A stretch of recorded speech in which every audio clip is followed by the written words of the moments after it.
Good evening. Welcome, Steffi.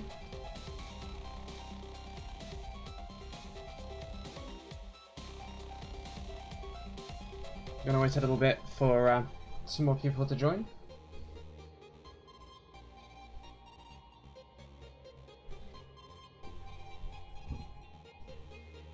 Welcome, my Aegis.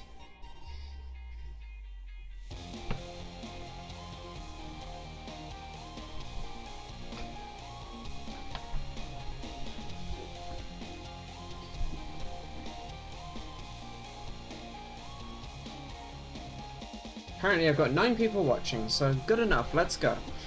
Today's stream, I am planning to... nice. I am planning to work on SPIFlashProgrammer and specifically why on earth the setup phases for pulling descriptors out aren't working right. What's going wrong, why is it going wrong, and let's try and fix it, because oh my jeebus. To do this, we're going to probably end up having to dive into USB, which is a USB analysis program by Kate Temkin and KiCAD. Brilliant bit of software, but with some issues that make it a little less than ideal for my needs. I just crashed my music streaming software. 1 second.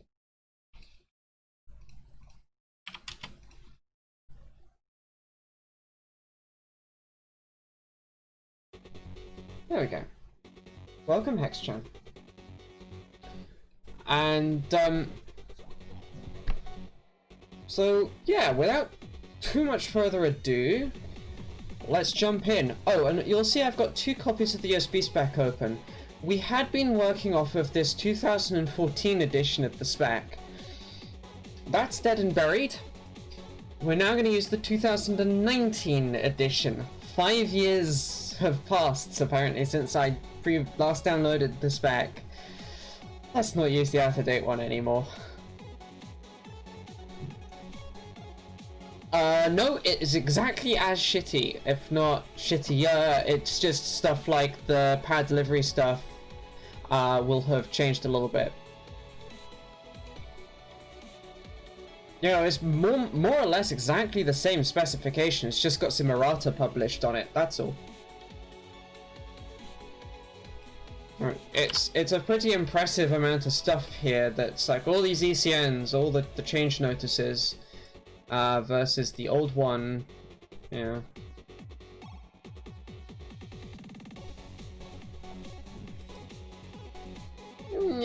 Yeah, maybe. So yeah, that's fun. Anyway, I digress.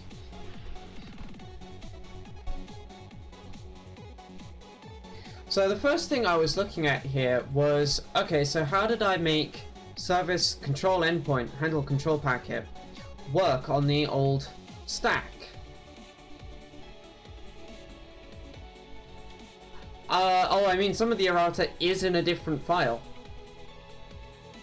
That's why you have to download the whole pack again.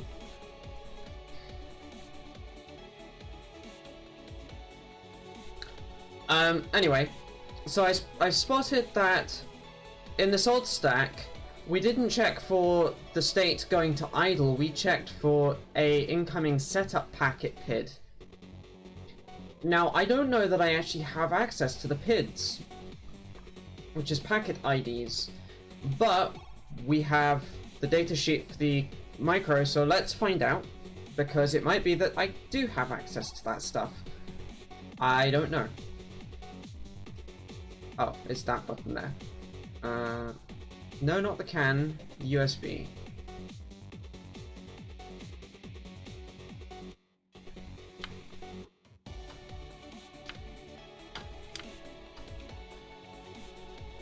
So, if I do have access to this information,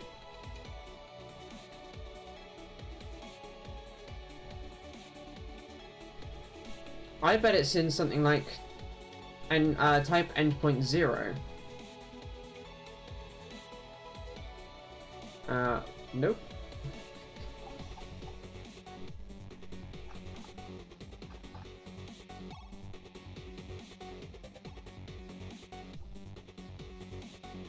curious.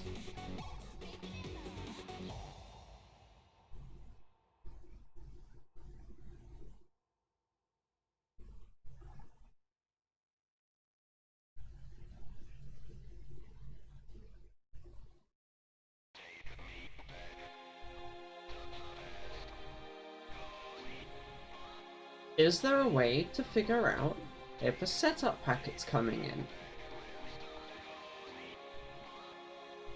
It doesn't look like it. Very interesting.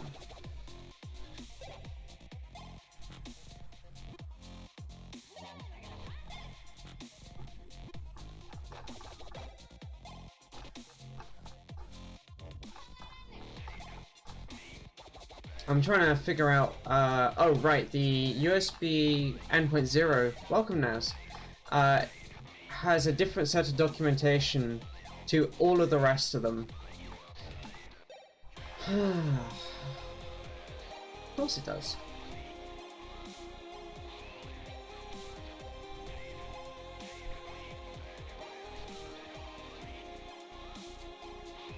Stall, setup end.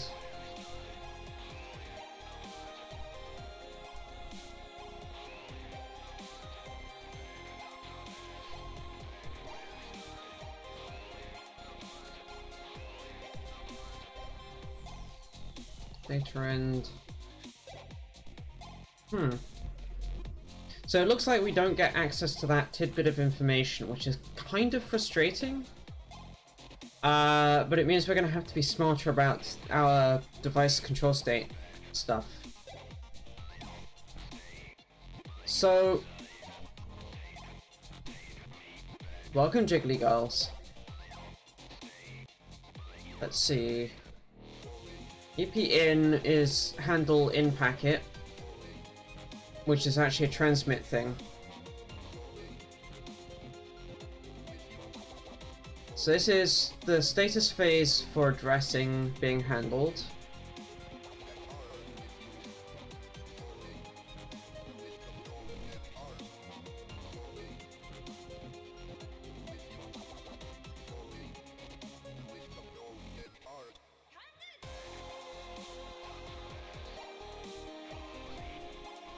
So in the old stack, if we were in transmit mode, we would do the write, which we're still doing. We would maybe stall if necessary. Otherwise, we'd do the thing with the DTS, which we don't have to do on this chip because it's all handled for us. Set the buffer USB owned, and we'd be done. If we weren't in transmit mode and we got into this function, we knew it was either we were idle or receiving, something like that. So we'd then check if we needed to send anything in response to the setup phase, do the honors, if there was a function for it, and then go back into the wait state, which we're just going wait state, which is fine for right now, because we don't have the infrastructure needed for the rest of that.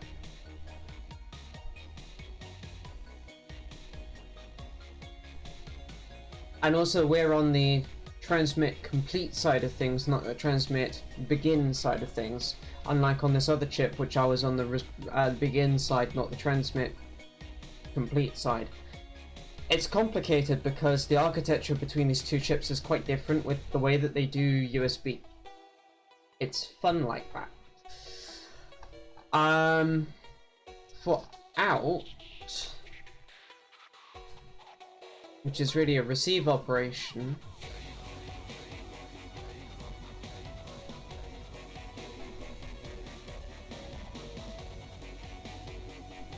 most of this logic here is about setting up for the next setup packet, which happens automatically for us. But I wonder if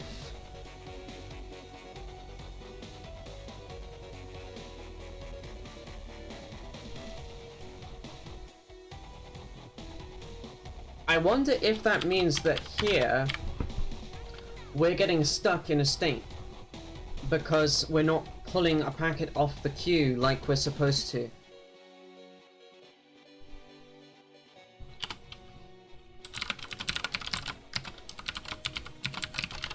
So I'll just put a call in to read the endpoint just in case.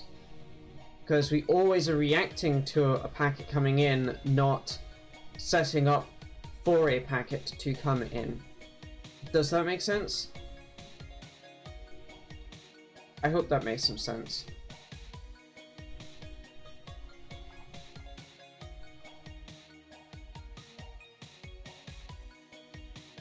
Ah, in actual fact, the right thing to do here is probably actually to go into handling a setup packet.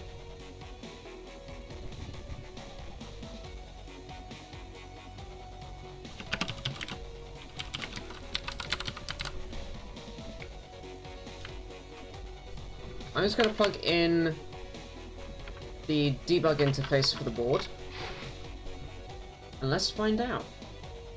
This will be interesting.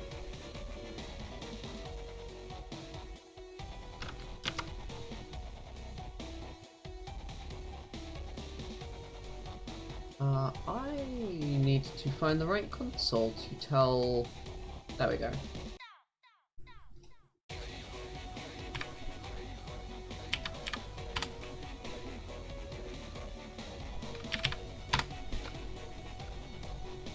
How is everyone doing, by the way?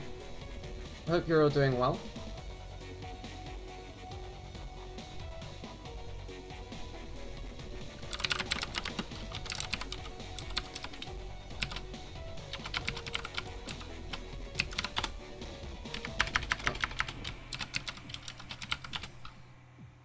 Oh. Oopsie. Pulse if I don't have a 3 in there.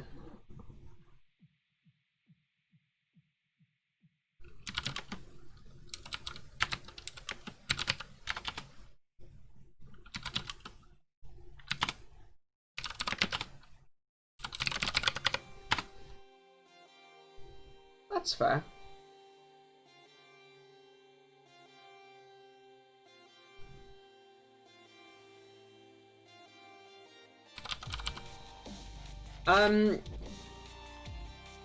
It should have a pin 1 marker, either a line running along the short side of the package if it's something like a DFN style package, or a dot in the corner, which should tell you what you're looking to know.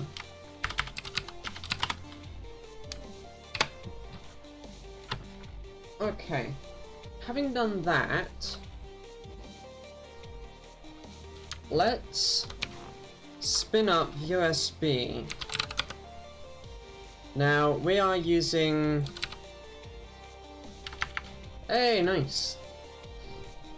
I am using USB Mon, and I'm going to use the 2E.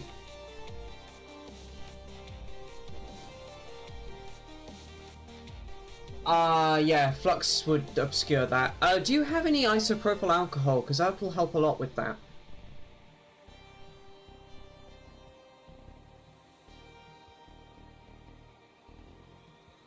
Interesting, that should... Oh...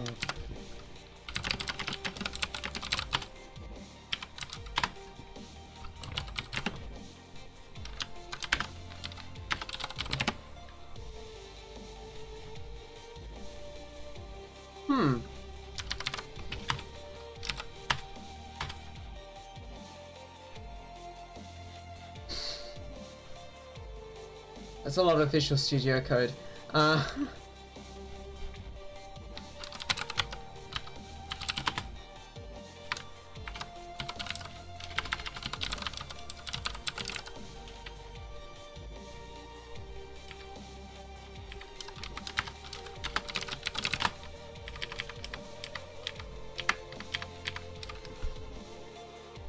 No, I definitely invoked it right.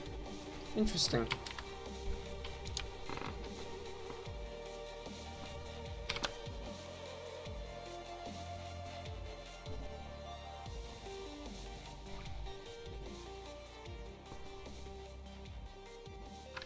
Oh, do I have to sudo? I might have to sudo.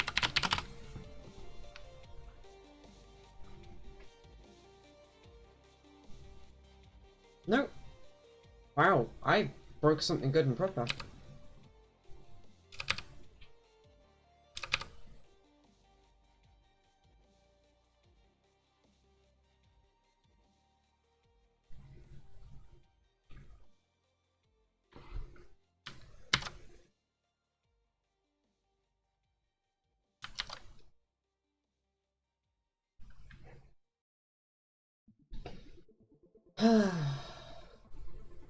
Well, this is kind of introducing the other topic of today's stream.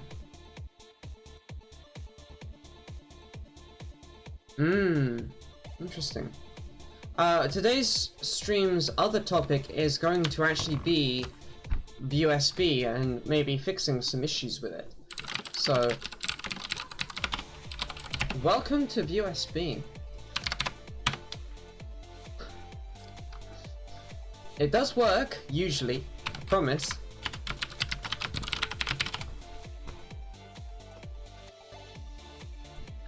Doing stuff on other consoles real quick, just so I can kind of speed this along a little tiny bit.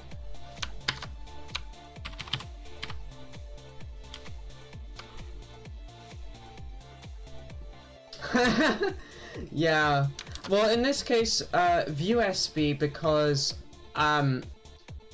USB is basically a better alternative for USB to Wireshark, or at least it theoretically is. What changed in the last few commits?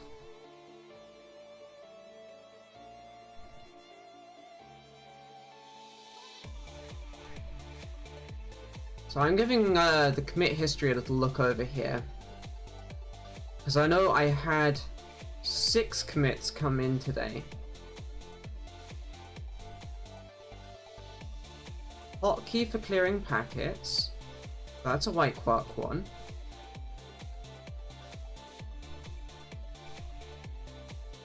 That's fine.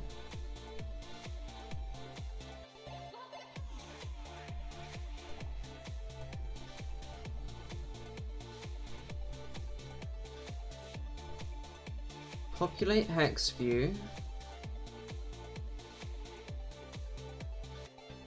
Populate decoder view.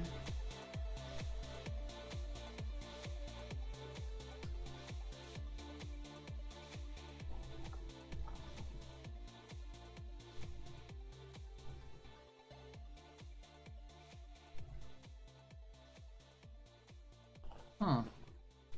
This is all reasonable stuff.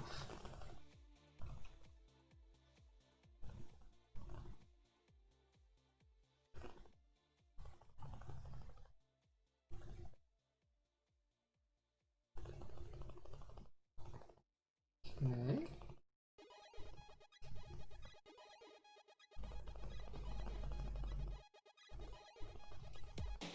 It's to do with error handling, because I saw the talk about that.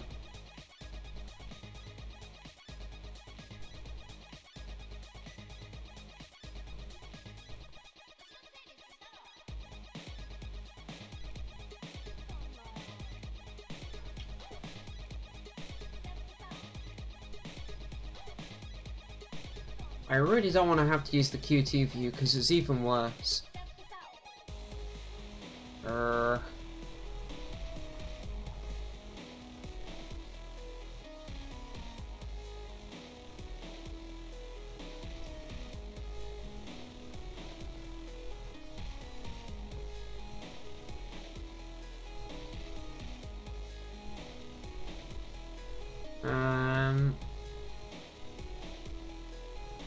That one, I think.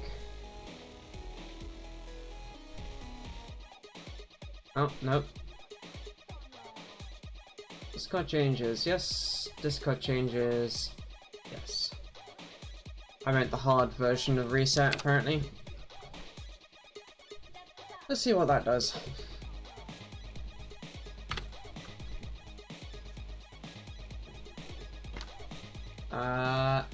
Nothing.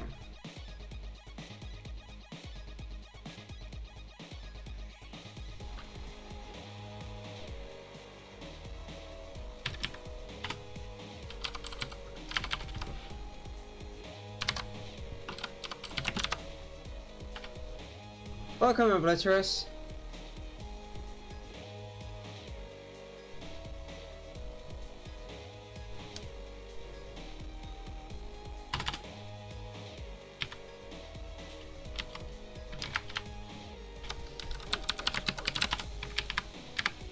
Huh.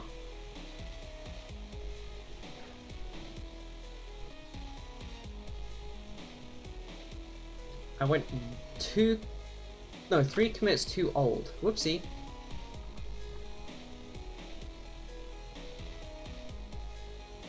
Nice, nice.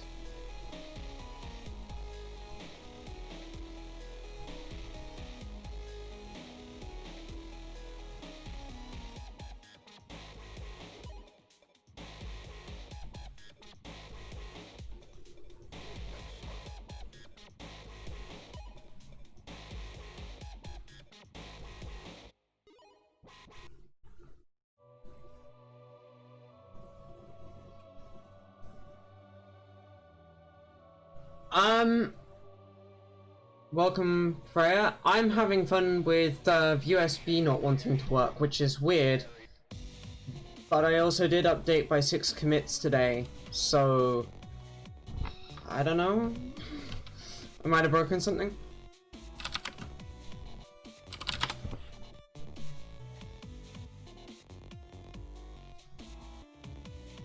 Two, 3, 4...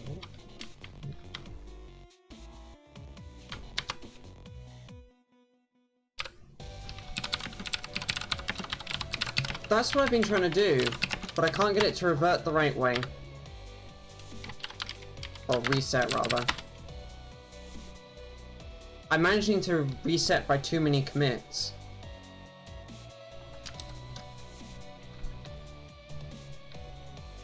No, it's the number of commits I'm accidentally undoing.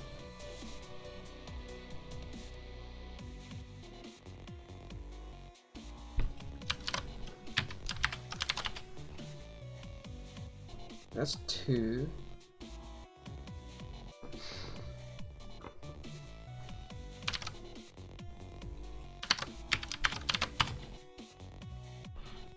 There we go. Found it.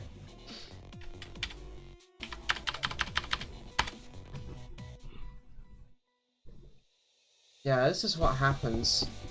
I move my mouse and I should instantly get a whole set of commits coming in, and I don't.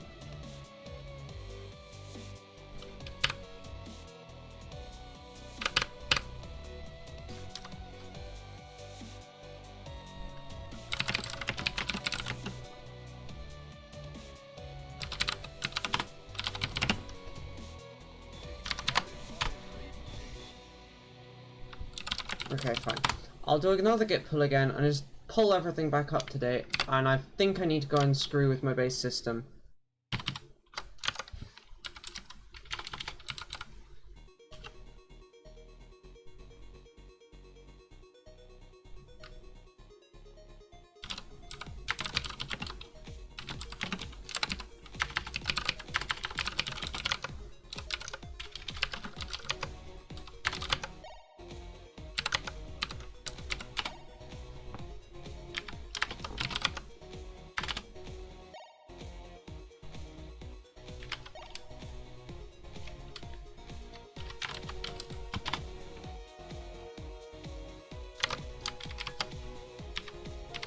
Because I'd done the update without updating my base system Python view of it.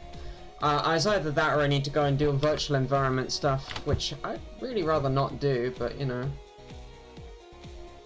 Yeah, I've broken USB. This is frustrating. It's not one day ago's commits, Steffi, and even undoing those commits, which I did, didn't fix it.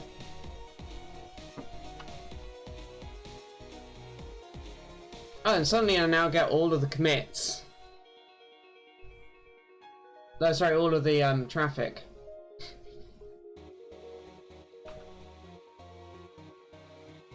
Frustrating!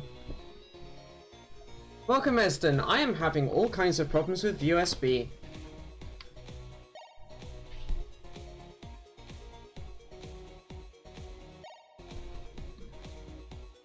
And it looked like I'd broken things as a result of forwarding by 6 commits, but it just looks like something's broken in the USB.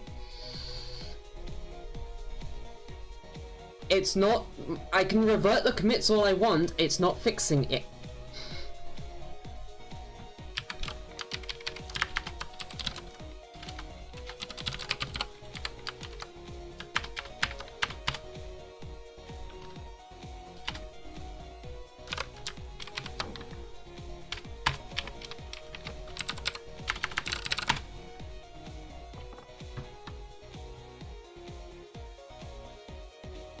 Well, I mean, using USB, call it what you like.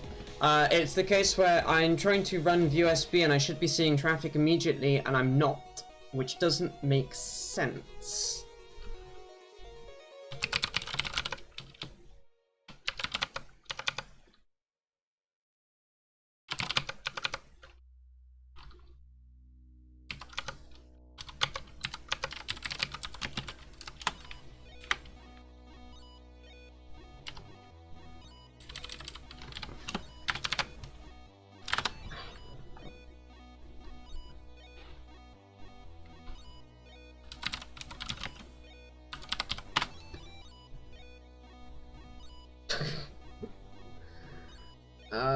Jeez.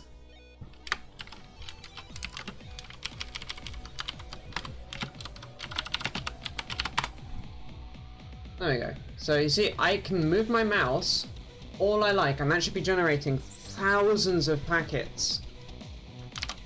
And it's not.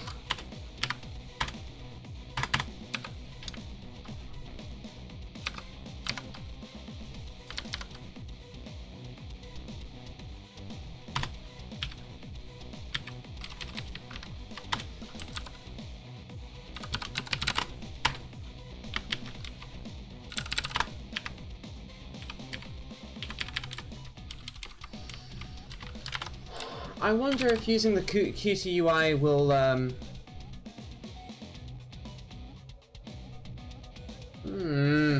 mean, no bully. Whoa, you see, yeah, this is doing just fine. Oh, I wonder if this is just because of the sheer number of packets.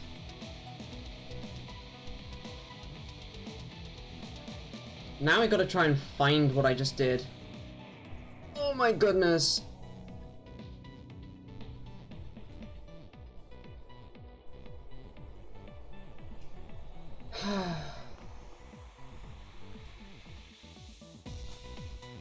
This, folks, is what I mean about the fact that I think this needs...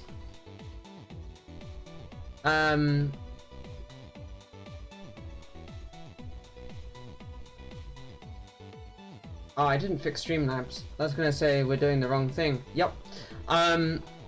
This is what I mean about this really badly needs filtering. I've just worked out what this ISO in is. This is all camera data coming in. Bulls. Ah.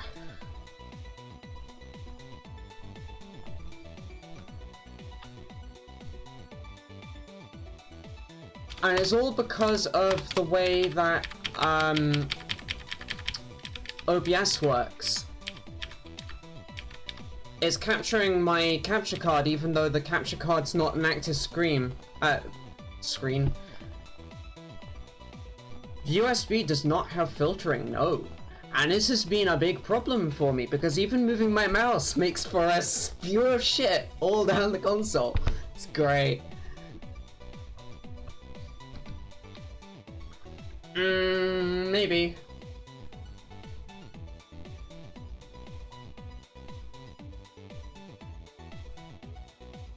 I don't even know if making it not a visible source anymore is enough.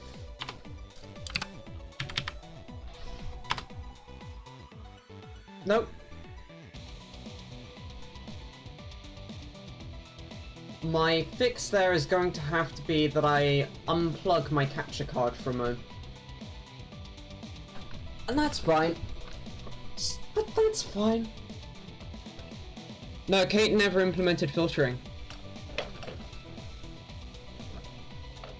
I've unplugged the capture card, so now it can't do stupid.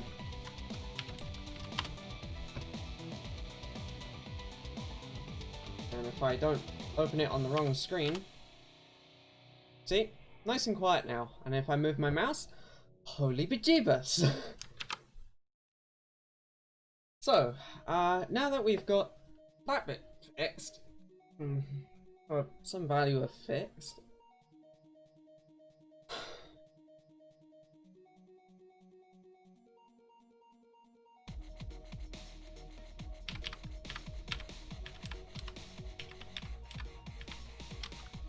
Let me quickly reinstall the USB on my base system so I don't have to keep using the shell script.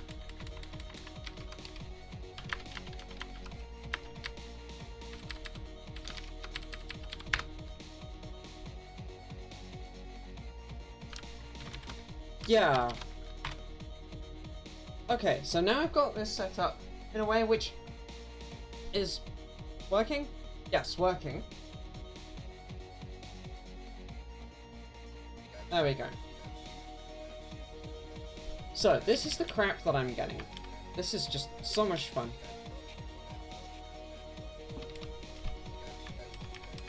So, we get our descriptor being pulled, which is fine.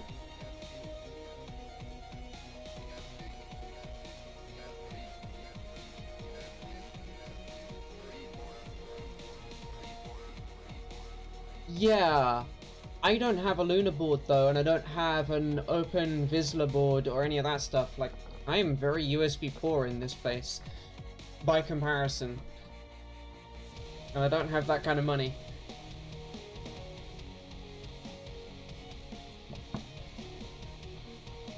So, the first thing I'd spotted...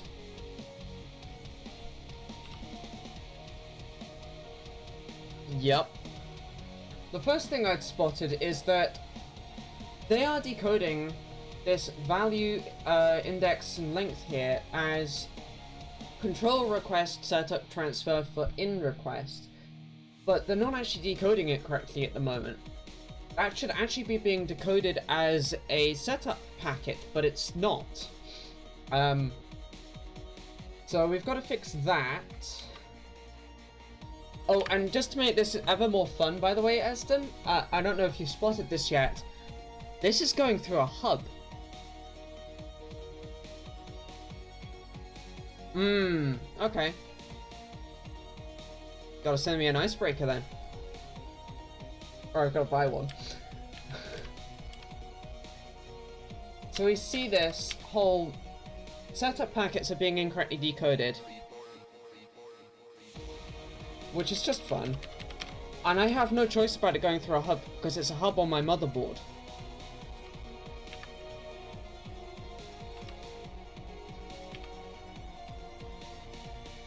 But I think what's happening, if I follow this through, is... this? No, not this one.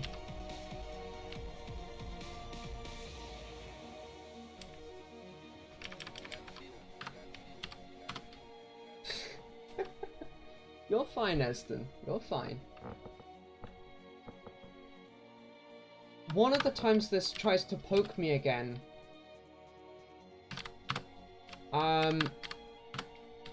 I was by accident kind of ignoring the... Oh, why is... USB, please would you stop doing that to me? I gotta fix some bugs. There we go. Here's an example. So we see here the incorrectly decoded control packet, and it just gets ACT, and there's no answer from my device.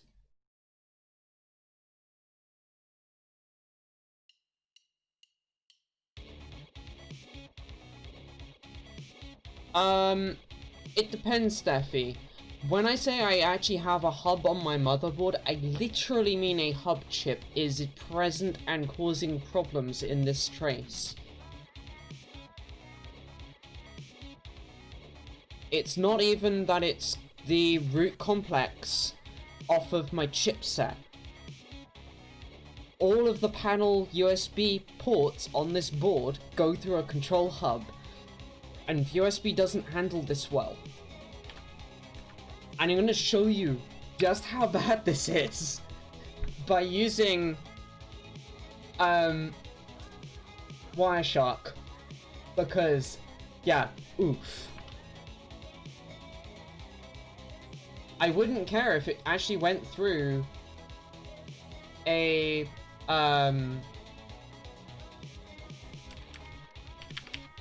anyway, yeah. If we set up Wireshark here real quick. It's fixable, Eston. It just needs some extra decoding inside of USB because it doesn't currently decode all the stuff right. As I just pointed out, it's decoding setup packets wrong. So we got some fixie to do. So if I set up to monitor on USB Mon 0 here, I don't at the moment. I should do that. And if we do a display filter so that we stop pulling all of this crap, there we go. And I plug in again.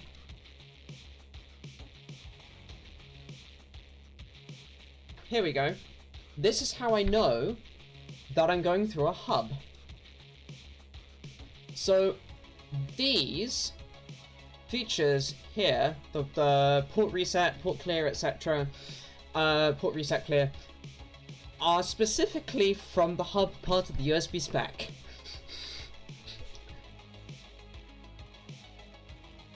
Yeah.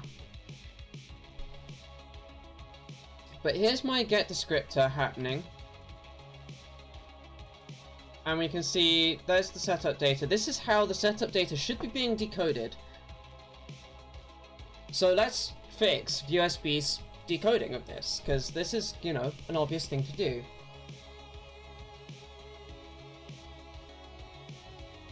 Oof. I'm sorry to hear that.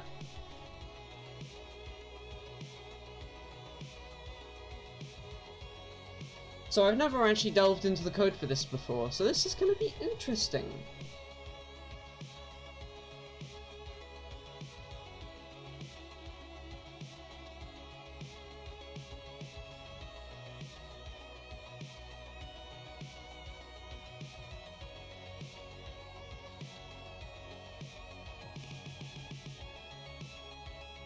So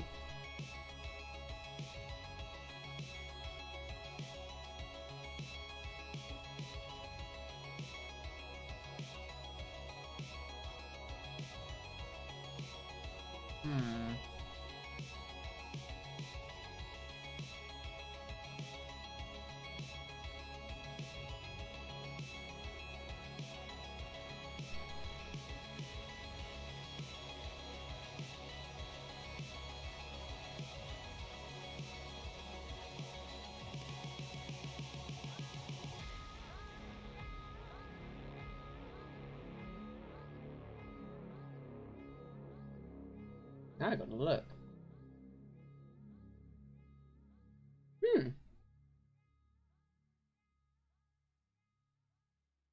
That looks pretty neat.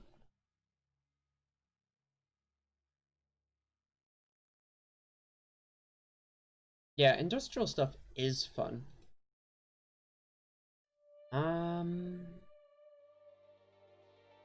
Rows append. Format string for view.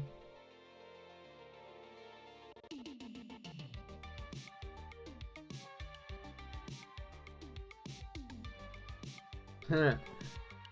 Fair. Huh. Huh. You gotta love that. Fix me. Implement. Okay.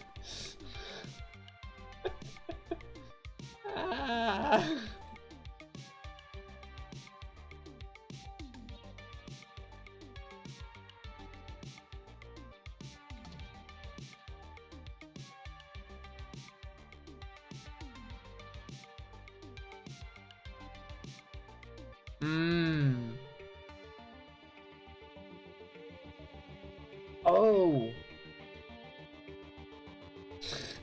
Oh, I already did that myself. I have a funny feeling this is in the decoders area, which is a middleware thing.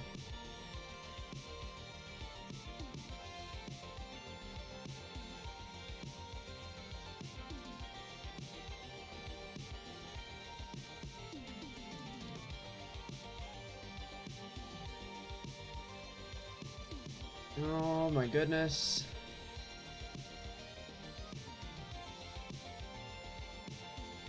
Okay, so that's how it's doing the to get descriptor packet.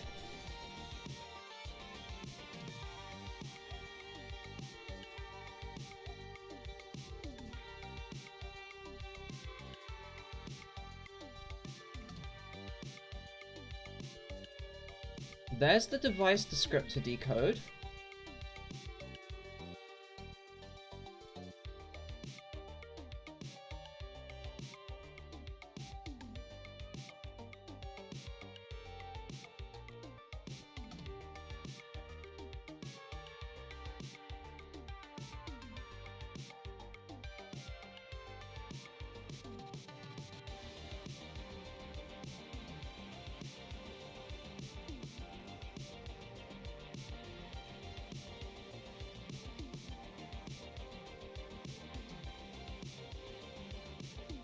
Oh, now that's an interesting comment. Set descriptor requests technically exist, but yeah, they aren't ever actually used. However, you can set state in the device of USB's control endpoint. I'm just trying to work out, like, how is this thing called? How do we end up in Repa here?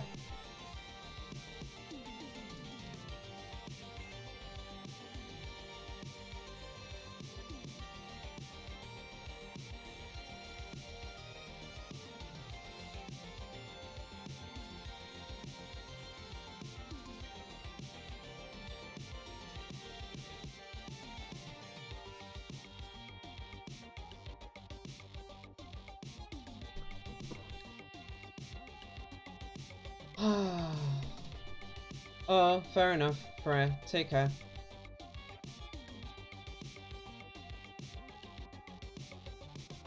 I'm sorry to hear that, though.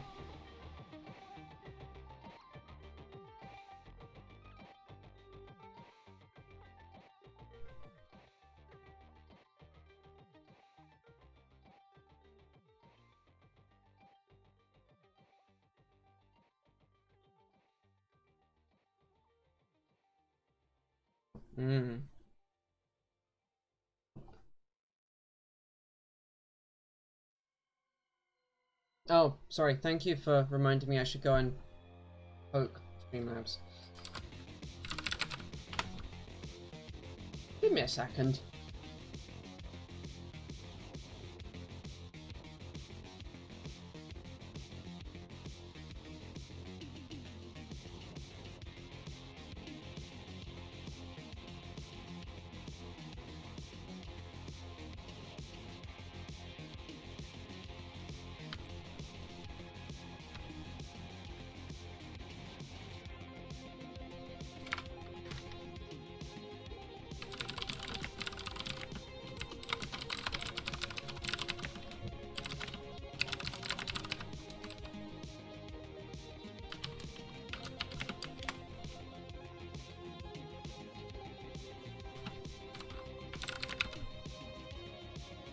There, now it will do the right thing the next time around.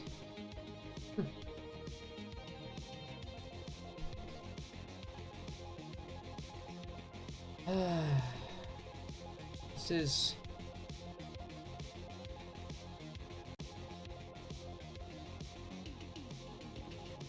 So we've got USB Mon is constantly pulling data off. It could be...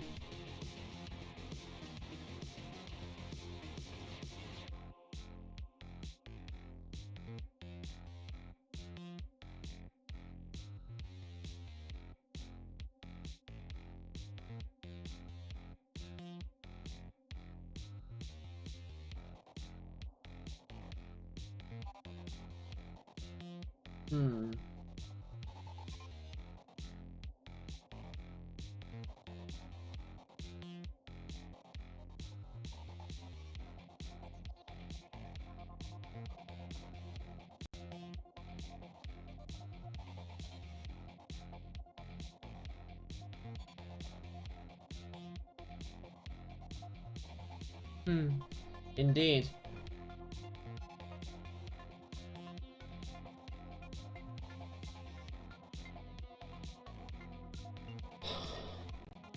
This is kind of frustrating, actually, to be honest.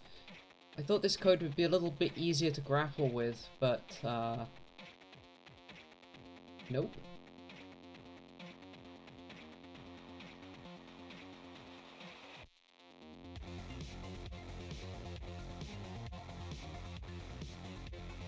Because at some point, for example, this codebase has to define what the, left-hand sides of all of those equal signs are. And I can't even find that right now.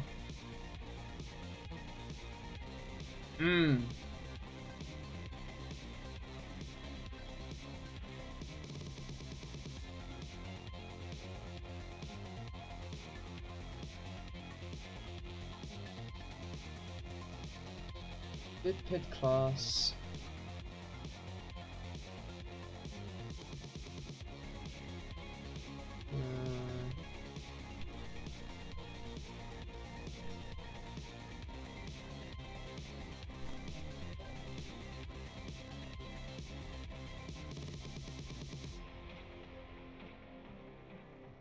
I hope this isn't too boring for everyone, because, yeah, this is frustrating for me. Yeah.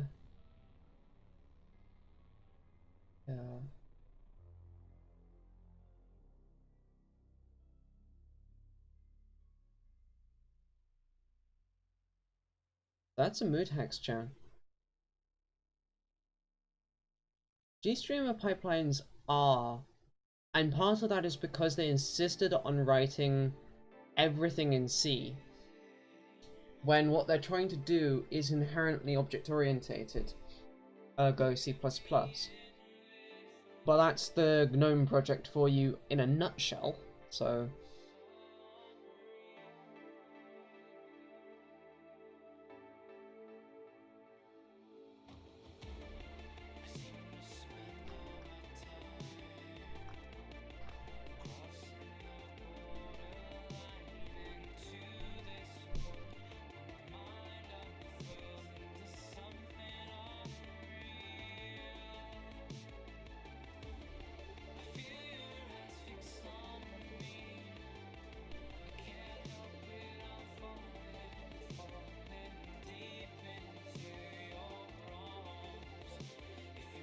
Oh, thank you for that, Mike W. Welcome, by the way.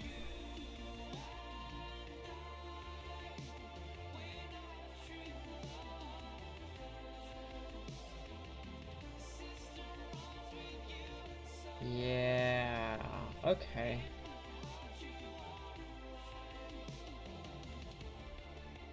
Ha, yes, thank you.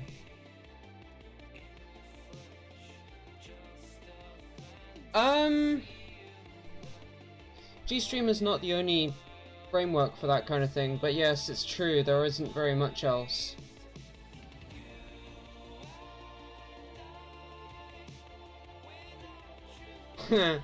Yeah, I wouldn't do that because that would hurt. But fair comment.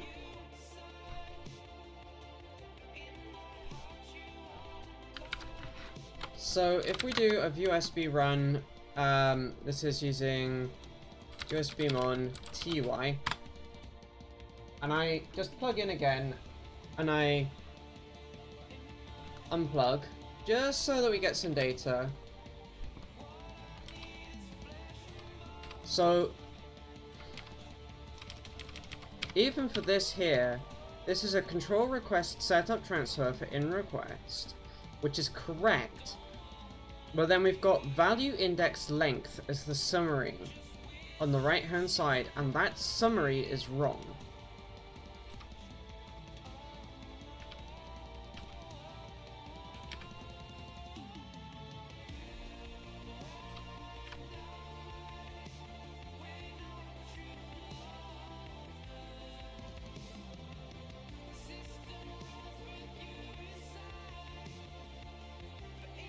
So, yeah, these here definitely map to this here. Maps, rather. Oh, okay, take care, Eston. It's looking good, by the way. Without revealing what it is you're doing.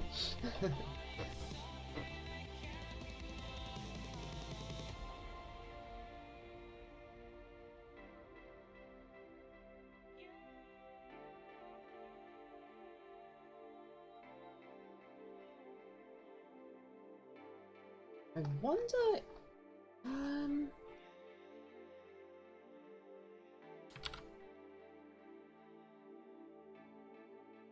Okay, from dot standard import star, that's reasonable enough. It is if you can get it to run. I've had problems. But then I'm also not exactly about to go and uninstall the free drivers for my card. For reasons.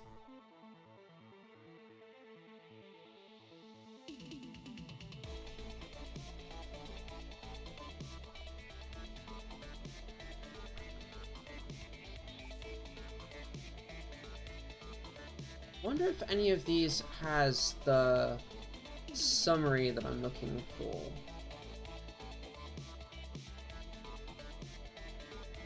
That's fair. Your card is completely capable of doing it, by the way, in your new machine.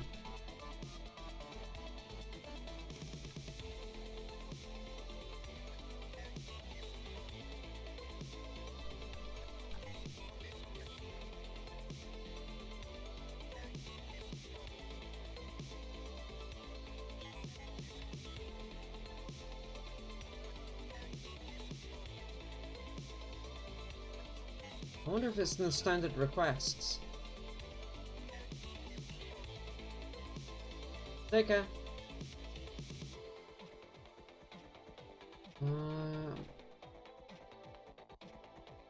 Standard control request. Summarize.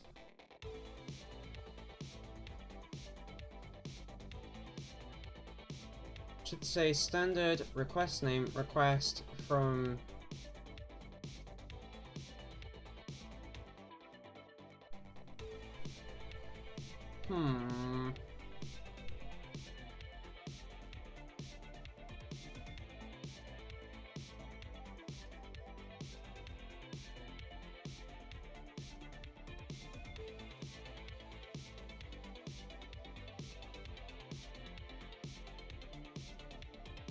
So that summarized there is generating that line there.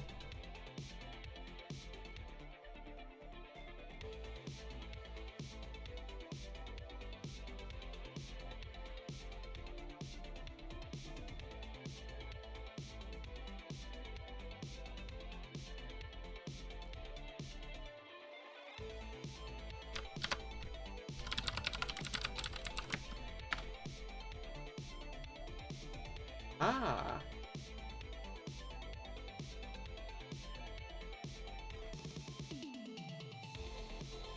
Bingo! Found it.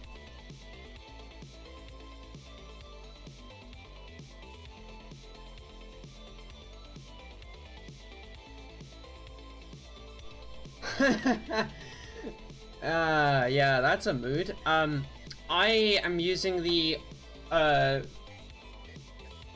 have an AMD graphics card, so I'm using their encoder, which I don't have to install any drivers for, etc. It just works out the box on Linux. It's fantastic, and none of you have noticed this yet. Because the encoding quality on Linux, at least, is perfectly fine.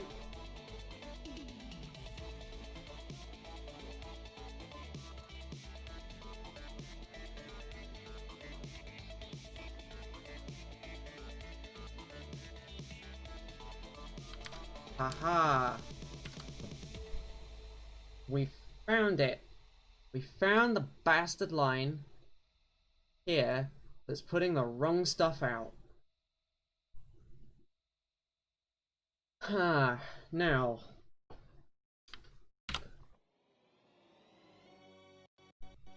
Docs.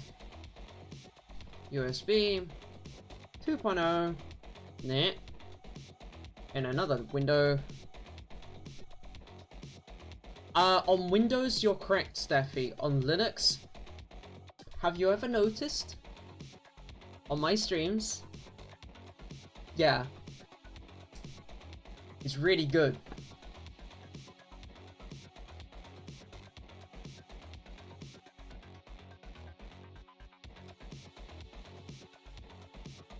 Exactly, Obliterous.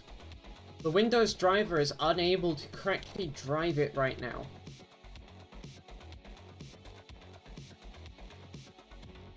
That's why all the Windows reviews for it I just ignore. Because I've tried it. Today's stream is working proof right now.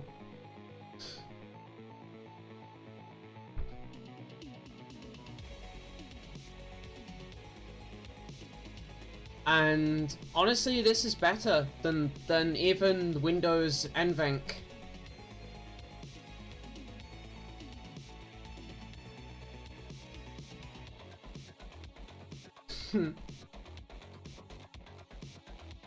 That's fair.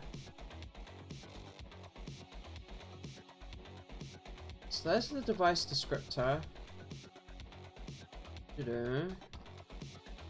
Set feature, set descriptor.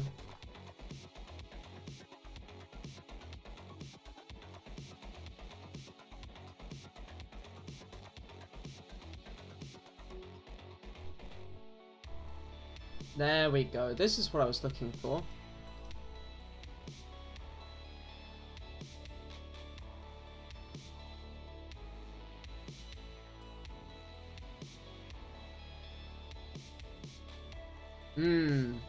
Correct obliterus.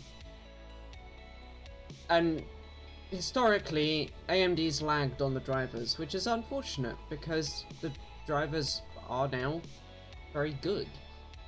But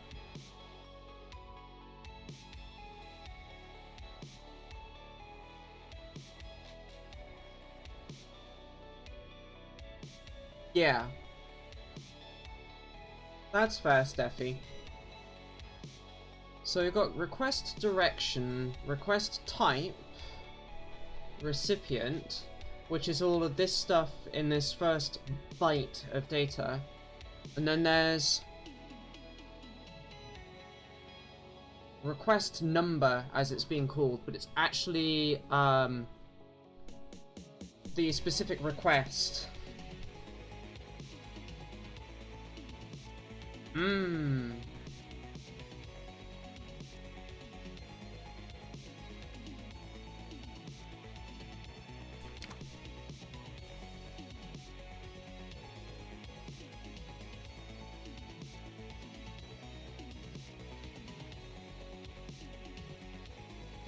I'm just wondering if there's a way to make this look good. And I think it's in the wrapper here. That's where the issues lie, is in the wrapper.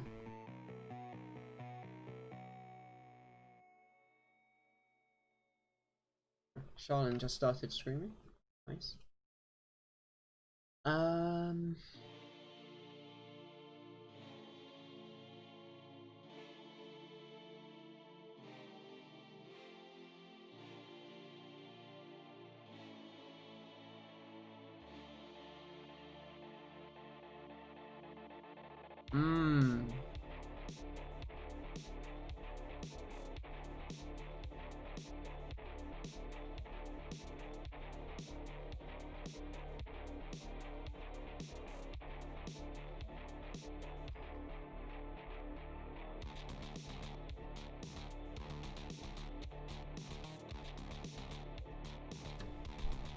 Why is there a control transfer and a setup transfer?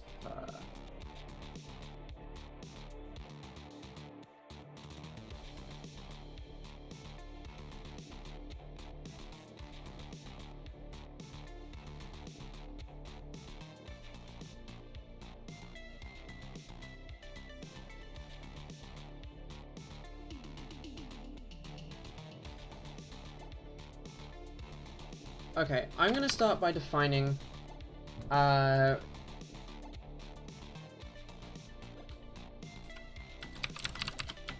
requests, because that's the first thing we're currently missing. Oh, and this needs to be a dictionary because we need to be able to look up a number and get back a string.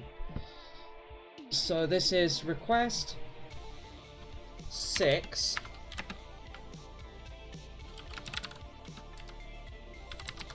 is to get descriptor, for example.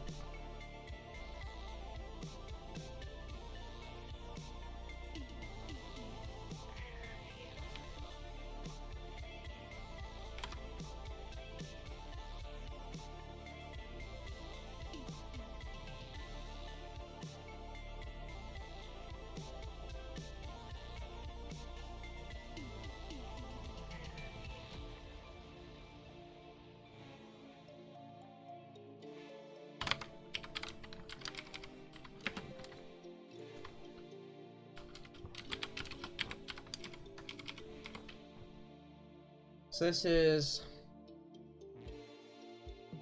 Oh, this is summarized data. Hang on.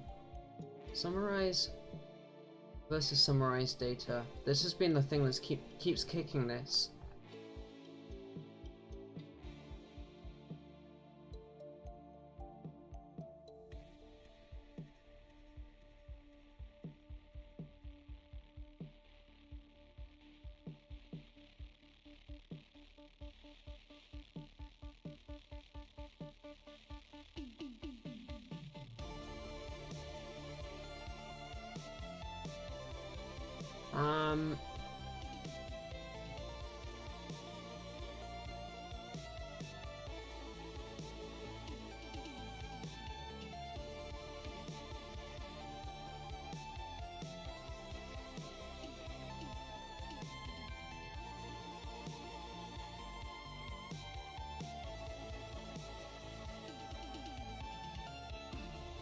I kind of want to do what this wrapper is doing. I'm gonna start by just putting some new lines in here, I think, and this is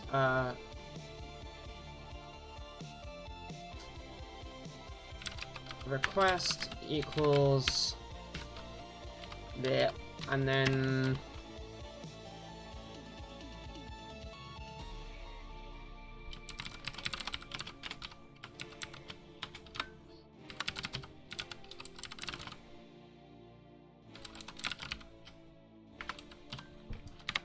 self request number should probably do the trick.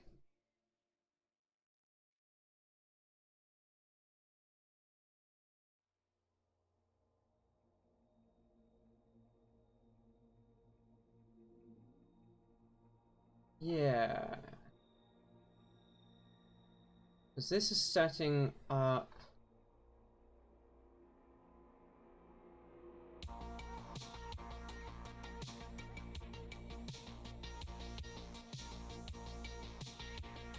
I'm thinking there's a default init happening here, which is fine. Okay.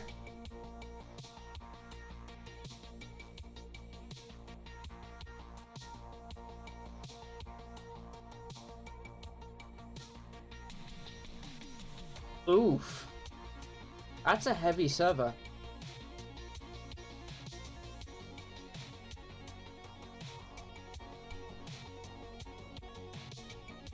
So let's get the list of requests then.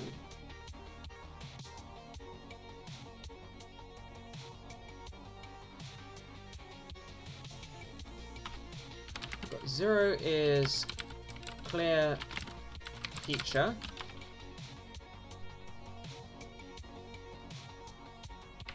1 is oh.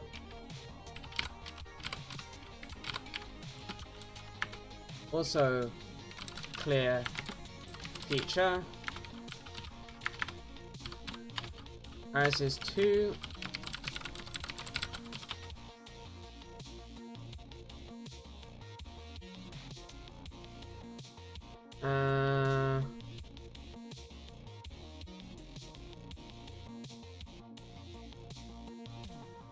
Oh, sorry, I'm decoding the wrong thing.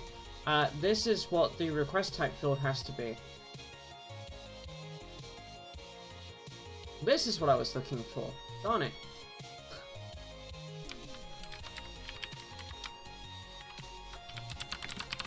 Get status, clear feature, reserved, set feature,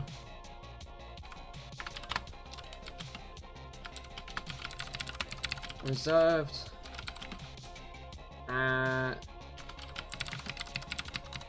Set address.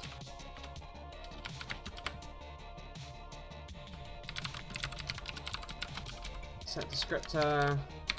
Configuration.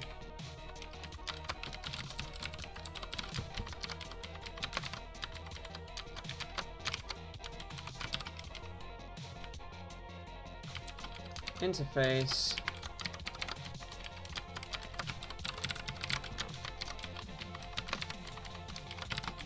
And then finally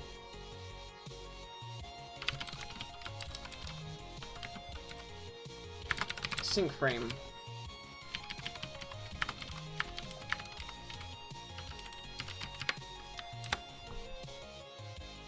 Let's see if that change improved decoding any.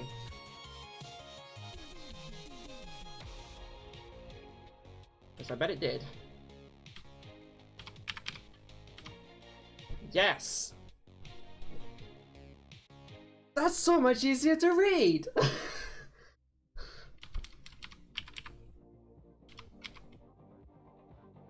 There's the set feature.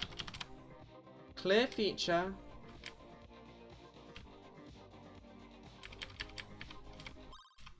Status. This is to the hub, you see. This has been the problem.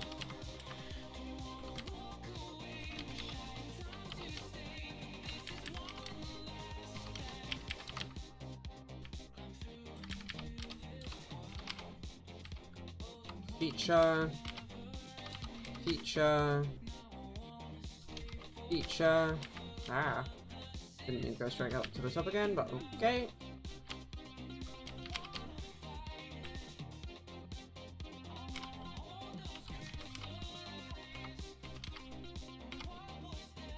Get status, get status.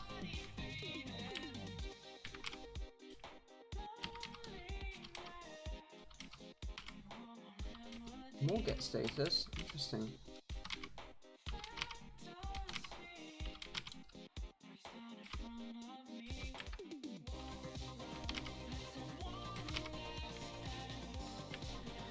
Is this... It's asking my device for status information and not getting it? Huh. A3.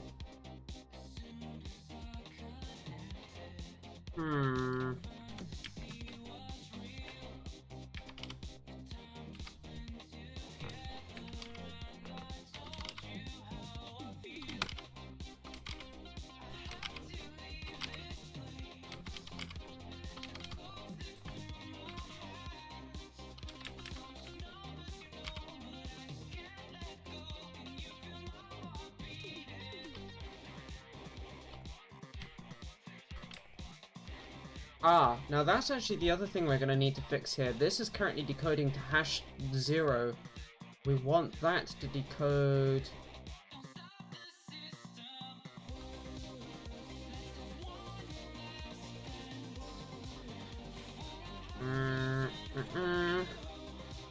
This is class in request, class out request.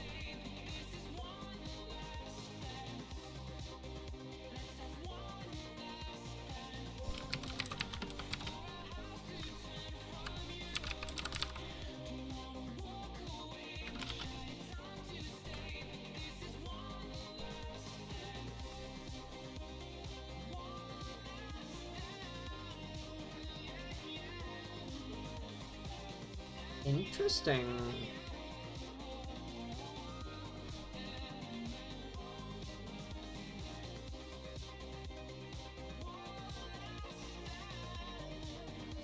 So it knows it's a USB control transfer of some kind.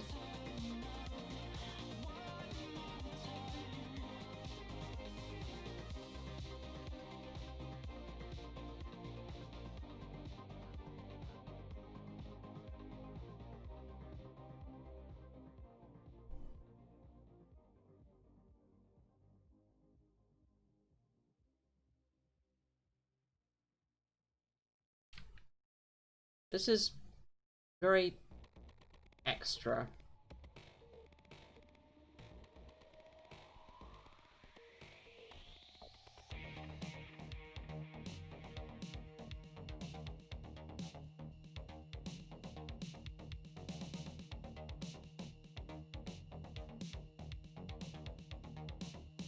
Ah, request number, that's what it's trying to decode. Which again is the one we've just gone and done some extra work on. But for a control transfer, interesting. Anyway. Okay, take care, Obliterus. I'm just slowly losing my sanity, as you can probably all tell.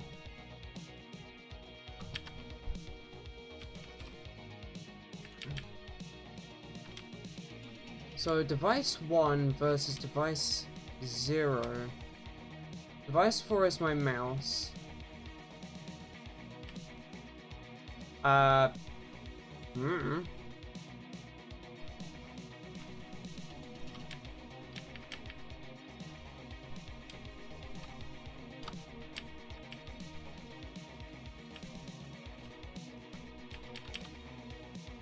Okay. I think I'm gonna go for the, let's see what's happening inside of the firmware. Let's attach to the firmware again.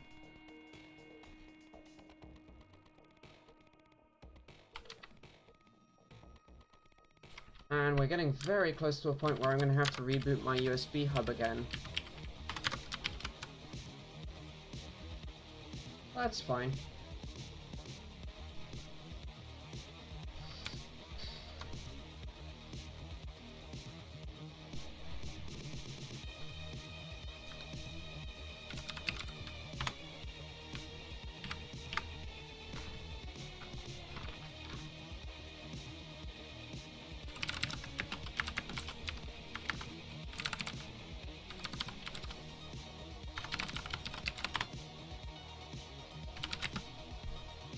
So if we plug her in, go monas, ATT1, load,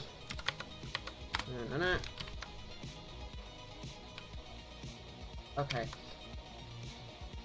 I'm really quickly gonna reboot my USB hub on this machine because it's about to complain and kill everything in a really fun way.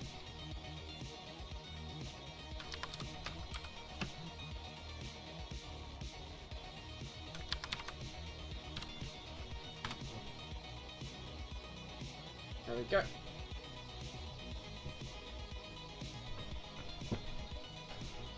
It's always fun to do that. Just kill the root hub, reload everything. It's great.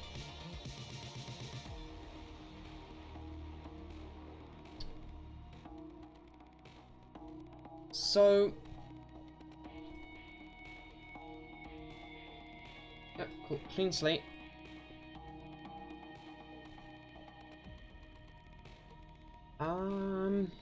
I'm gonna put a couple of breakpoints in.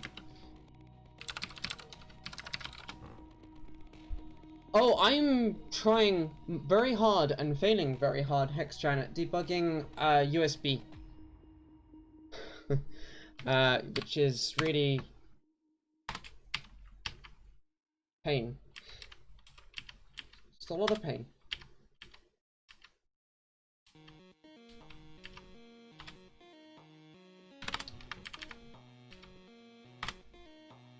There we go.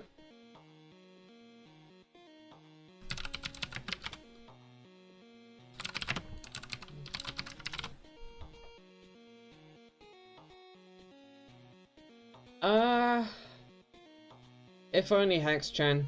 What would be really nice right about now is if I actually had a proper USB analyzer that I could sit on my desk, plug everything in through, and be like, that's an interesting sort of back and forths, rather than my OS continually getting in the way. Because I don't currently know exactly what traffic is or isn't hitting the device. It's fun.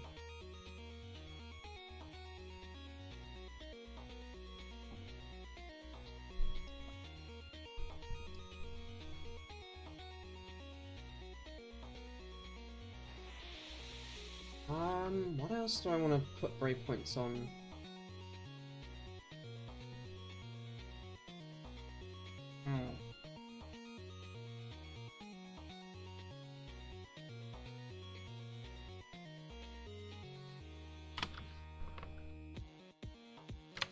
I'm gonna quickly change you so you can see my VS Code window here real quick. So if we do a USB control state on this one here to TX, because that goes and puts us into the status phase. And then probably need something similar here.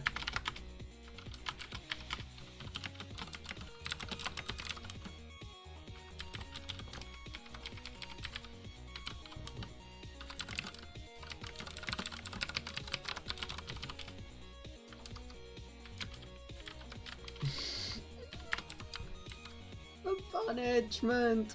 Oh my god. That was a terrible pun and I love it. Ah, so cringe.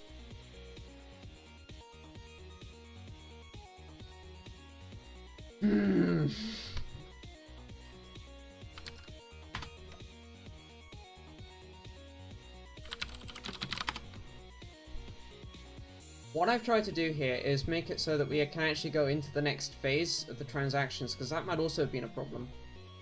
Whoopsie. Oh, don't be sorry, it was good. It was just awful. It was awfully good.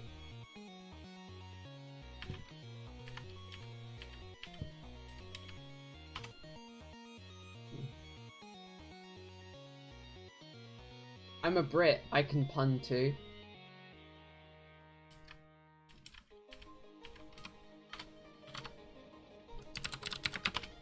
Put the breakpoint back in the right spot.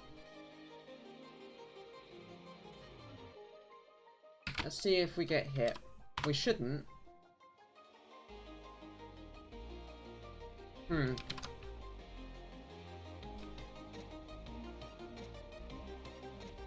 Oh, interesting. That's a different error message.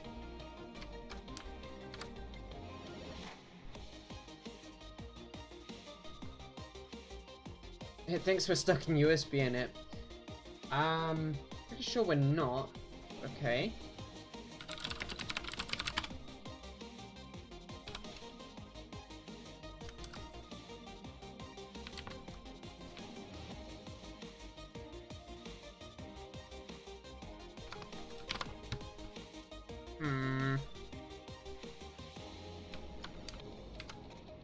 Just gonna exit out of Blackmagic for a second because I screwed its state up.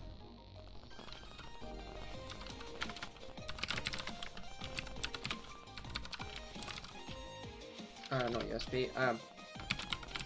You'd think I'd know that by now. I'm having to think about that every time.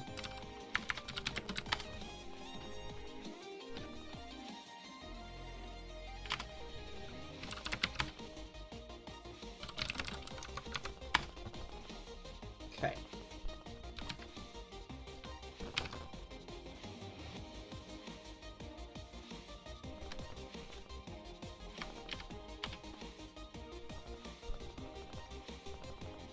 Just pulling Wireshark open at the same time so we can debug and monitor independently.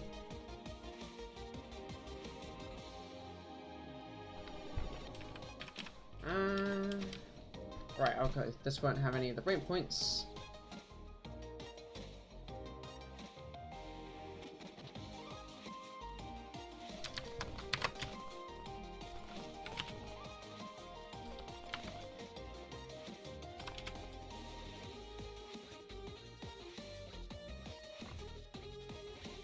Interesting.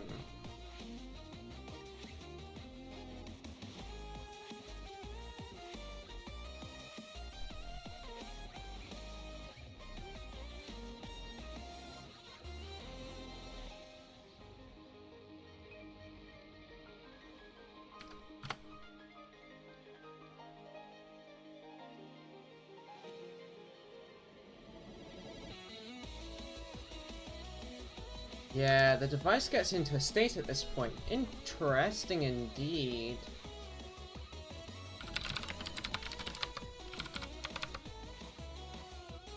Gotta unplug it before it gets really pissed off with me. Oh! Balls. That takes power off of it.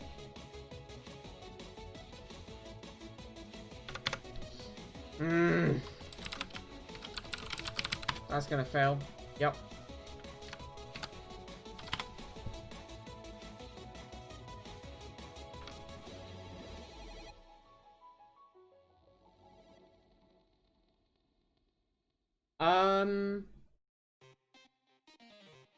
I don't know that I can easily.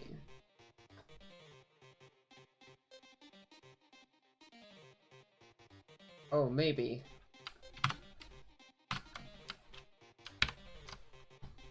That's the best I can do. That's awful for me. No, control scroll wheel does something very, very different in my Aegis. But now I really don't have very much info on screen, because that's humongous for me.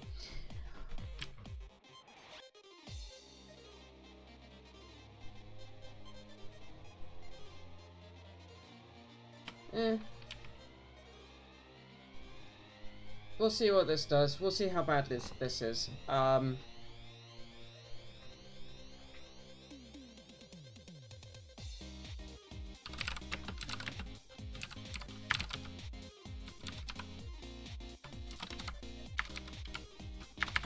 done that again. BMP GDB.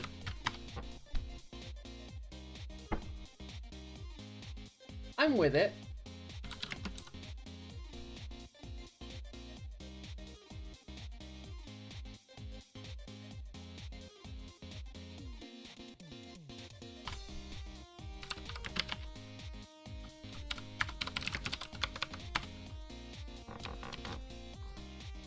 Okay.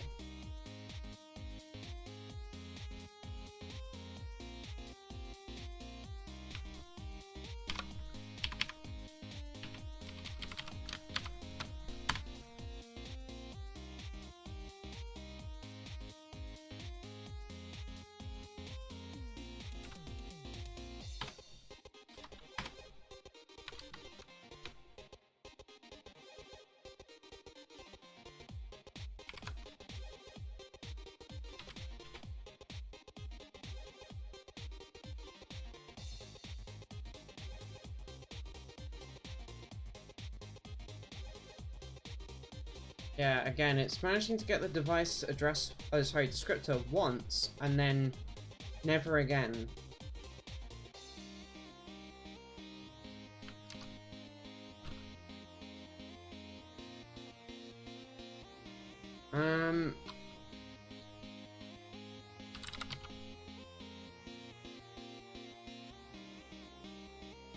How do I turn the USB data lines back on?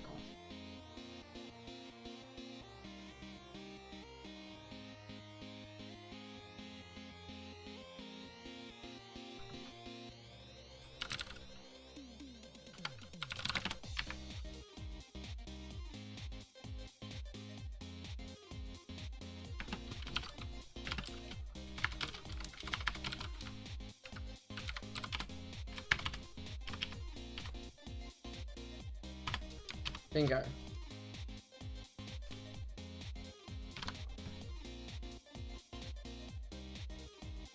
Welcome back. Or rather, welcome. Yeah.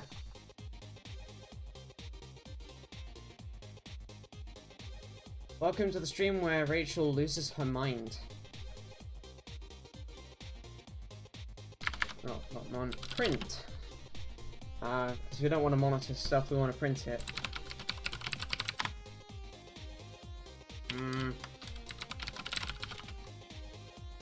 So we're supposedly in the transmit state, which means we've tried sending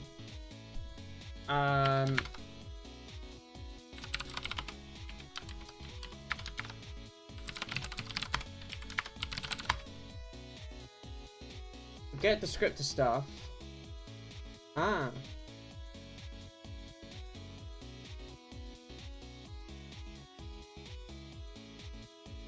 Oh, interesting. MX keyboard is capital M, capital X, capital K in IRC, but fair enough. Or are you referring to being DX_Mons all lowercase because Twitch.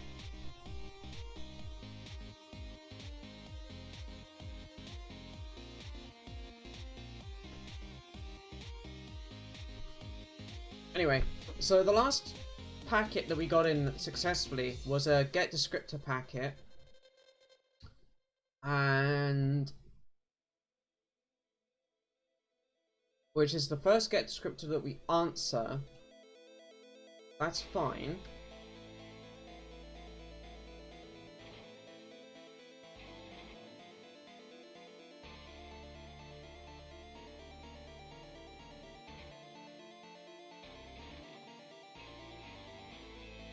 Fair enough.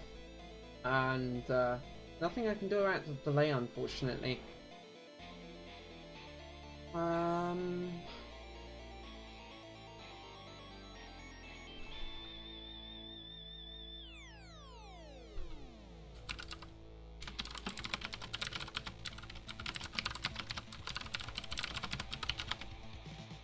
What does that say? Transfer counter 0? Yeah, because it completes the transfer. Okay.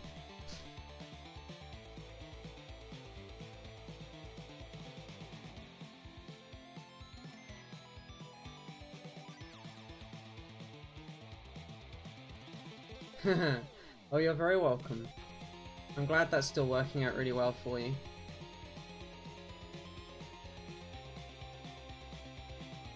So in theory...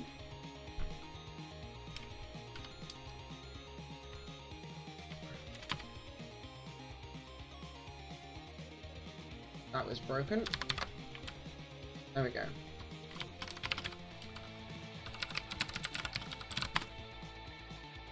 We should have got return true. Aw, thank you.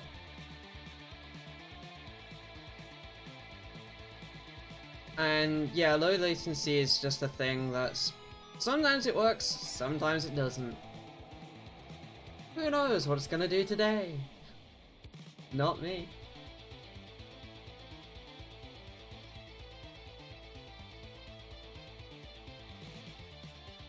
Oh, welcome my Aegis.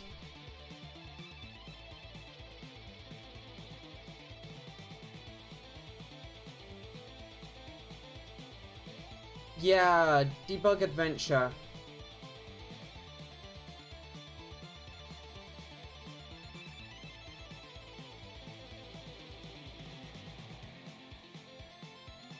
What I'm trying to figure out at the moment... okay, I'm going to switch you back over to VS Code. What I'm looking at here is that to get to where we're at with the state, we've gone through complete setup packet, which has armed the endpoint. We know that we are doing this setup in and out thing. So we go transfer state TX, we write, and then I think instead of just doing a write like that, what I should actually be doing is calling this thing. So that we go, okay, we need to do the write, otherwise...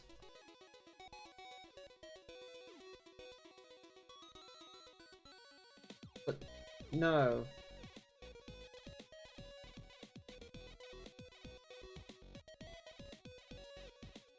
I need to reduplicate some of this logic. Okay. I figured out what I need to do now. And I figured out why it's broken. It's getting stuck in a state where it thinks it's got to continue transmitting, but it's got nothing left to transmit. So it can never go back to its wait or idle states. So if we do service control EP write, then if USB control state is control state TX,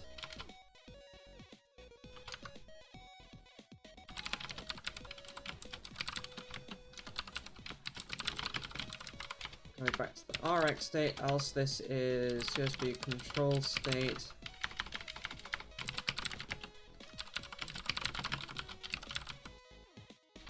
idle.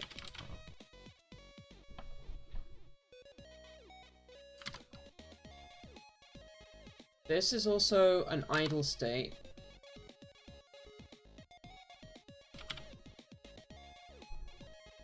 And another idle state.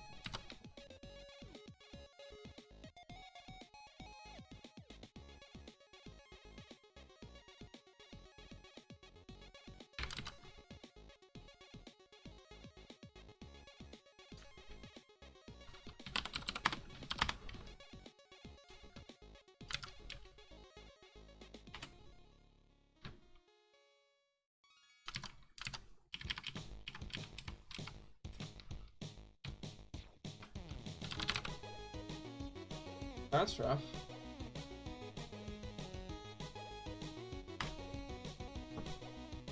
So that's what we've just changed, rebuilt.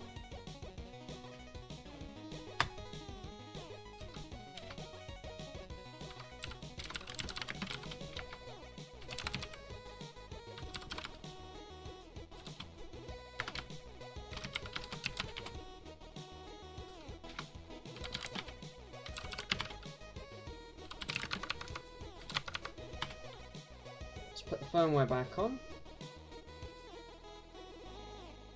And I think rather than having you watching what's happening with that, I'm going to restart the packet capture. And I'm gonna I'll set the stream to watch the packet capture happen, because this is more interesting. Let's see what happens now.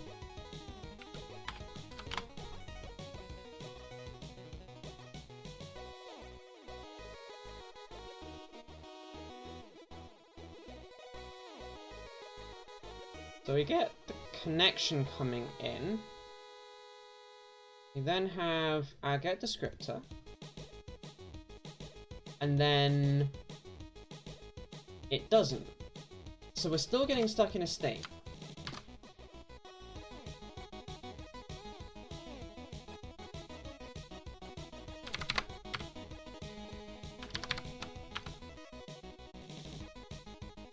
There we go.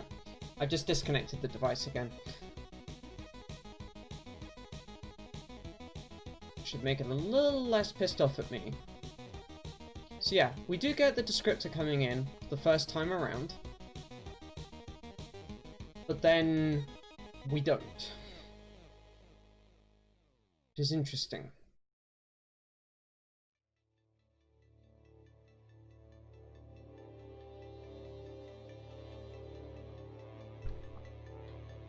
So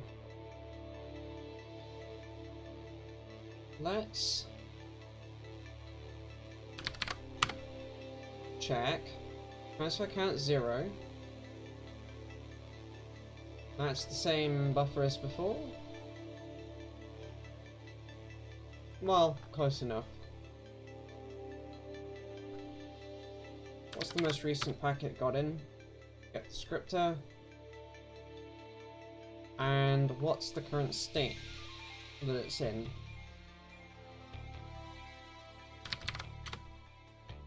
RX. Okay.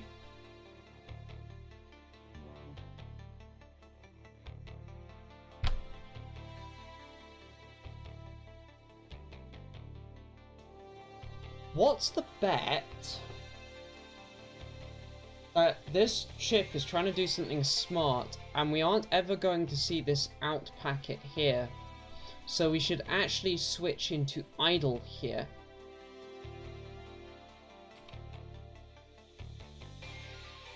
The device descriptor is coming out correctly, yes.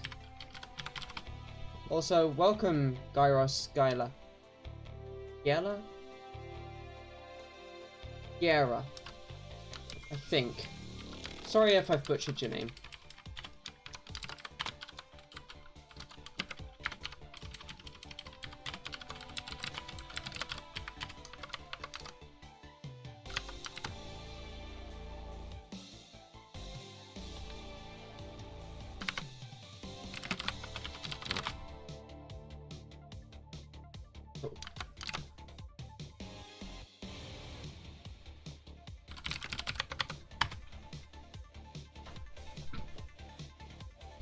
So,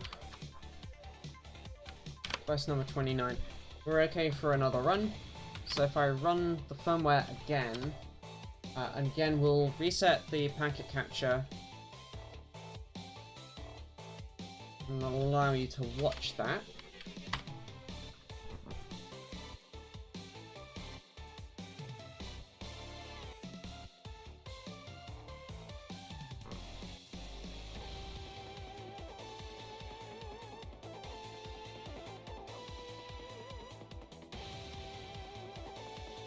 And again, we're not responding.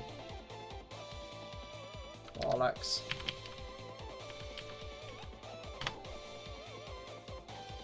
That was me turning the port back off.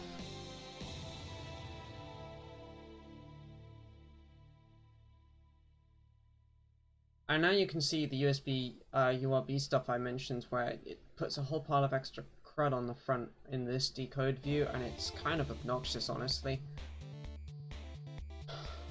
Let's find out where we are then.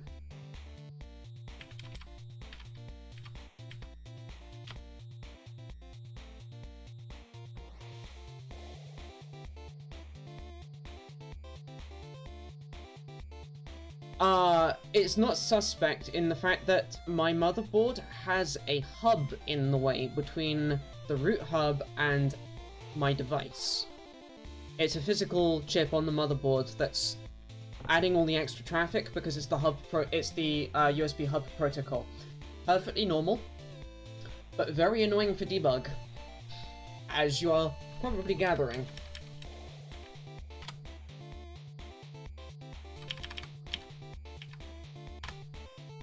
So we're going back into state idle.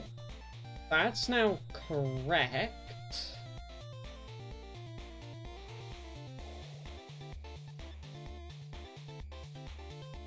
So in theory, we should be able to pick up a new setup token packet. Why aren't we?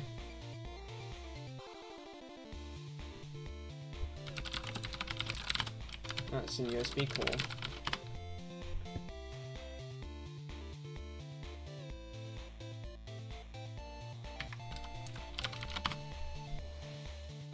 That's annoying.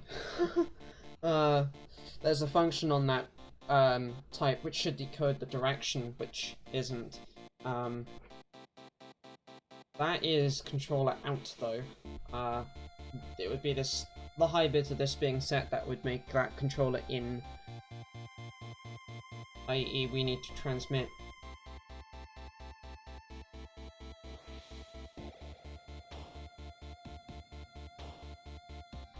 Let's actually, that's a good point. Let's have a quick look at the state of the USB peripheral itself. Send right. Send data.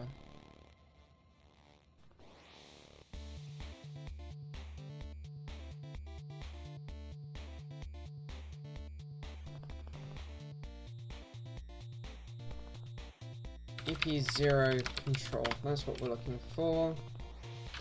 Yeah.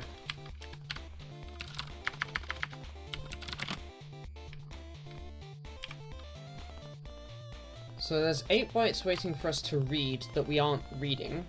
Whoopsie. But why we're not, I don't know.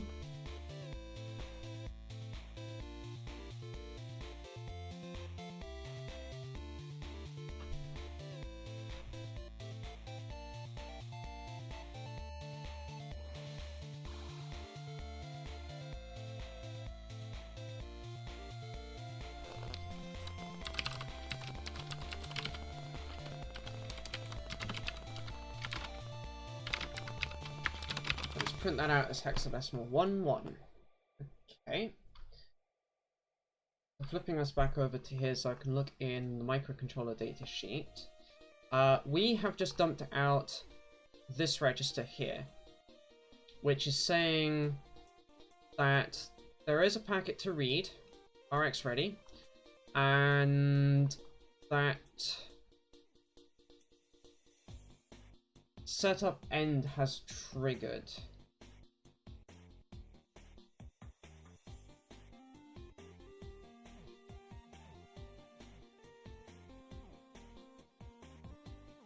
Ah, because we are forgetting to set data end. I put the controller in a bad state. That's why it's broken.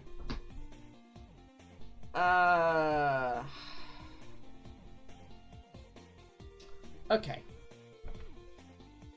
So the correct fix for this then is that if EP status transfer count actually needs to be here. Yes.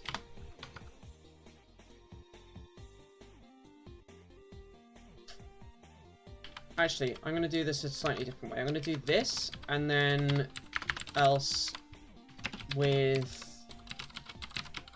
the extra value, which will be...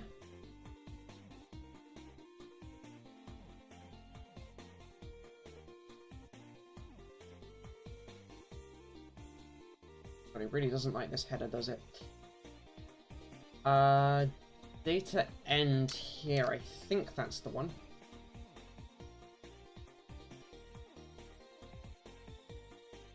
Yes. And we're gonna have to do a similar thing.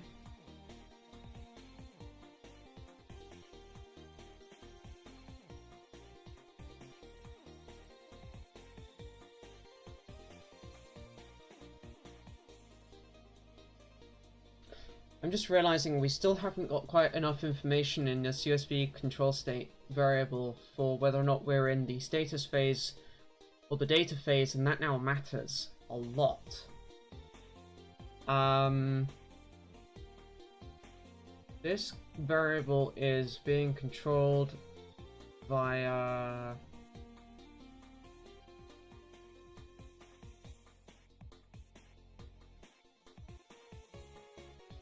I wasn't the right header. This.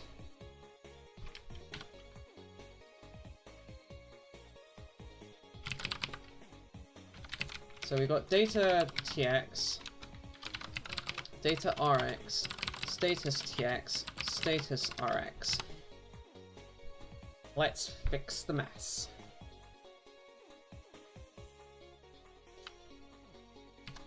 So this is a data tx state that we want to go into here. Status tx, status rx, idle there.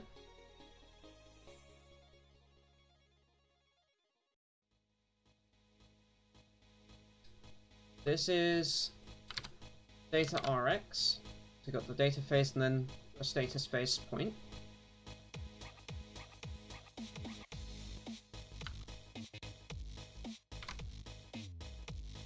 Then we go status tx here.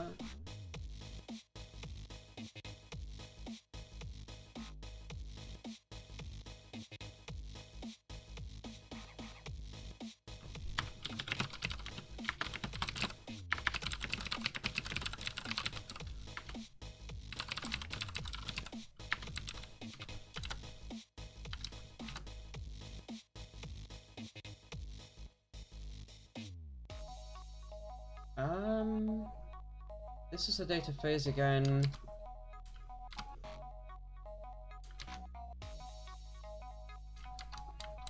I want to do a status receive.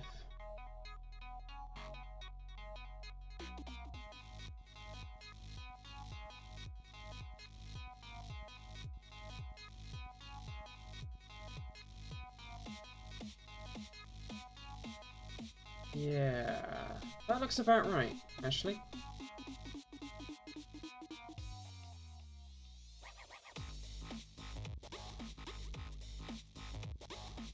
Because this is the status phase for this transmit phase down here, and this is the status phase for this transmit phase up here.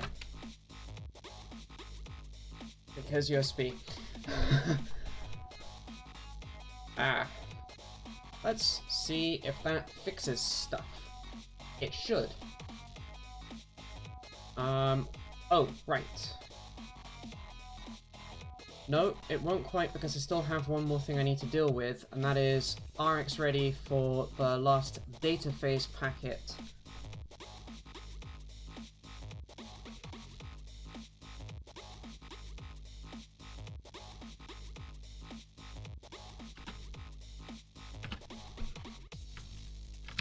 So if EP status transfer count or it was USB control state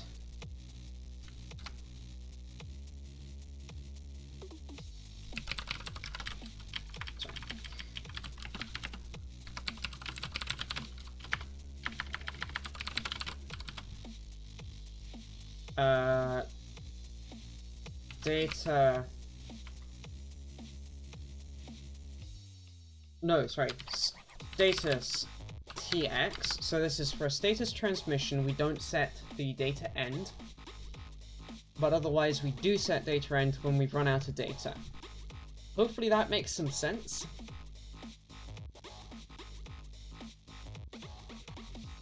And then we got to do a similar thing here. So this is if EP status transfer count or the USB control state is welcome back.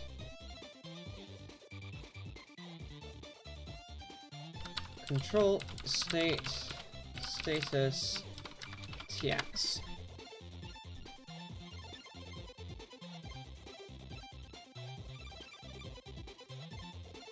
No, status RX. That.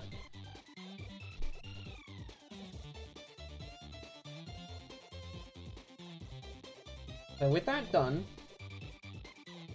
I think that might unlock the thing that was causing our problems.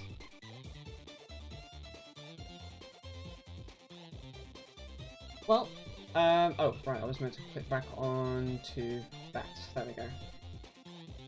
The old driver for the old chip. Well, for not the old chip for this project, but for another chip I've done a stack for.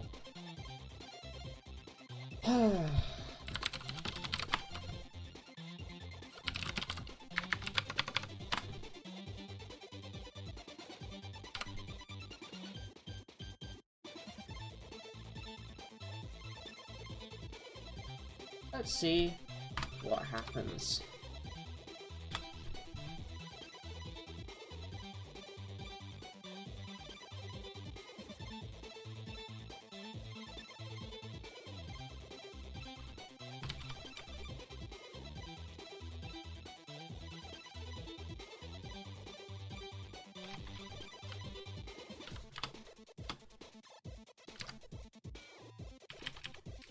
Something is still broken.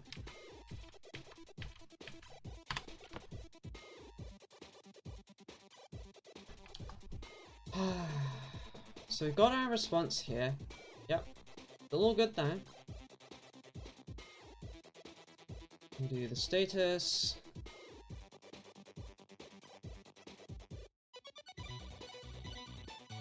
This response would please reset this port.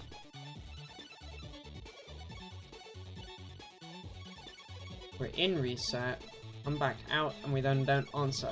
Again! Why?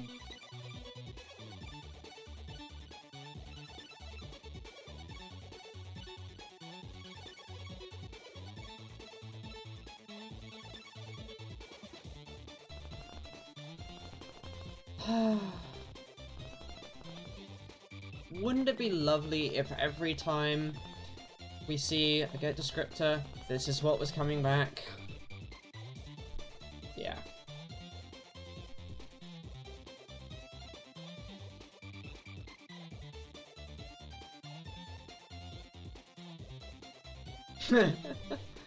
Oh, that doesn't sound fun. Right, let's see what... We're in idle. Okay. Ooh.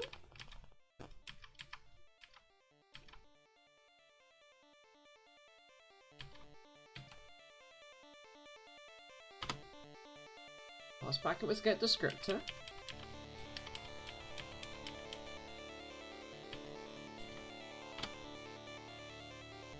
No bytes left to transmit.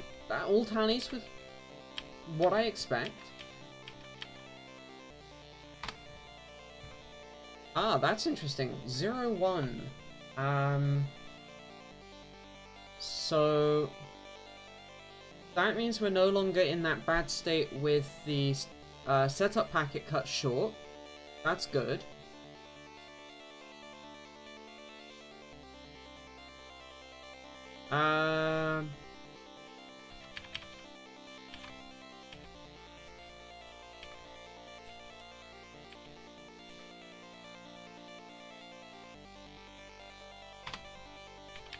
Oops.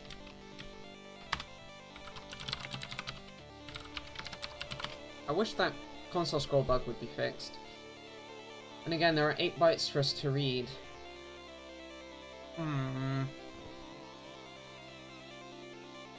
Oof.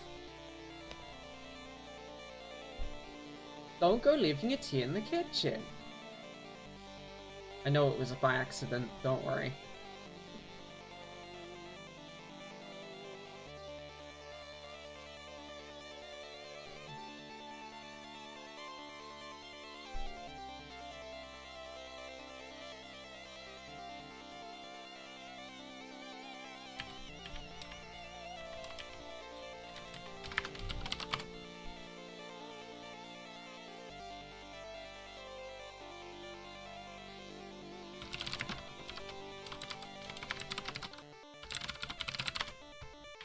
That's not USB core, that's in USB device. That's the address for the end of packet.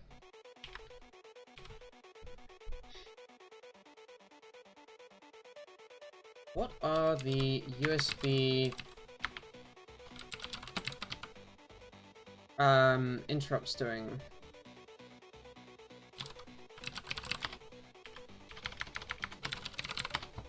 They aren't.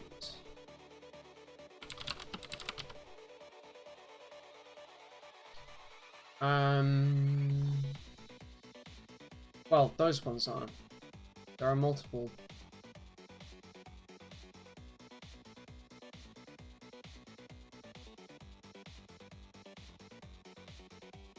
Don't mind my IDE having a panic while it tries to parse this giant header.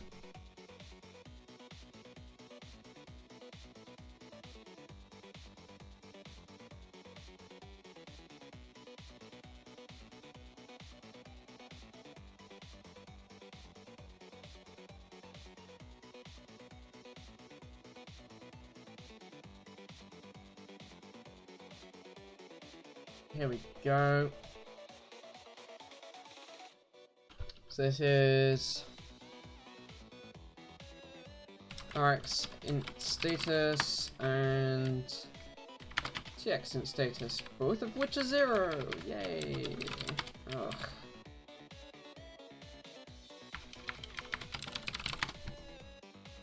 There we go, and it should be interrupting me based on there's a status packet to read.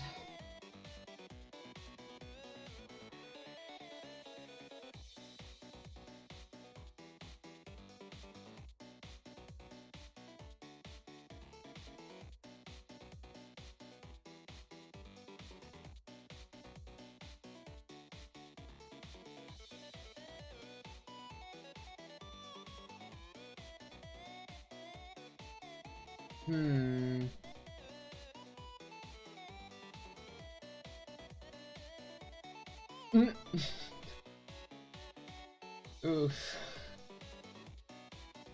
Don't worry, I know someone at work who frequently forgets their tea in the kitchen, and it can go for hours on end on the counter, and I've got to the habit of going up to them and saying, "Have you forgotten something again?"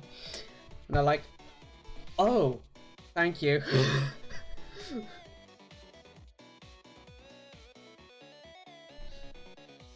Because, yeah.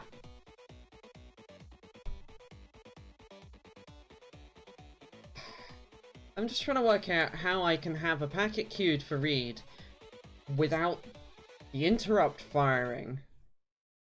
That's what doesn't make sense here. The interrupt isn't firing, and it should.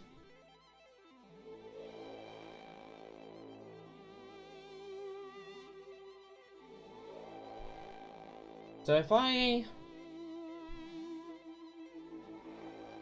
breakpoint on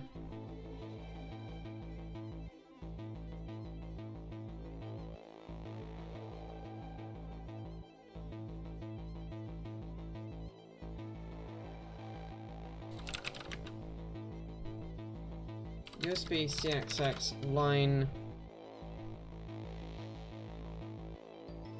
254, which is a for loop, and we run that.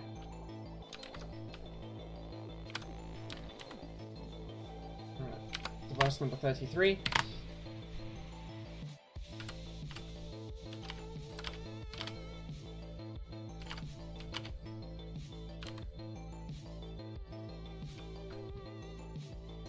Okay, we are getting into this.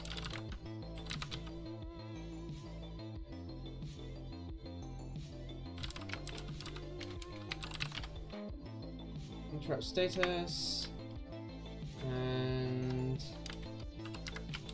transmit interrupt status. Okay, there we go.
There have been no really truly good ThinkPads since the whole going Chinese.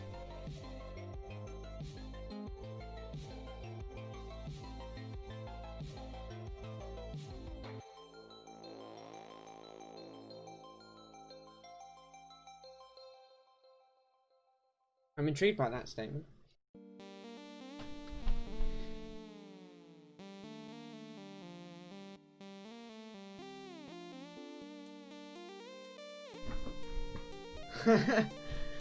That's a mood, Obliterous. That's a big mood.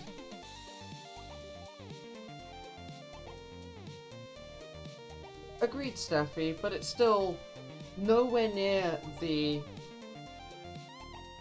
industry-leading benchmark setting point that it was at, which was just unbeaten by anyone in any way.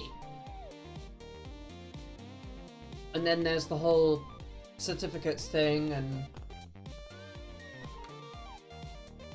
I mean, the laptop I'm viewing the chat on is literally built like a brick.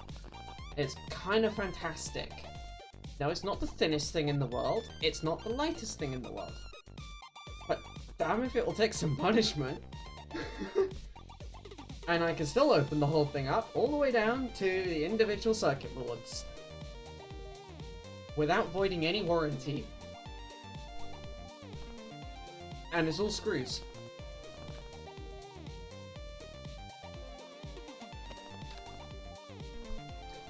That's fair.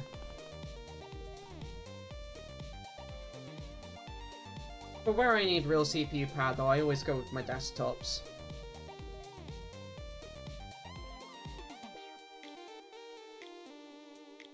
Anyway,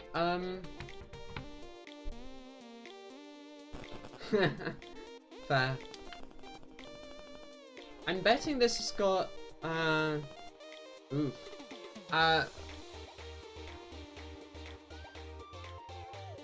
I'm betting this has got, my Blackmagic probe into a bit of a state, so I'm gonna discon.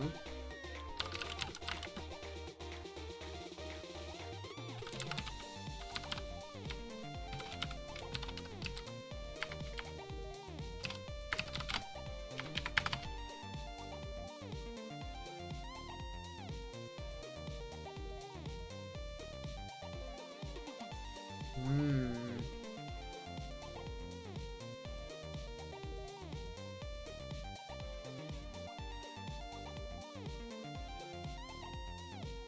That's fair, Steffi. You've got a different use case to me. I prefer my desktops, but then I'm also doing 3D renders every other week on this, and I'm doing, you know, hardware dev where laptops tend to kill ports.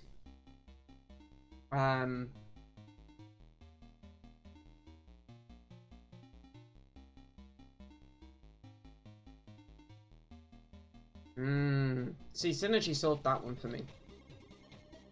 Synergy just means my mouse, etc. just moves with wherever I want to be.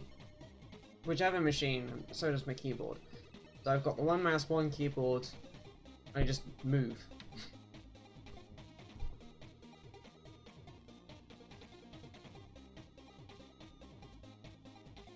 The thing for me, Steffi, and this is where we differ, is even if I had a laptop CPU docked, I still don't have enough compute power for what I do.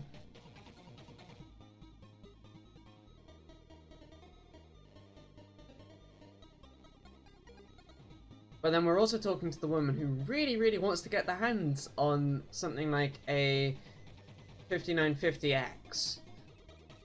Because I need the cores.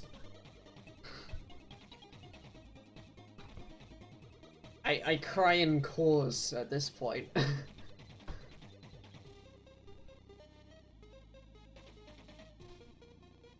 Ooh, oof. I feel that pain of just no, not enough cores.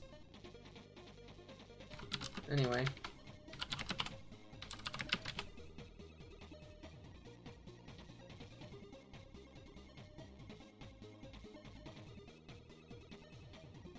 Oh.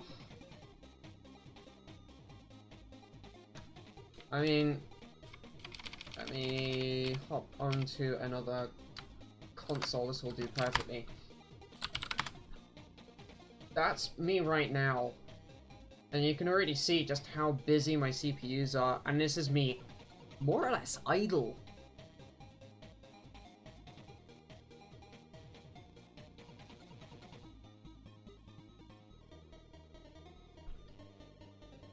And yes, I am using 40 gig of memory.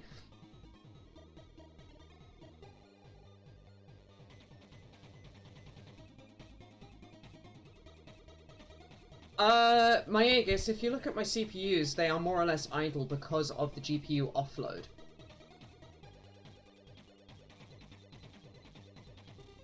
But I am still using 40 gig of memory.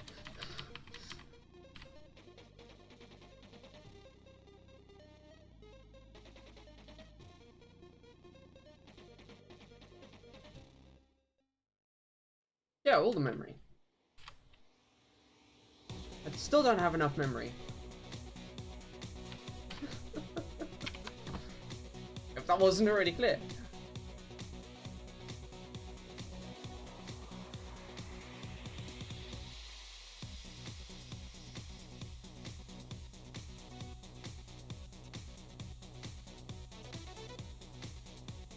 I am Jelly Hex-chan. I wanted to get my hands on one of those for this machine. That's actually what this machine is built to take. And I could not afford one. And this machine's not a cheap machine to have built. Yeah.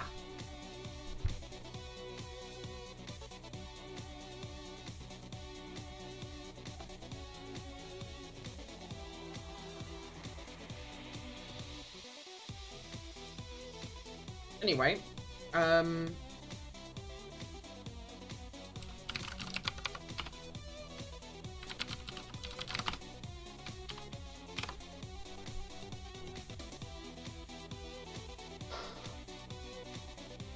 so we know we're getting to this point.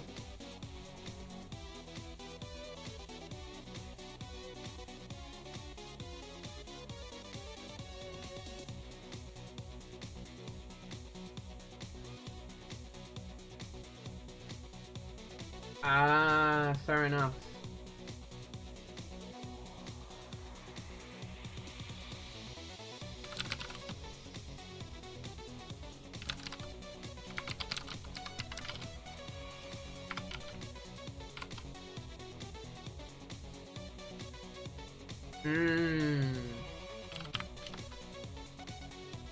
So line 267 there is the one that's doing the are we idle and so deal with the setup packet, or are we not idle so deal with an out packet? Let's see what is happening, and why am I eating packets without handling them?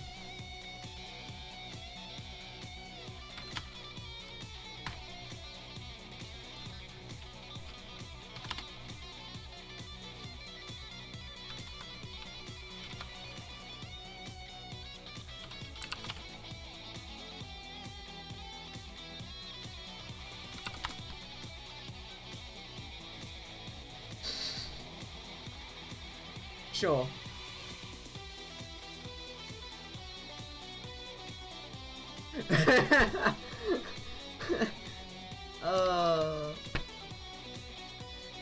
I should have rephrased that as the device eating packets. Just they disappear into a black hole and it's not good.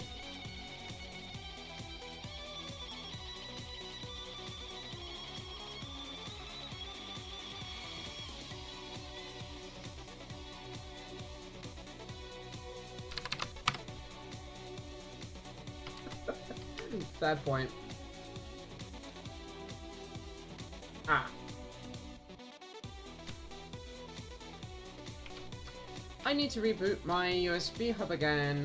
1 second. This is extra.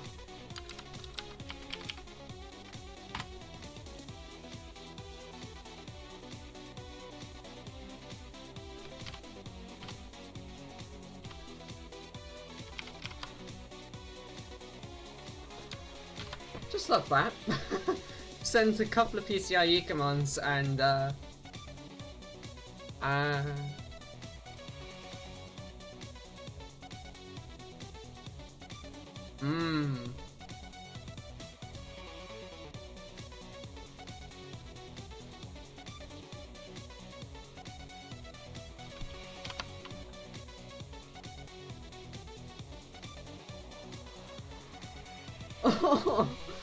Oh. I mean, to be fair, Obliterous, you are a network engineer, so that's oh. Obviously, you were hungry and thinking about networks at the same time.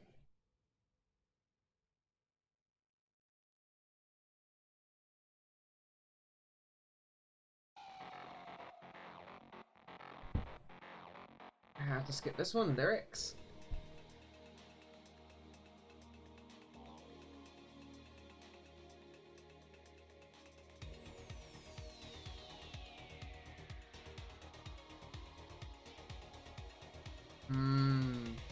Anyway, so we only hit this if statement once, which is bad.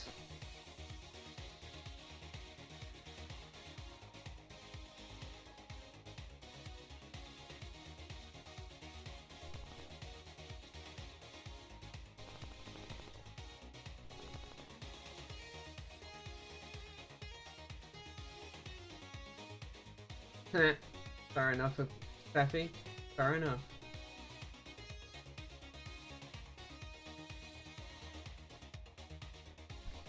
Okay, I'm gonna try breaking USB CXX line 257, which is an if statement to do with whether or not to handle stuff on that endpoint or not.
Yeah.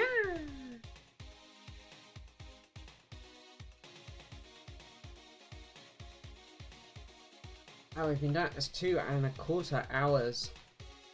I am running out of ideas. Yeesh.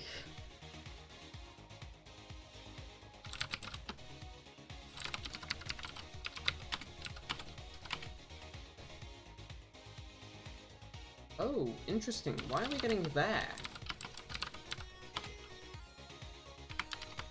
USB core, USB state. Waiting.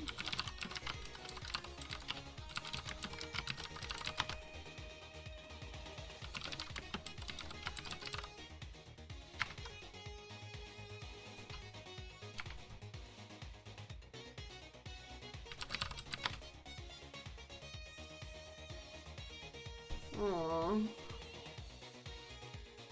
Yeah.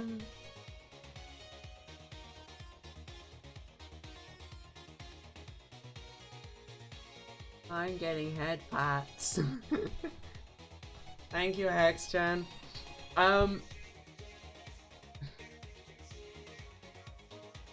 Some Ryzen mobile chips do have SMT, but not all of them do. But it also turns out it doesn't actually matter. You don't see much of a performance difference.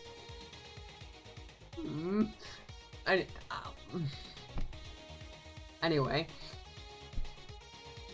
so status of 8, that is coming from the interrupt status. It is.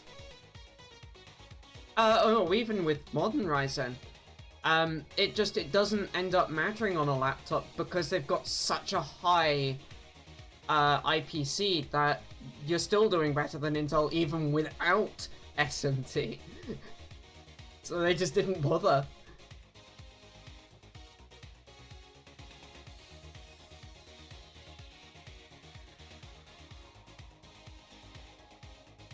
They took the opinion that, well, we're doing so overkill that symmetric multi-threading, what Intel calls hyper-threading, which is an Intel-specific term and a Borken implementation of SMT. Oh no, Gyros, even if you turn off all of the Spec X mitigations, it's still worse.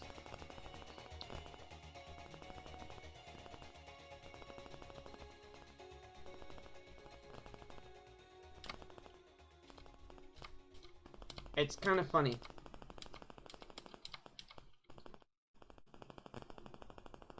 They do, and the IPC is lower.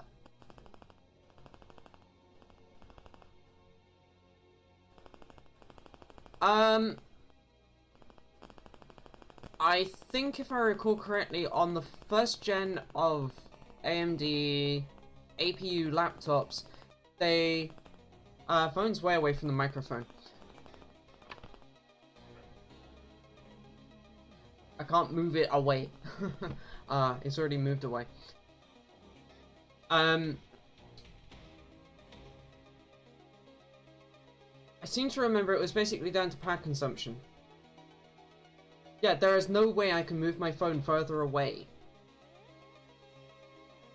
Yes, it is.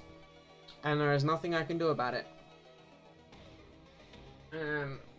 I can't. Well, yeah. Unplug it, and then I'll put it somewhere else. Is that better for you?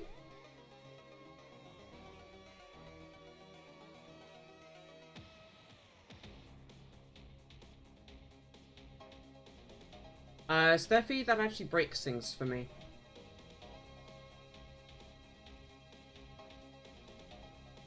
Whenever I do that kind of thing, because of the way aeroplane mode is implemented on my phone, it won't actually turn the Wi-Fi on, it will just disable all comms on my phone.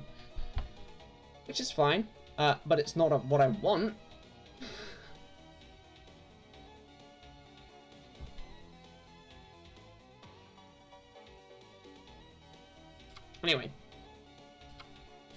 Anyway, let us find...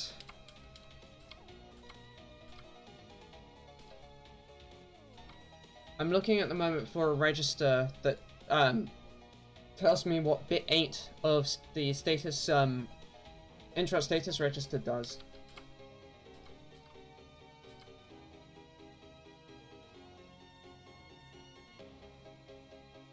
And you see, that's what do not disturb mode's for.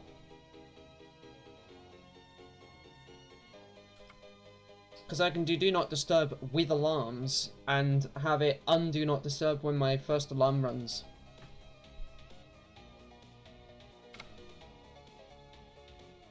See, I would do that, but like, there's no real point for me.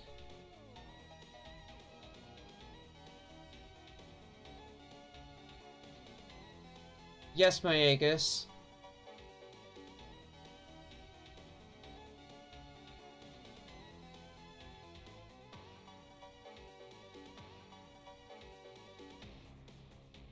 No, Steffi, not on my phone, not on stock Android.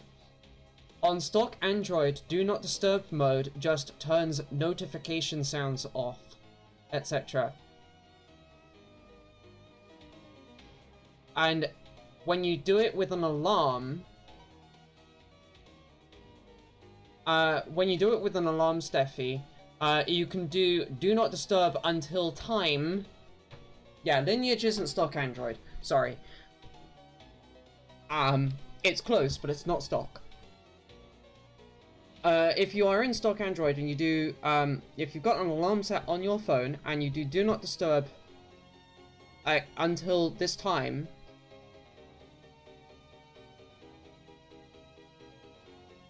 no, D&D is in my top bar as well. But aeroplane mode has to be remembered about. D&D will automatically turn itself off for me when my alarm goes off. Aeroplane mode does not, and my memory is shite at that kind of thing. I have been bitten by this before. I do not do that, because it's a bad idea. This is why I told you, Lineage is not stock Android. If Lineage has removed it from the pull down, that's non-stock.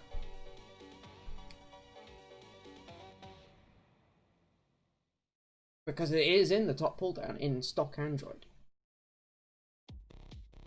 Kinda great.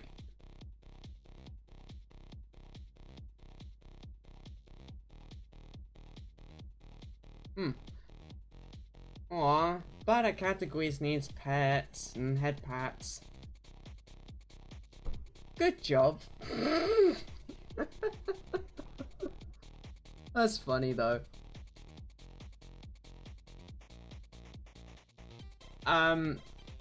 Mayagus, have you looked at the Pixel?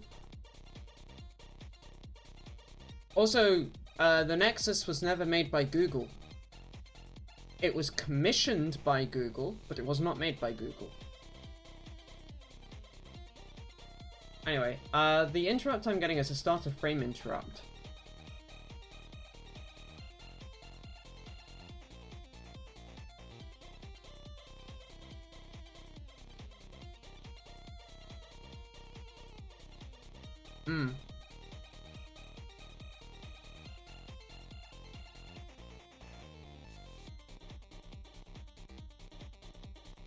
Interesting. Yeah, I'm just using the stock Android alarms application, and it works perfectly with turning Do Not Disturb on and off. So, you know.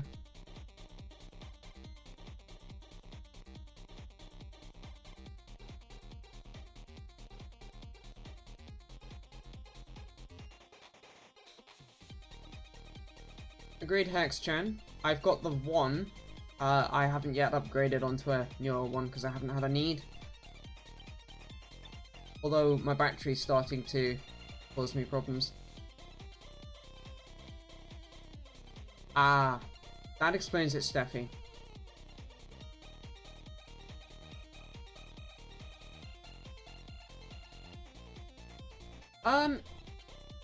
Yeah, you can currently get a 3A. You can currently get a pixel for less than 300. That's a done deal.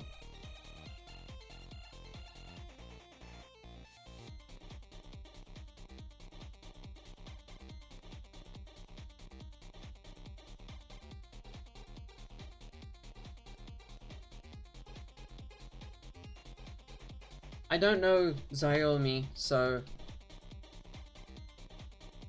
Xiaomi, even? I don't actually know how you pronounce that.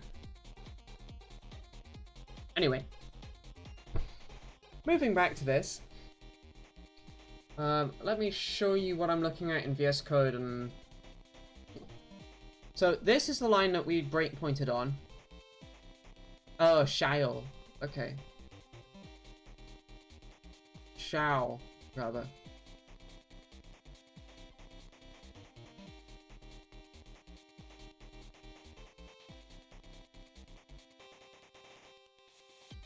So X should be read as SH.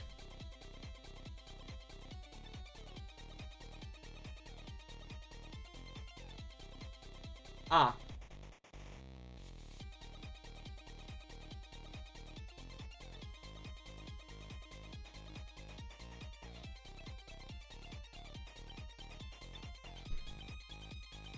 I can't pronounce Chinese. So, you know what? Fuck it. I tried.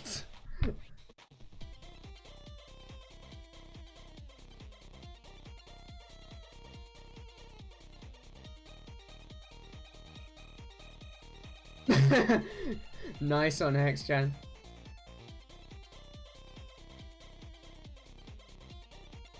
Who stopped using OLED, Steffi? Anyway, we're very, very distracted from what I'm trying to do, which is I'm trying to tell you about where we're at with this and what I'm seeing. So, the interrupt status register here, bit 3, which is value 8, is the starter frame interrupt. A new frame has started, which is great, cool. Ah, okay.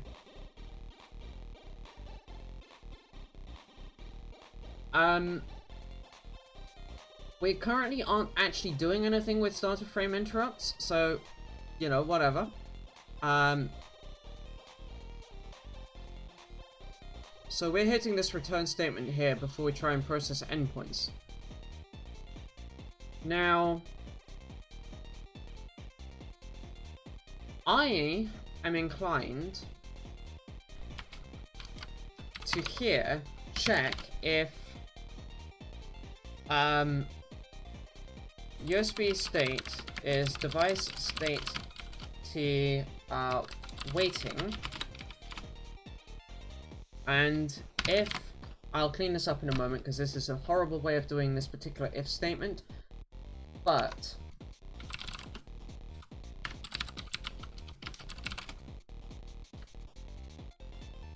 if I look at the... Darn it.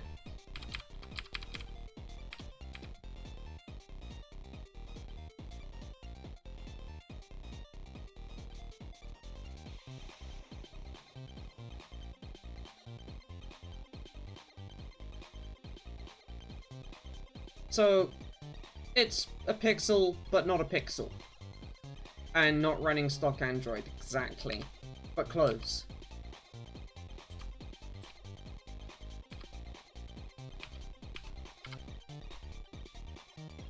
Fair enough. Can't really complain there. Anyway, the register I'm looking at the moment is the...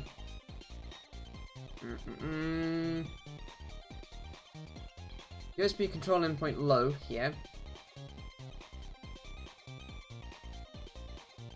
And what I'm thinking is that if RX ready is true, and we've come in with it...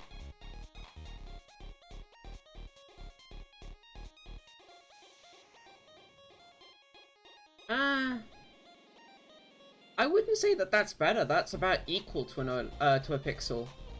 But fair.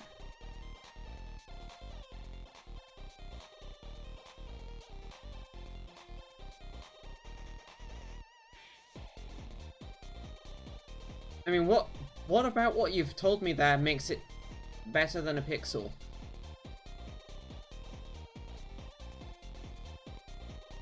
Noting that the Pixel 1, for example, has no notch either. Anyway, what I'm going to do is, if we're in the waiting state, and pixels do not have notches, not all of the pixels have notches. Even the modern ones, only the large version has a notch.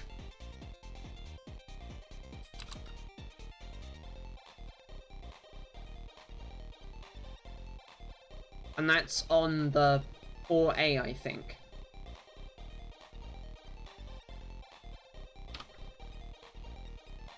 Anyway, if we look at USB EP0 control here, and we see that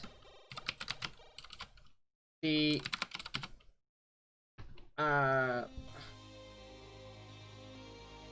status RX ready is set,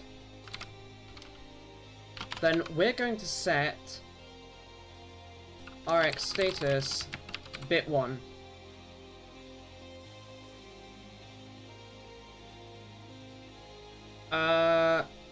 I'm sorry, Steffi, but the small version still doesn't, as far as I have seen.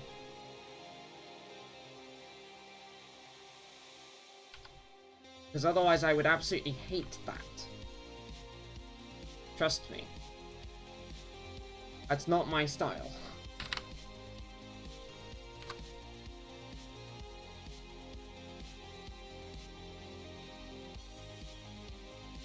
Bit 0 or bit 1? We want... This is bit 0.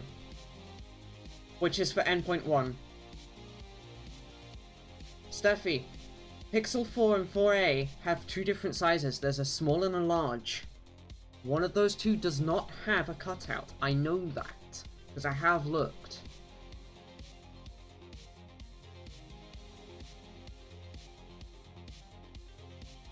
Are we talking Pixel 4 or Pixel 4 XL? Are we talking 4A or 4A XL? That matters. That's what I'm saying.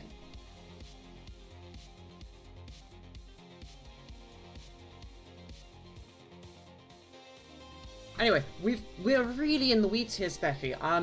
Sorry.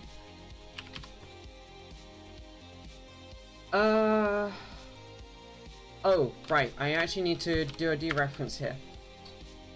This is status. It's okay. Oof. That's rough.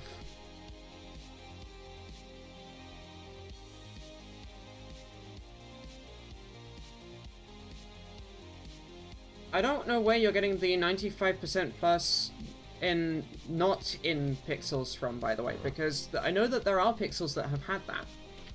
But anyway. Not that I actually find a full frontal amount of glass good, because it's really easy to crack now. But that's probably partly my use case side of things kicking in, as I put a big case on mine, because I do not hold things well. So, having not a full surface area does not matter to me, because I wouldn't be able to get my finger to the edge then.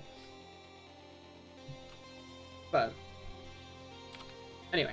So, what I'm doing here is, if we are waiting and the RX ready bit is set, then even if the endpoint status, the RX status value is 0, actually sorry, it would be TX status, we set RX to 1 anyway. So that we guarantee that we go into the read block at the bottom. Because I think that's part of the problem we're hitting.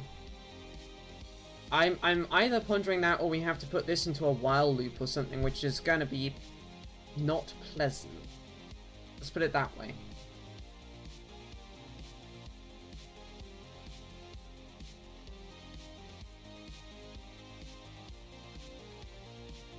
Actually, that's an idea.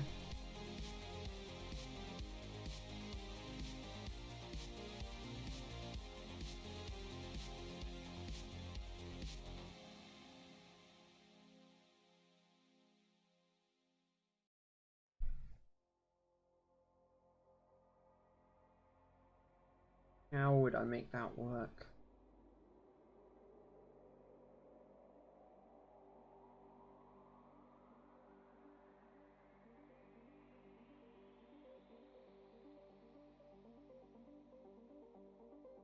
I'm just pondering about a for loop in here, or not a for loop, sorry, a while loop. I'm considering, do we try and make it so that we continually do this inner if statement if we're endpoint 0 and this condition here stays true, just while looping. And it would be while looping here, I think. Maybe.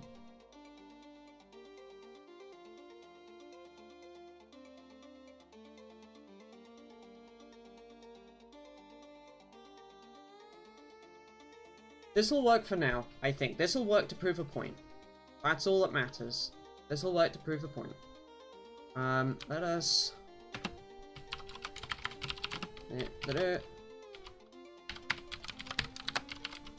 Squish that down a little bit.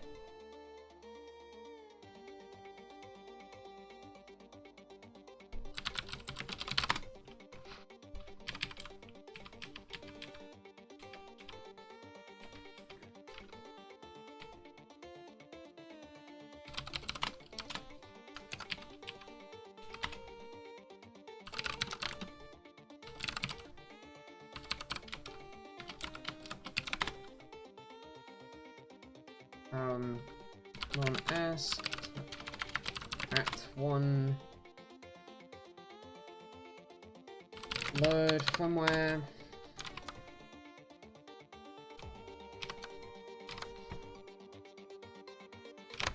okay. I'll restart the packet trace because now it might actually work. We'll see.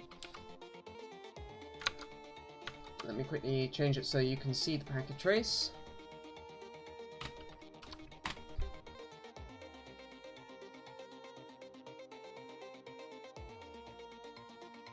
Huh. Okay, I broke it even further. Interesting.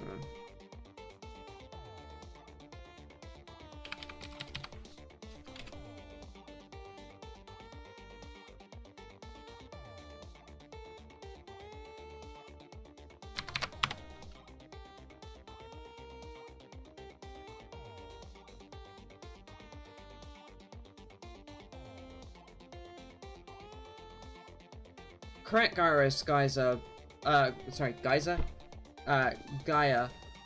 The thing that was happening before, and what we're trying to fix, is that we would get to here once, RX status would be true here, sorry, TX status would be true here once, and then we'd do this loop once, fall out the bottom, fire again because of start of frame, get to here, and then return.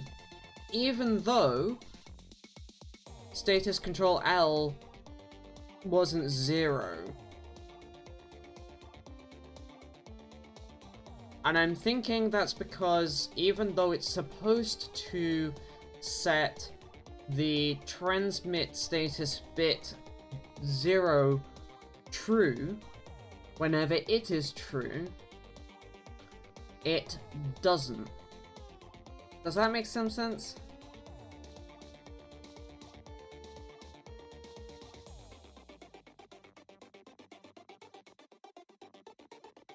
Okie dokie. So what I'm trying to do is I'm trying to force it back into this loop. But I'm also wondering if it would actually be better to here do some extra logic for while this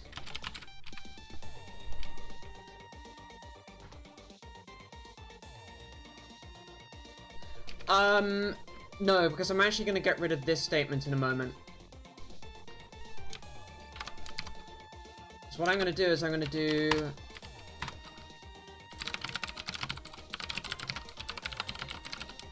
that, I think, and then I can get rid of this, which doesn't actually work. So now, while we have a packet ready to receive,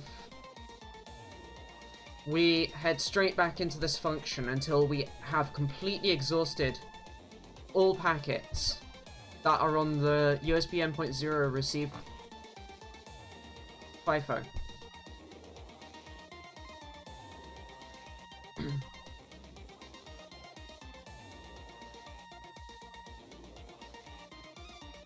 Endpoint here is the loop variable. Good point that it should actually have squirrely braces. Thank you. It actually ends up being 0 to start out with, but you're right to query that one. That could have been... Ooh. That might have been part of the problem.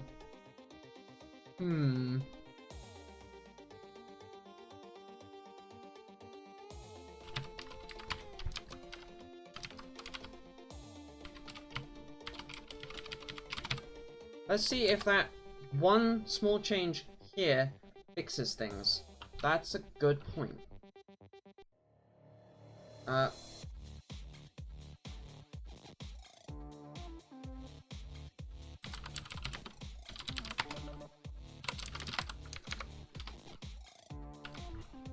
So that's now all armed and ready.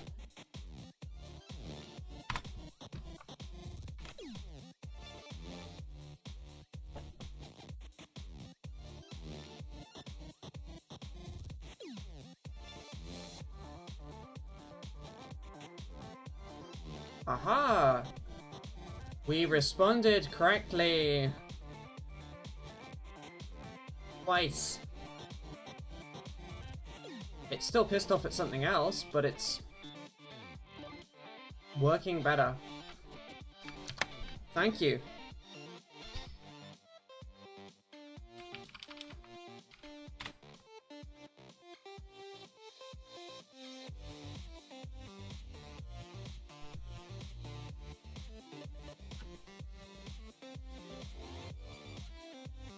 That saved me doing some very bulky stuff.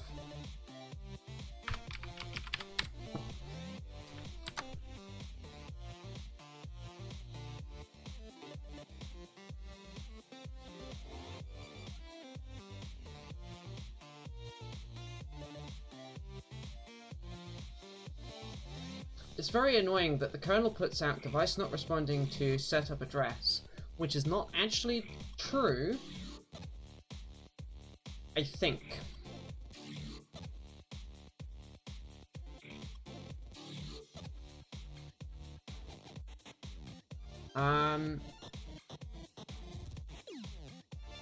So this is triggering multiple times and is now working the way it's supposed to work. What else is going wrong here?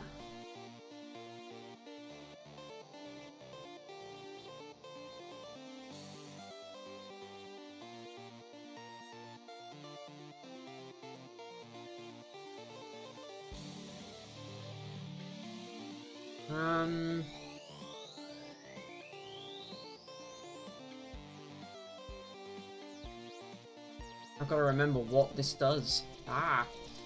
So that's the LED. A value of 2 is enabling red. And because of the selection range, it also disables blue. So that's firing, that's fine. But we never get here. I can see that on my board locally. The green channel, sorry, the red channel stays on.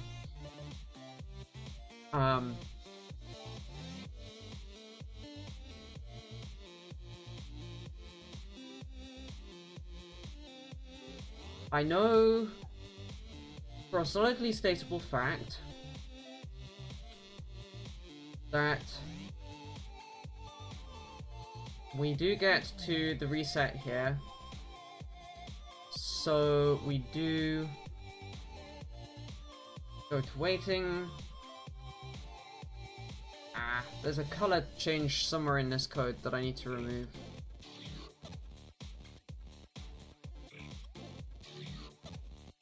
Or is it in this code, or is it...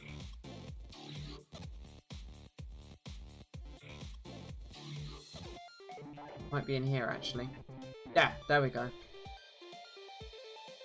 So, in theory, we do get addressed.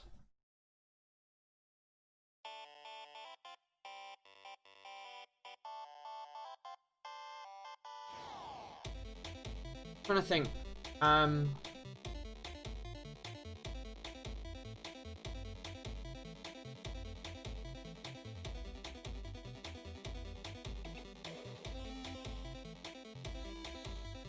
I should be making the LED go cyan. So if I move that down here, the LED should go cyan now. That'll tell me if we get into set address.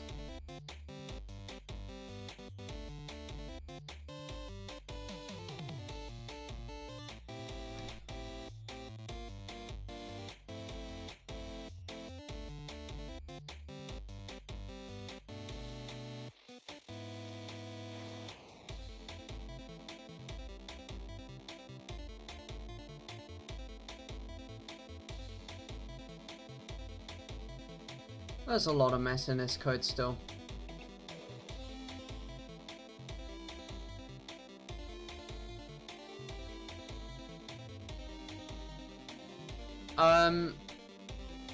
The green LED is already on.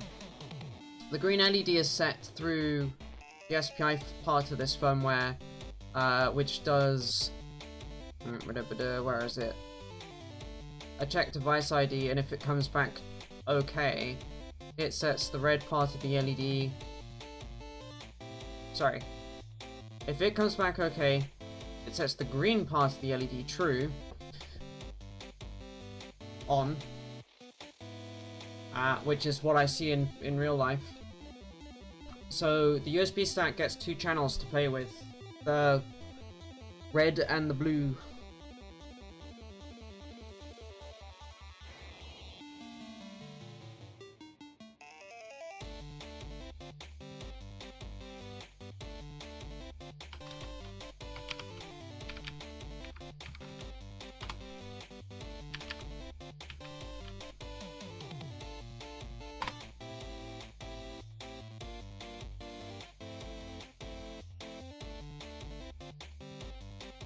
So, trying to think through my head how this will work.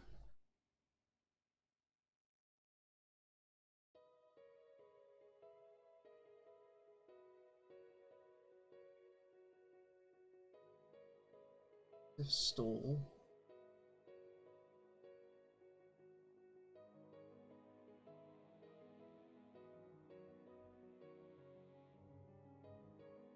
I'm in the wrong register set. It's this one down here. There we go.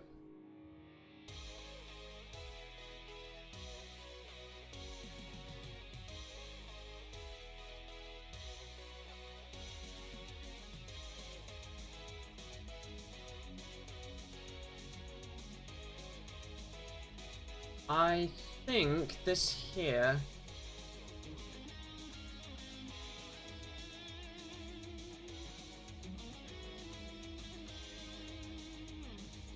Hang on. That should already be done. Yep.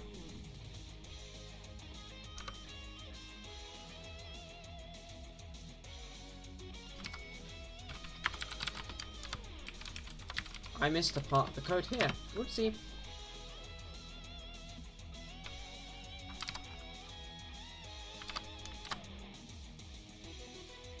There we go.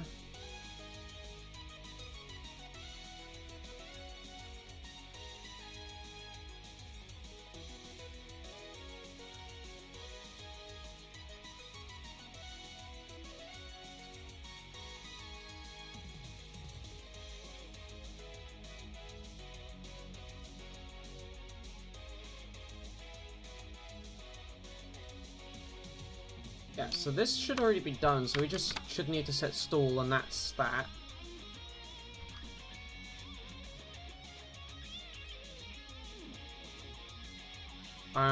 Oh, and I think also setting that we're in the data end phase here.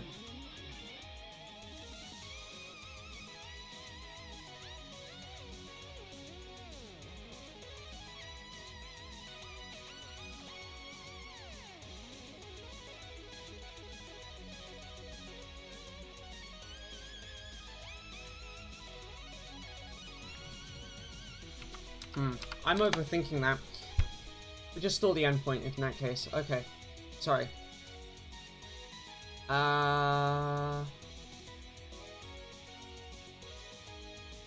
If we try and do the right and we do it in one shot, then we go straight to idle. Otherwise, we go to this. I'm thinking I'm actually going to change this code here slightly because I think this will actually go wrong, and I think it needs to do USB control state is control state idle, and I think we can actually get rid of almost all of the logic to do with status phase stuff. The only thing we need to handle is send status phase information. I'm not sure how I'm going to do that yet.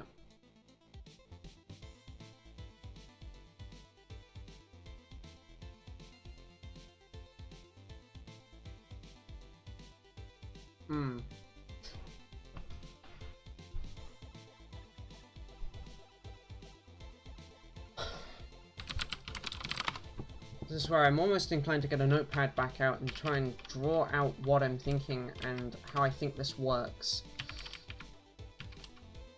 Because it gets confusing in a hurry.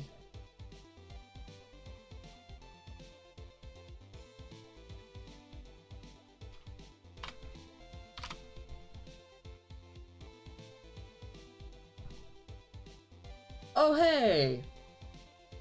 Whatever I just did made it much happier. Curious.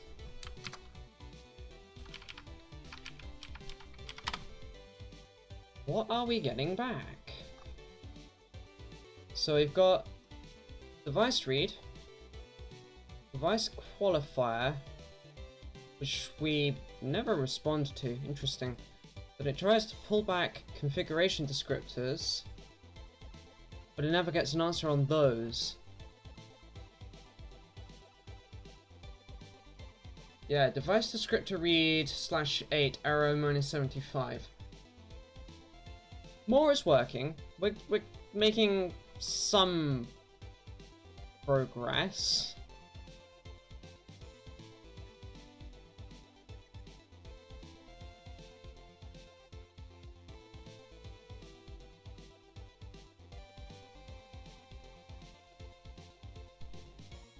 Device qualifier. M6. What on earth does that do?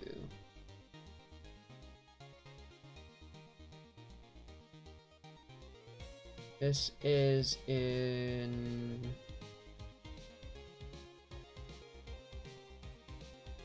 here.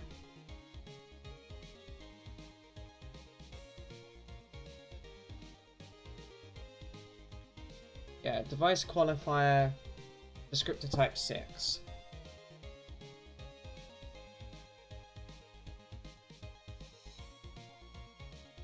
We should be doing an unhandled, which should be stalling the endpoint.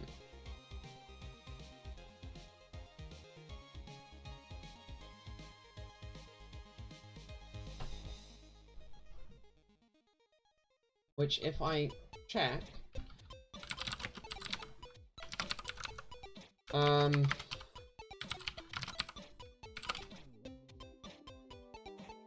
Status control... L...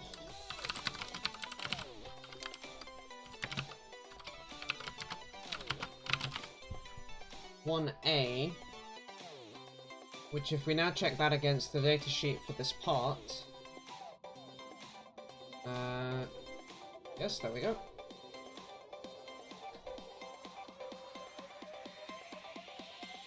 So we've got set end set, that's the 1, and then A, data end txrdy, which is interesting.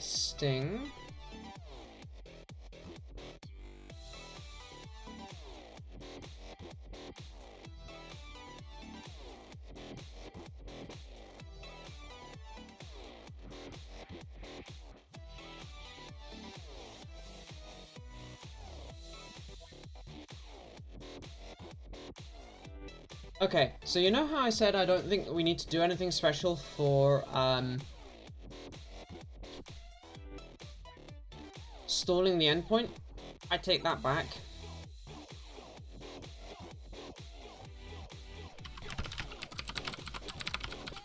Let us do a EP status data end here. I think that was what it was.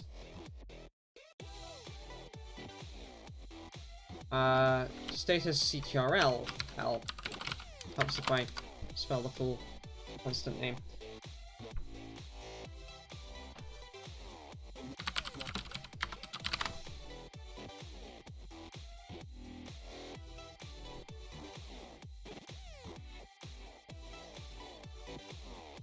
It depends on the USB device, Steffi.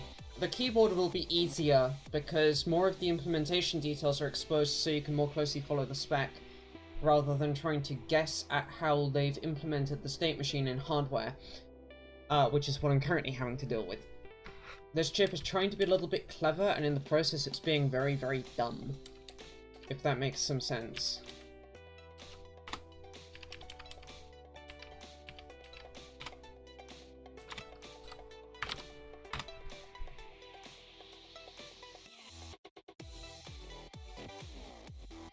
Huh.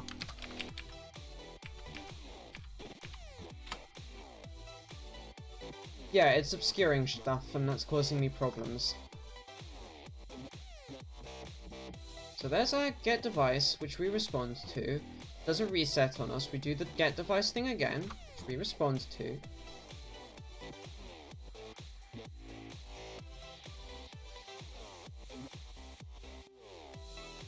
That's frustrating.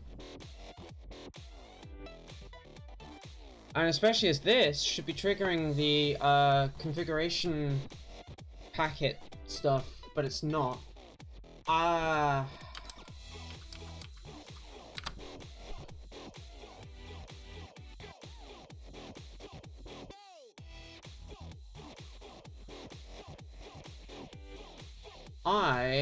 am going to do if USB EP0 control status control L ampersand vals USB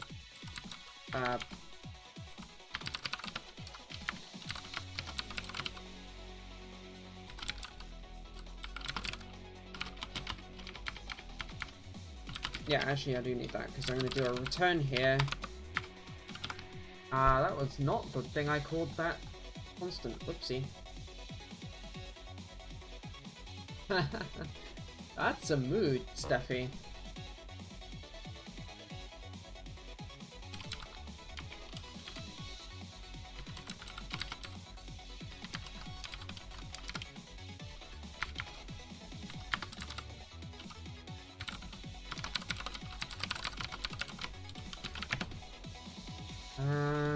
is going to be this clear value.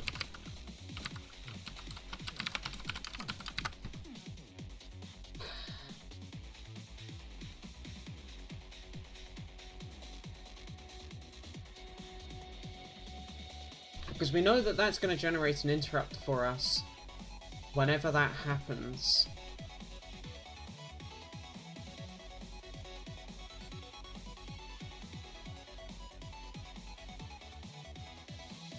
I think that'll be correct. I think that'll work.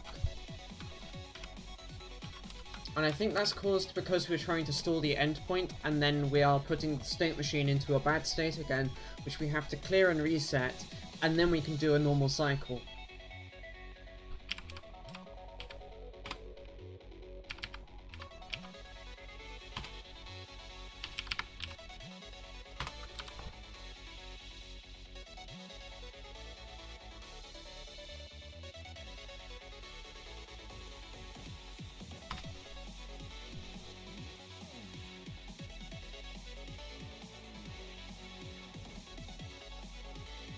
Something is still screwed because we're still not getting responses when we should.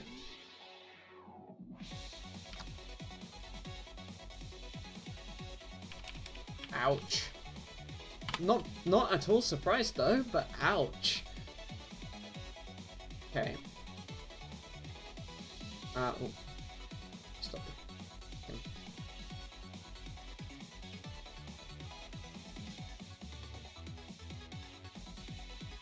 So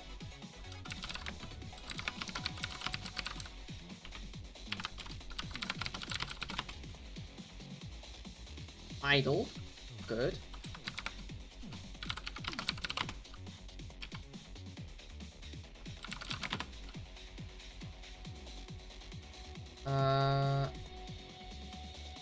Set end is still high.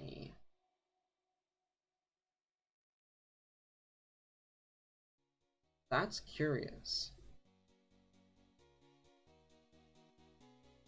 I wonder if I just let it fall through anyway and do its normal thing. That's fine, Steffi. Take care. Thank you for coming and joining and hanging out while I quietly go... well, not really so quietly. While I go insane.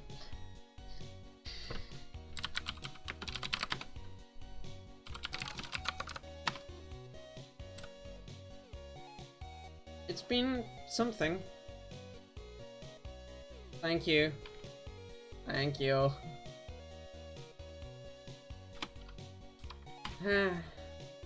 Yeah.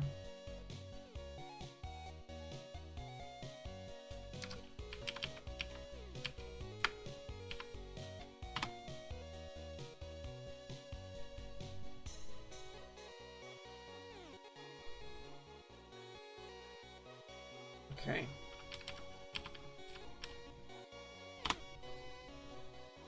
Somehow that value is still getting set true.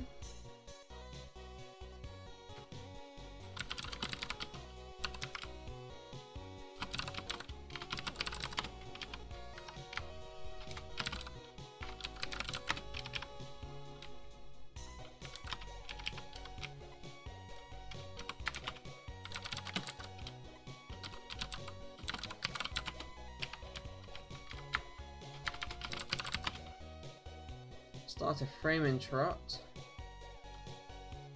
Yeah.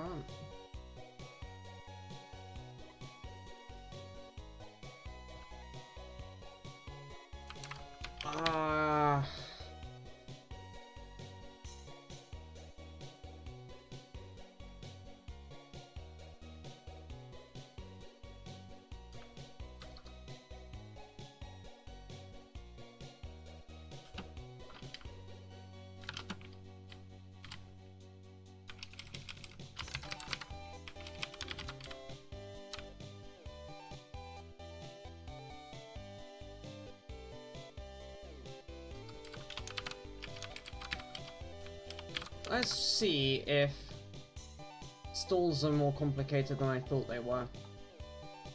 Let's test a theory.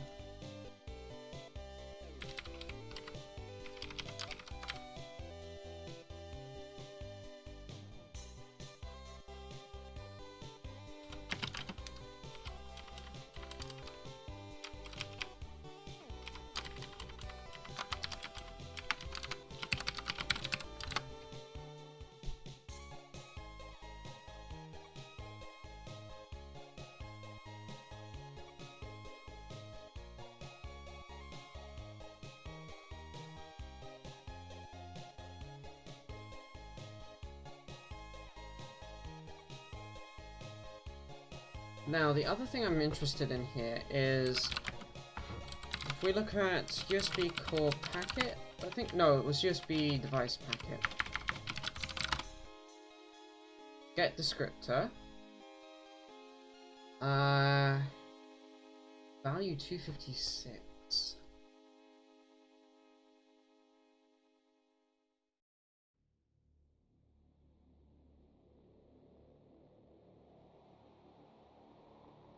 It's value 256 when it's at home.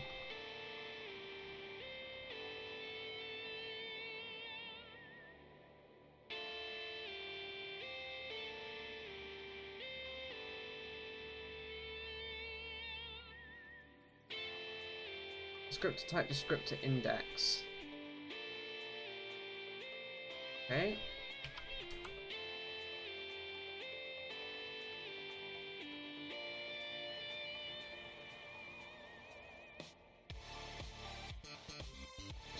How do I decode that again?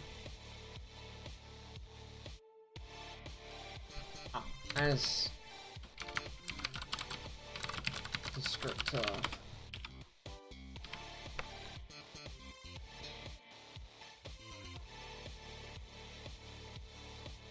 As the device descriptor.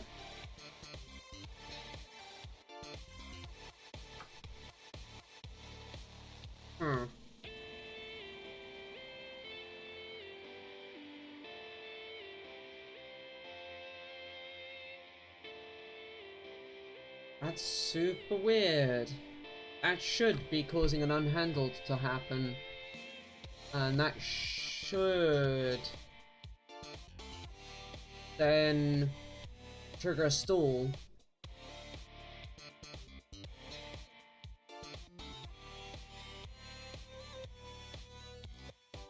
And then we go good. But that's not what's happening. And I'm really intrigued as to why it keeps trying to ask for the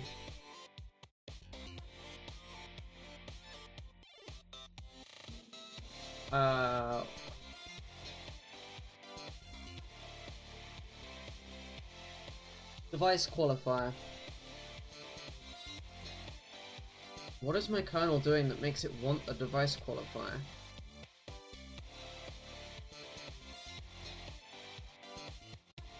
Because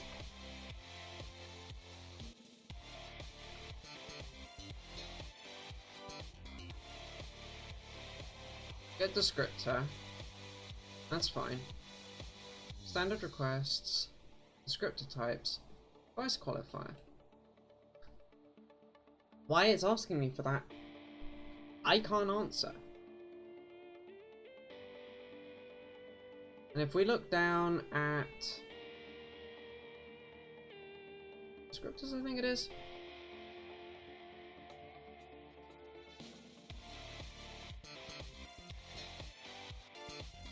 One configuration.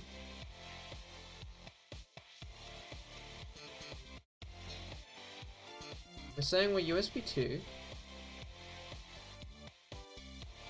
Oh, interesting. USB 2.1 is this version of the spec that we're currently following, so we can change that if we want. I wonder if that changes the power stuff at all. Why is there the descriptor in bytes? Device descriptor. It's code.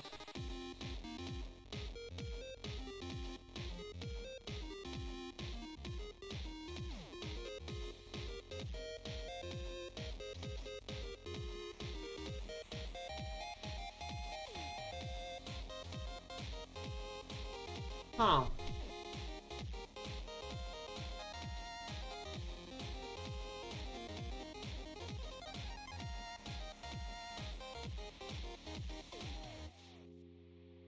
But I've said to it that I've got 0 other configurations.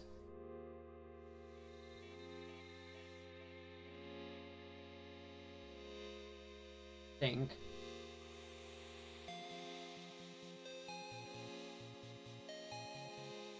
Oh, I see. It's because I'm saying I'm a high-speed device. Oh my goodness.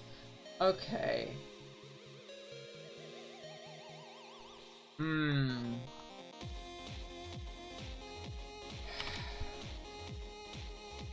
I've got it on screen.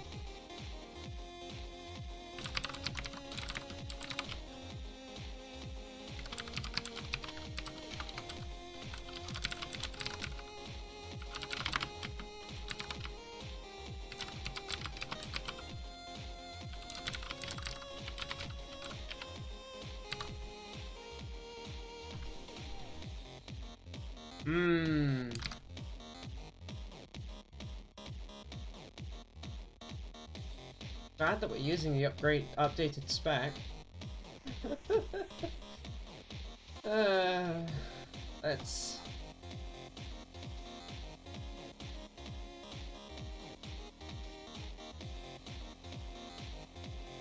I never implemented it. Okay.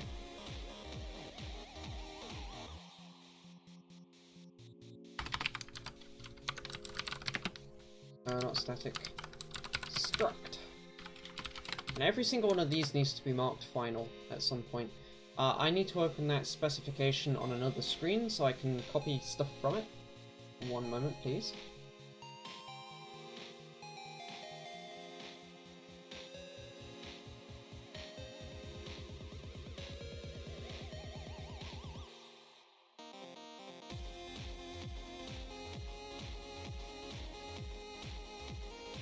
Let's find what page this was on.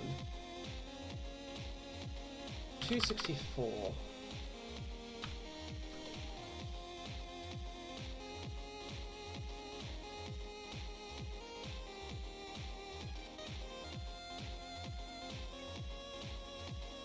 So we have unit 8T length, unit 8 USB descriptor T, descriptor type, uint 16T USB version,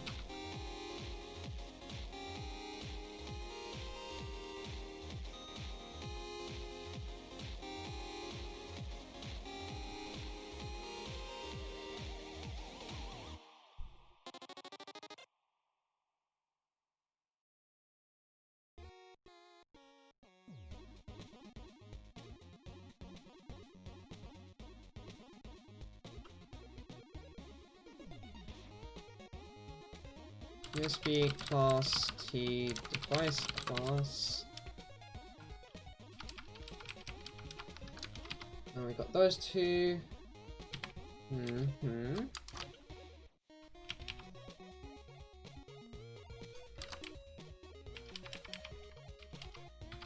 Number of other speed configurations.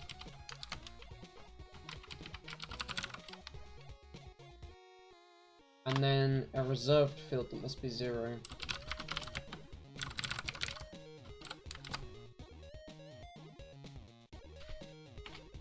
So it's the size of USB device file descriptor T, USB descriptor T, device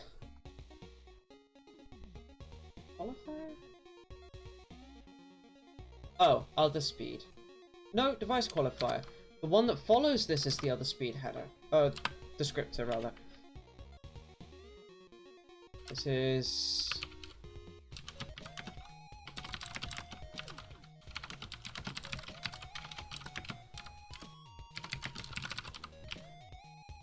that. And I'm inclined to actually change this to USB 2.1 here, because we're actually following the newer specification. So I think I'm comfortable doing that.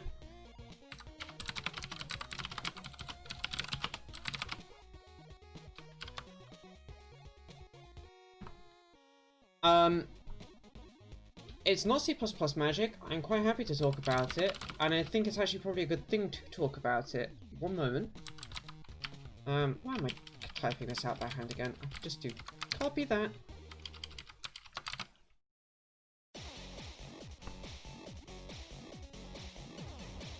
Packet size 0, none other configurations.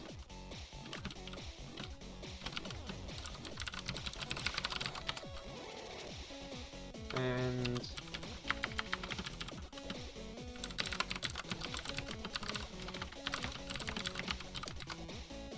So what we're doing here, std array has a constructor, that's the outermost pair of squirrelies. It then has a member, because it doesn't actually really have a constructor, it has a default constructor. It has a data member, which is t of n, where t is this type here, and n is this number here. Which sets up the array, and I can't know what its name is because it's standardese, so it's an unknowable internal name. And that's what, this second squirrely pair here deals with initializing. Inside of that array, we then have one data member. Make sense? So the outermost pair are because I need to invoke the constructor. The next pair in is to initialize the single member it's allowed to have, and then array. Std array fun, you know, the usual.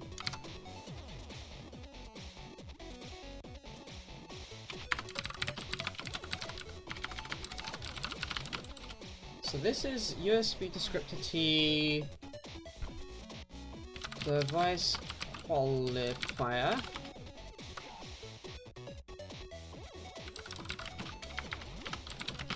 It took me a long time to figure out that that's actually what's happening with that syntax. Which is why I'm so happy to share it.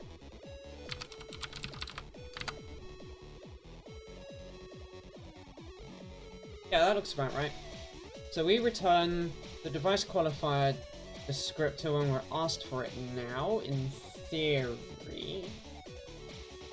Let's find out how much practice that is.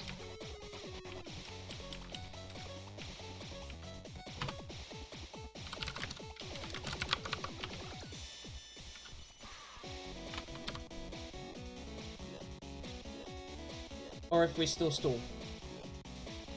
In weird ways.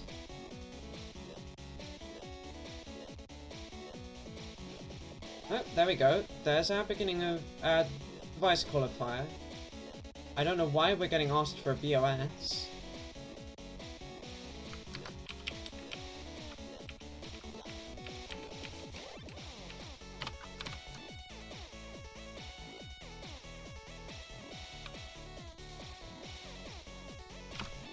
Well, that proves that that bit of code works. Because there's our device qualifier. Nice.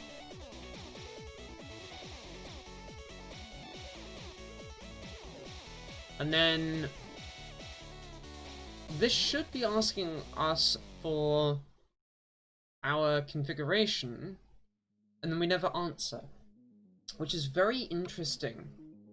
Very, very interesting. What it makes me want to do is break on this line here, 162.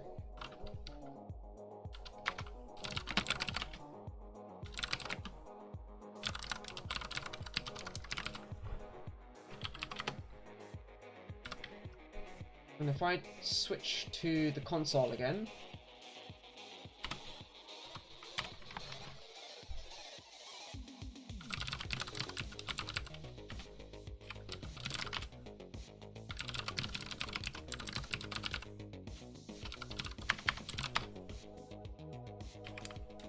that's because that is in the USB types namespace.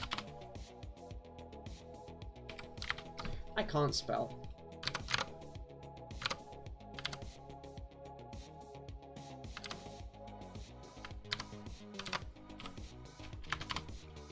One.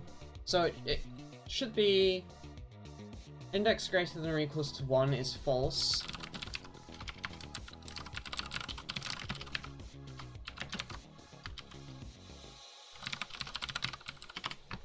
Yep.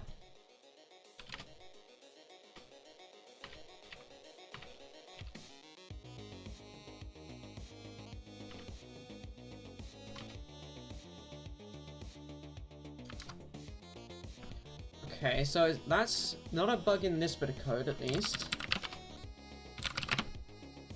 It returns to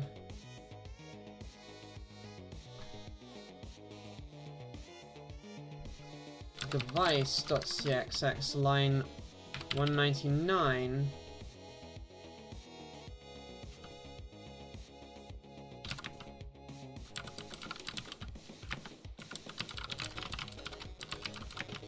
Not store data and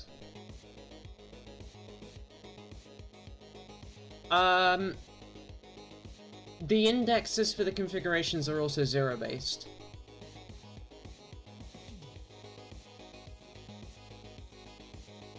In the get configuration part of the spec, 1 second.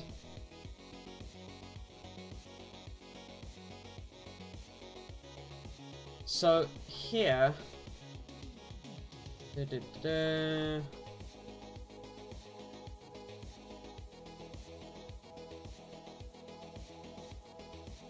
interface, get descriptor. Descriptor type and index in the value here.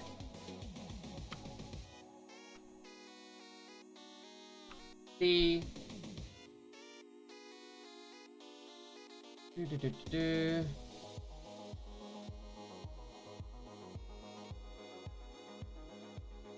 The range of values used for a descriptor index is from 0 to 1 less than the number of descriptors of that type implemented by the device. So we're okay on that score. That's not the bit that's tripping us. What is to do with the multi-part handling. I think I know what's going wrong. I just need to construct an if statement to detect the condition that would cause us to go and hit this here. Correct. We're in the get side of things still.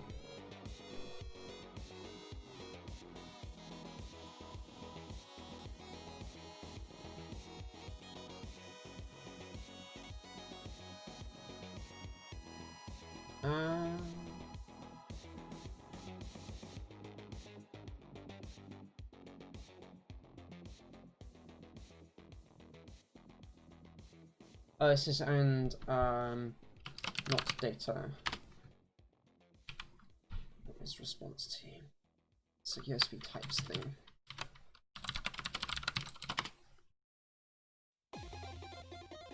Oh. Again, trying to click OBS and clicking the other Visual Studio Code window.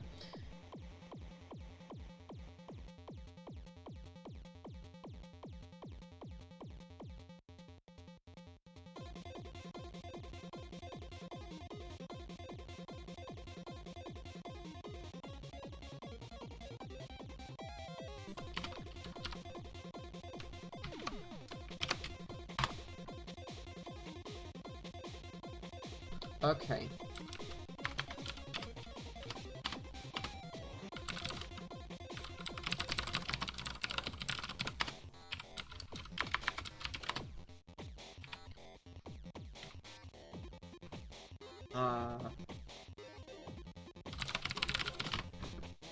Thank you. Yeah. Cool. And that should probably translate into being a multi-part transfer.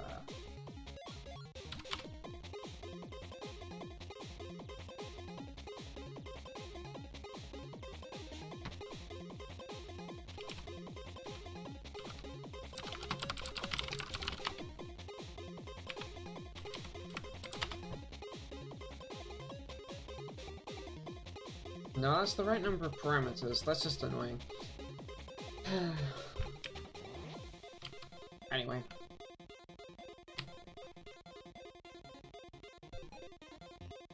I want a breakpoint then in...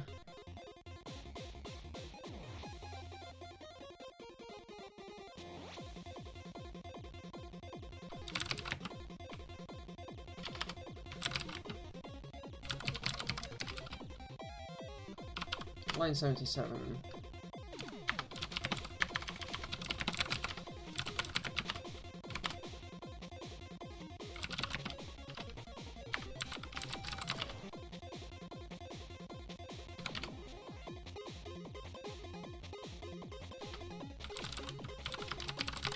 so we get the first part of first config descriptor.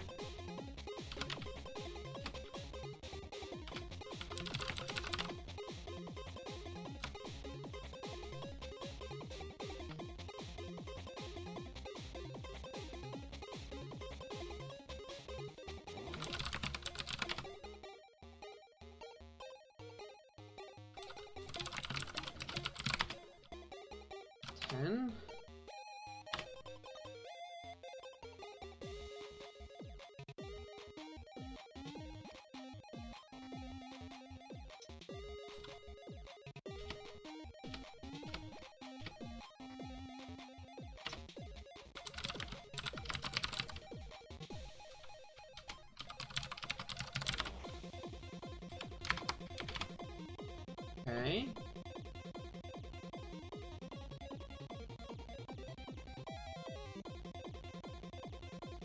Why is transfer count 0 here?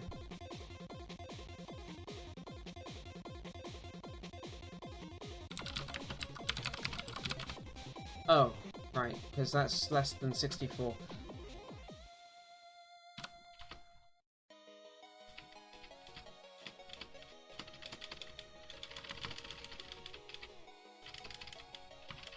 There are a lot of sections to this, so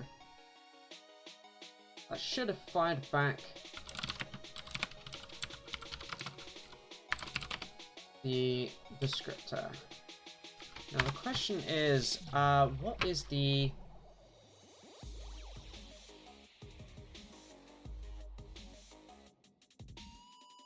Yeah, that is doing the right thing. This one. There should be a register I can read out which tells me how many bytes are scheduled for transmission. But I also know that I'm doing something bad here that we're going to have to fix, which is to do with that send data call when it gets to... when it's dealing with a number of bytes that is not 4 at the end of a part. We should be copying those bytes to a temporary rather than sending them, and then the next cycle through taking the first 2 bytes from the next chunk and then creating a 4-byte chunk and putting that on the queue, and because of the way the hardware works. The hardware is going to make this quite complicated, more so than I've got in the code already.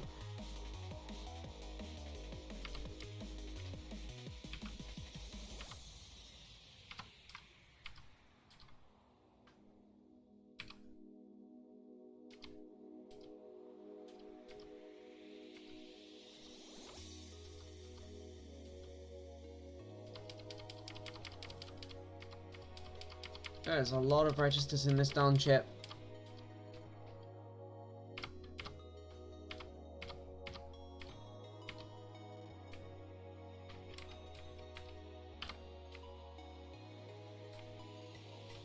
Oh, I should also check, oh,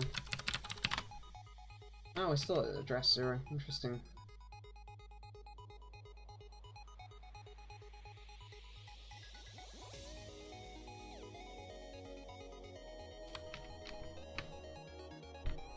Interestingly, stalling is still not set, still not working right, so there is that.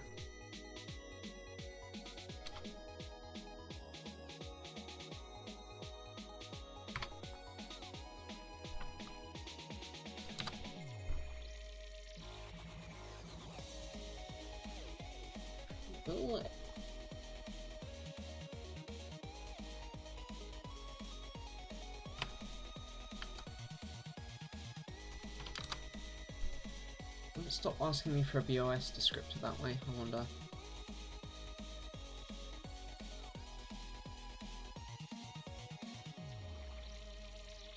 So I'm currently trying to flood through here looking for a suitable thing I can read that tells me how many bytes are scheduled on the endpoint. Which... this code here is the bit that will be causing us problems at this point, but I also don't know how many bytes are scheduled on the FIFO, and I need to know.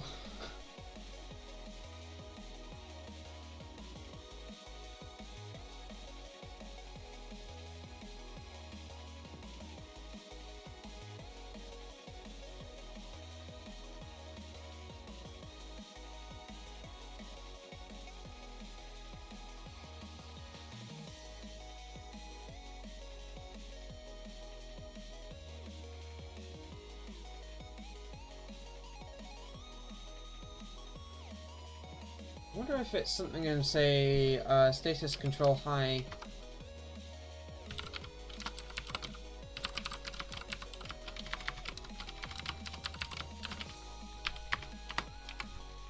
Which apparently I didn't call that. What did I call it?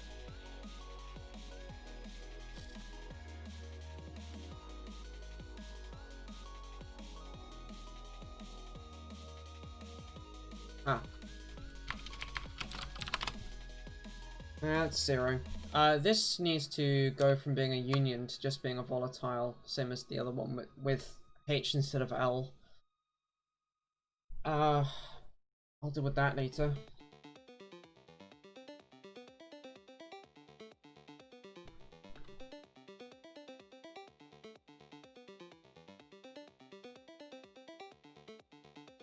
Also just realizing.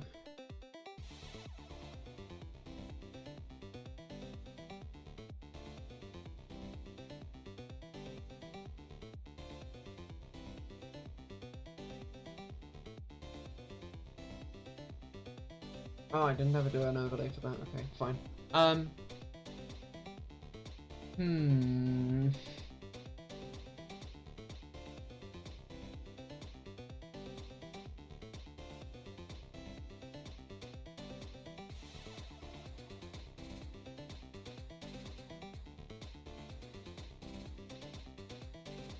So there's the endpoints. The addressing, sizing.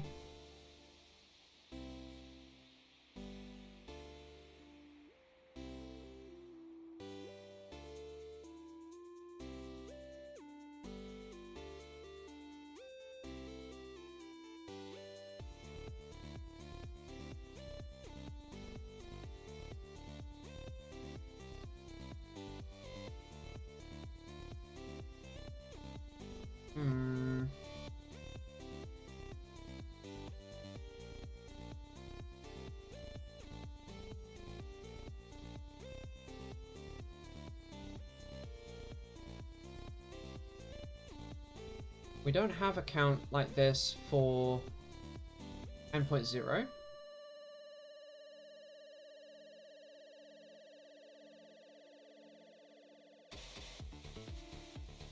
Okay, there isn't a register for what I want to do. That's really annoying. But I think I know what's causing it to have issues at this point in time.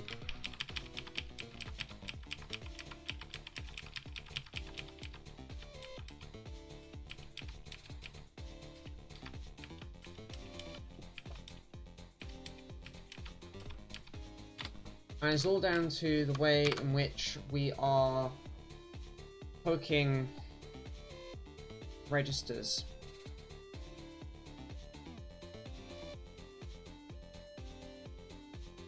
Yeah, that was because I had the device paused.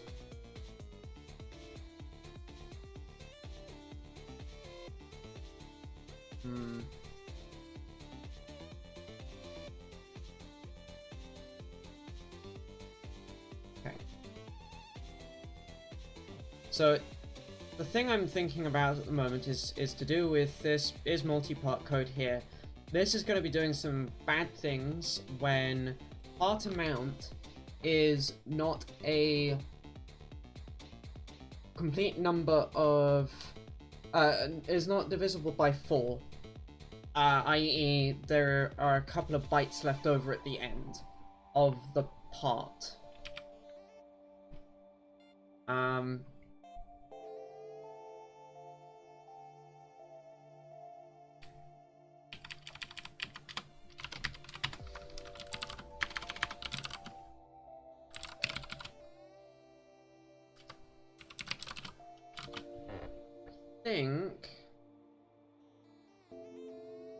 Take out my Aegis.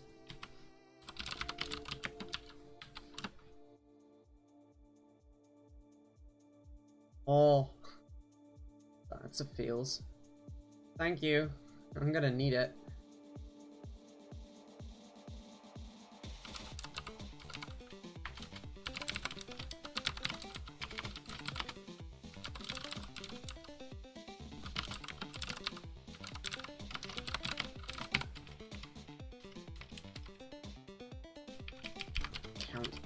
const.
So if we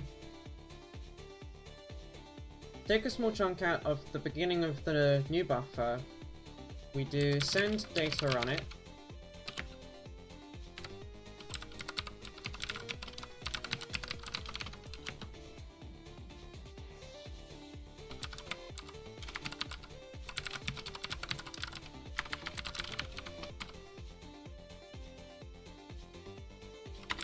This is an else here.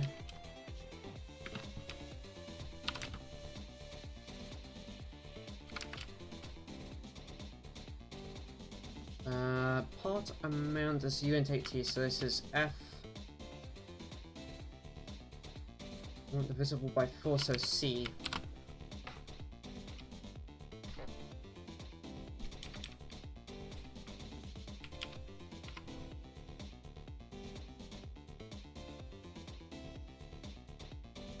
Oh.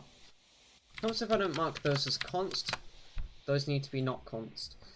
So, if we've got leftovers, then we send the leftovers. We then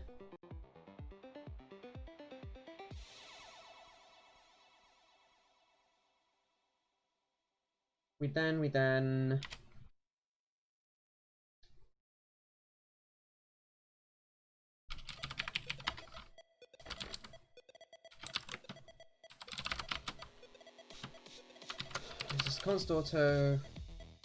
We'll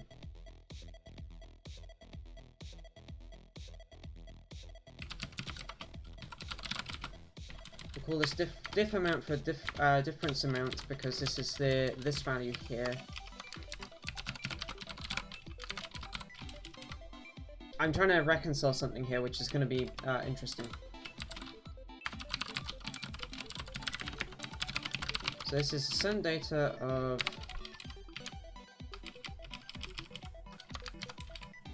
that, but then add on to that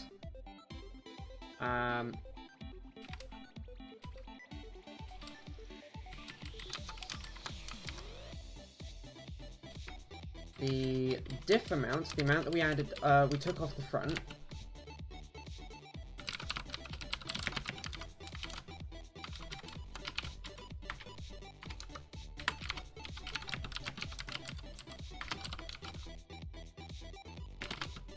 But then we also then have to add on out of my brain.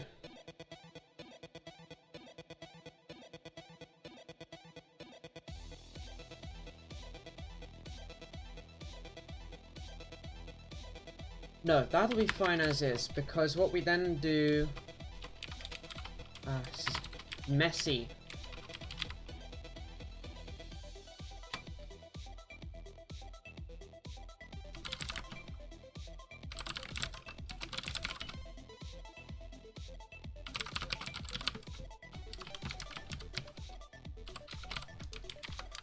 we have a remainder. That's actually what we're sending. Sorry.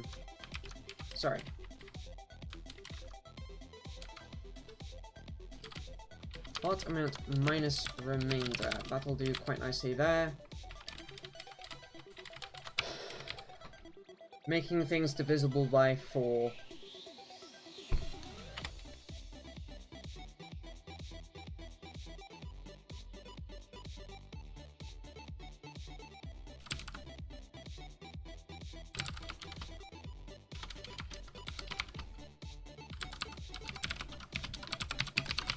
So this is to the start of leftover bytes. We then want to copy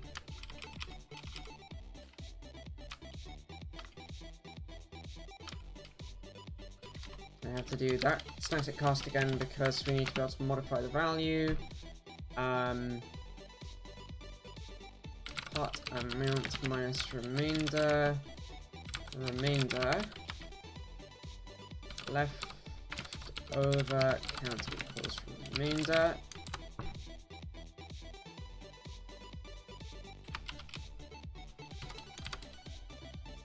So what I've just done here is we send a block of data that's divisible by 4 wherever possible.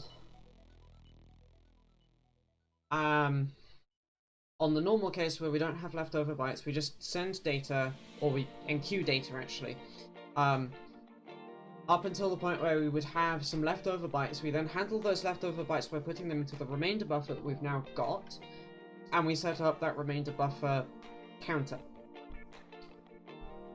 In the case where we do have leftovers, we first pull some extra data to make a complete 4-byte chunk, and we enqueue that because we have to do it in 4 bytes at a go because the hardware's annoying like that. We then send whatever's left of the buffer but realigned to 4 bytes again. Now this is where I need to go and do this.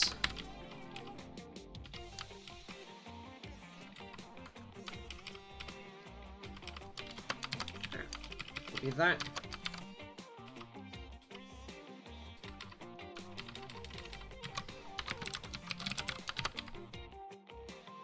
It says orthogonal.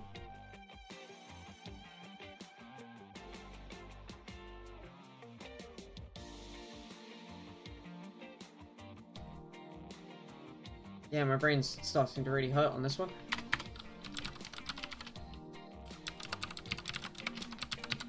Now this can also generate a leftover, especially as it's unaligned as a result of what we've just done. So we take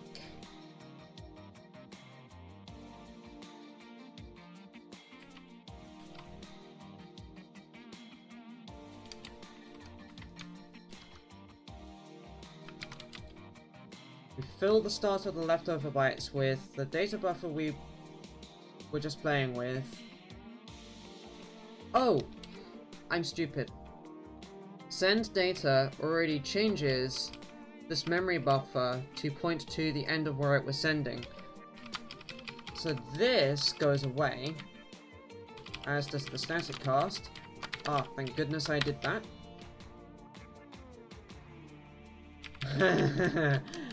Well, yeah.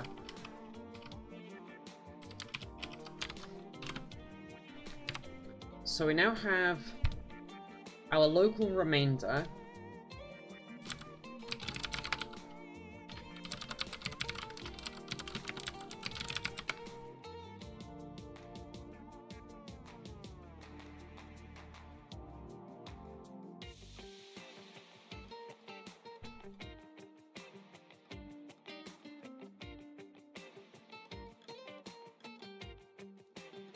Yeah, you can.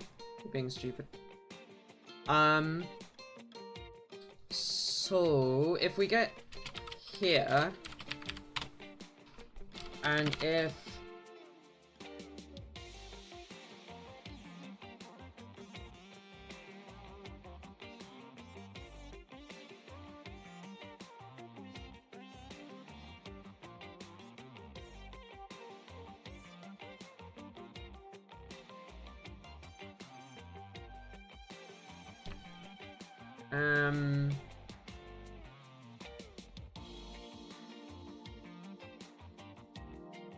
Yeah, if we get here, and we still have some leftover bytes,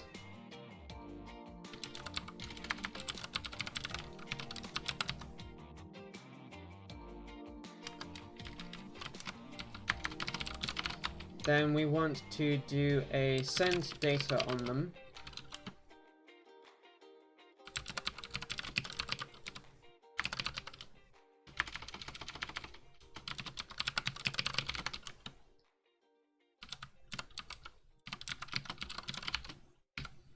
Like that. I think.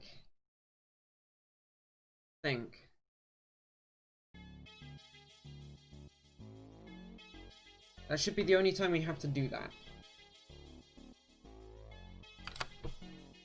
Let's see if that worked.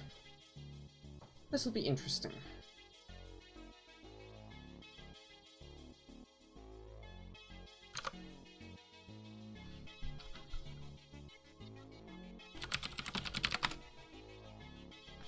It builds.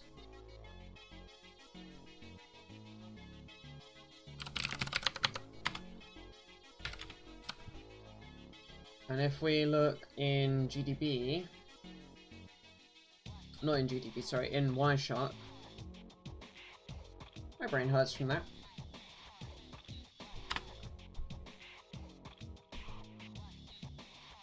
Oh.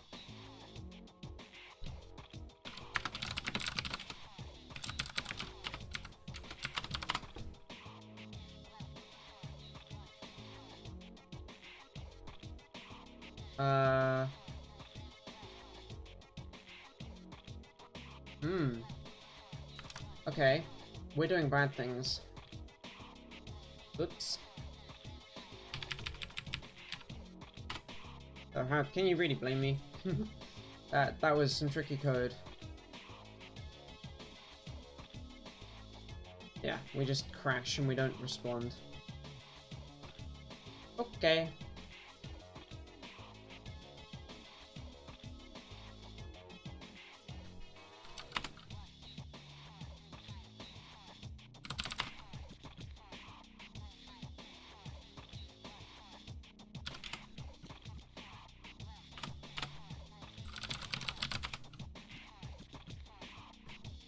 Oof.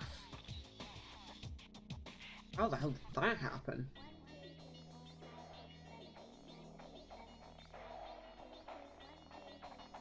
Oh, I know how this has happened.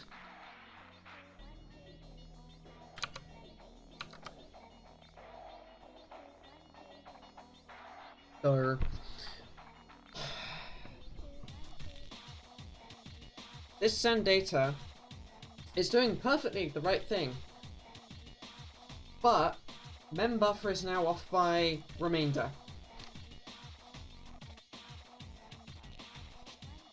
So this needs to be plus remainder, and unfortunately that means that has to go back in to take out remainder again.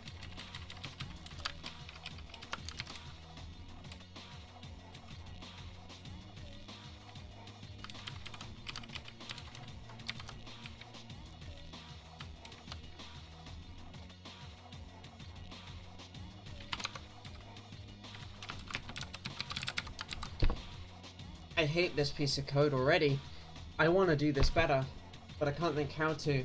This is a very annoying restriction that we've got to deal with. Comments.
Yeah.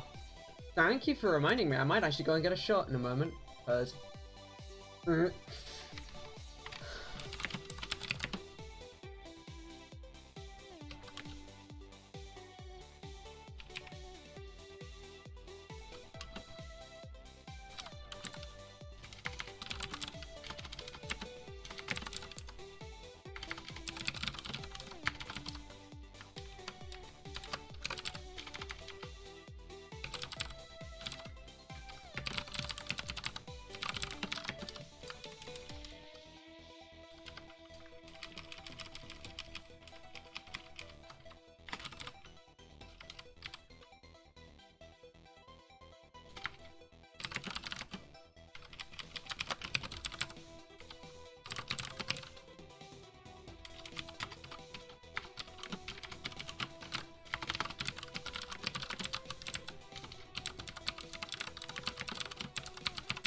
I think that's reasonably clear as to what's going on.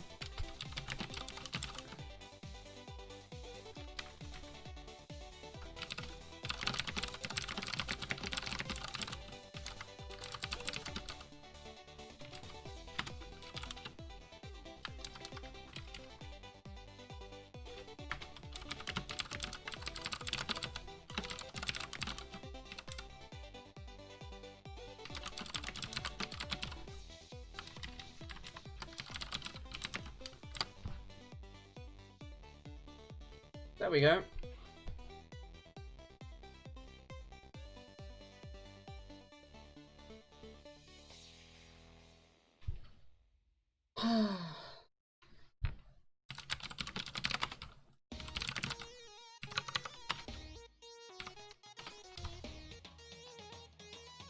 Does this work any better than the old version? It should do, because I've actually fixed a bug or two. But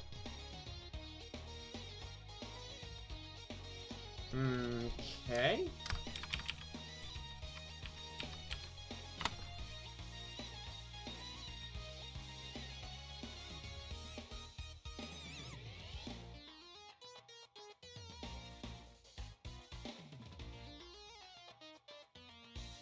Something is still wrong.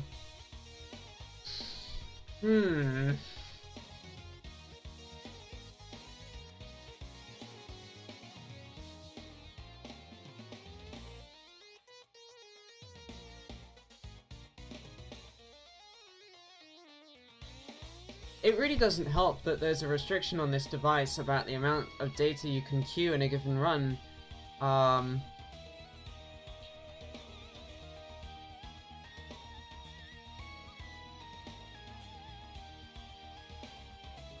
Yeah.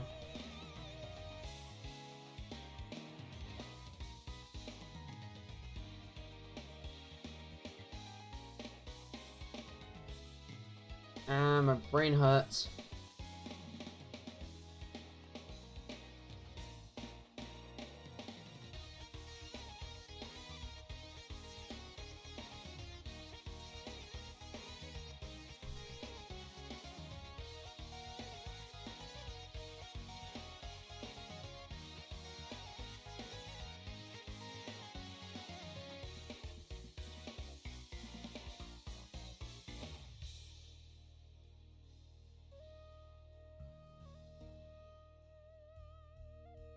Okay, I'm gonna put a breakpoint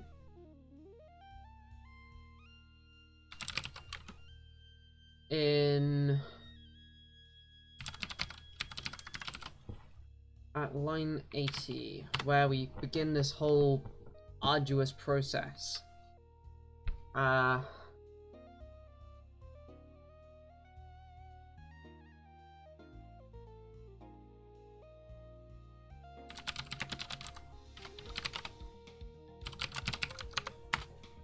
Reset everything completely. Now, go.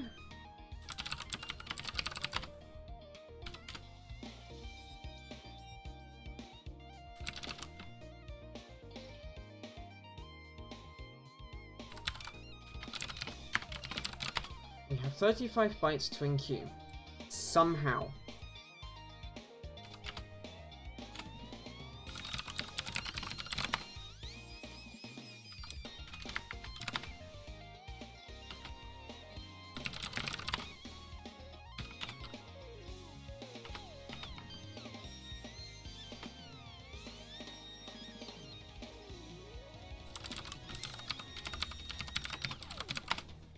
Leftover count was 0, as it's supposed to be.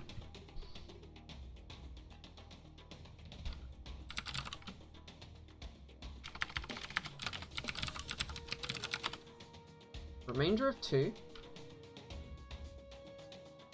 was 10 divided by 4, remainder 2.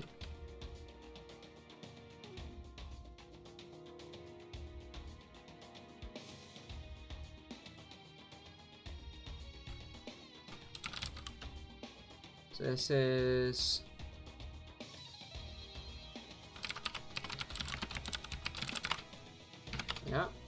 gonna queue the right amount of data.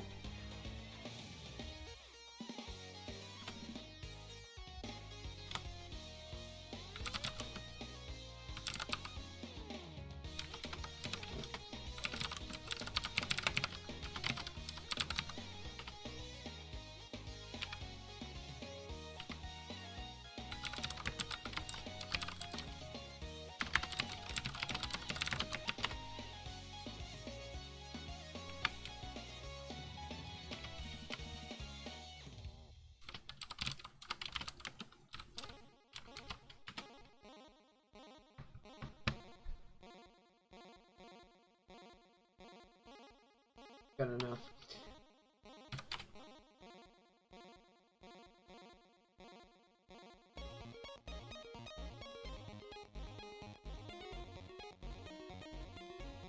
So, we get the next bit of descriptor.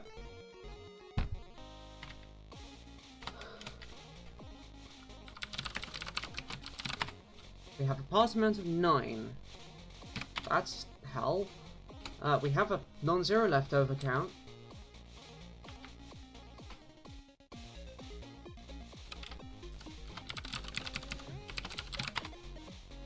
Need 2 more bytes to fill the buffer.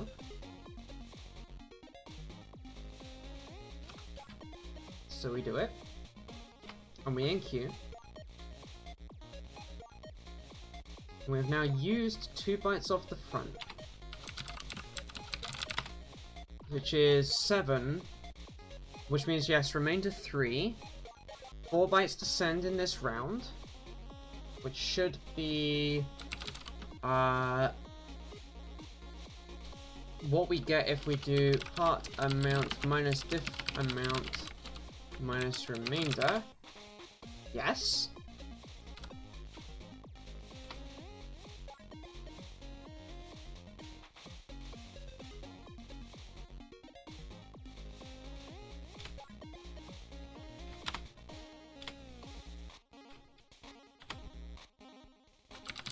So we then get to here.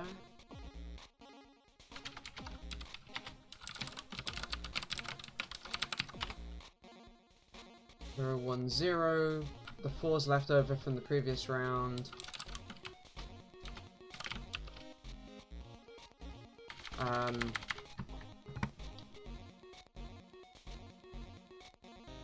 think it's X to print memory, and then we want X FMT address. We want to print in. We want 3 hexadecimal bytes.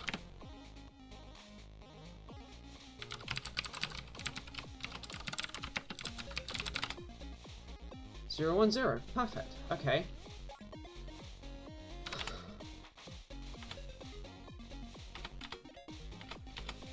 Get the next part.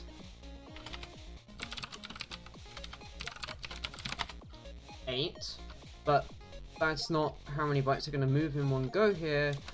It's going to be 443, I think.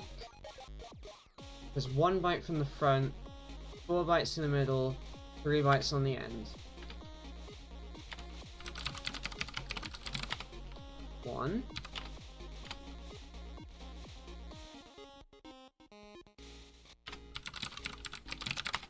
Three on the end.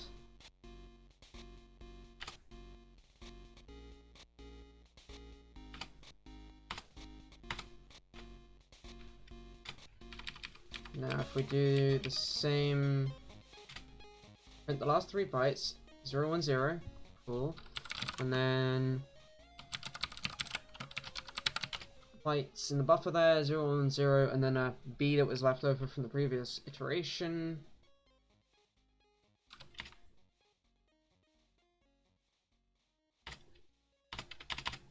Get the next part.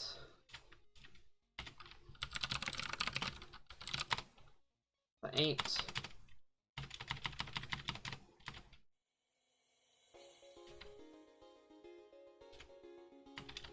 Get the next chunk, except there isn't any more.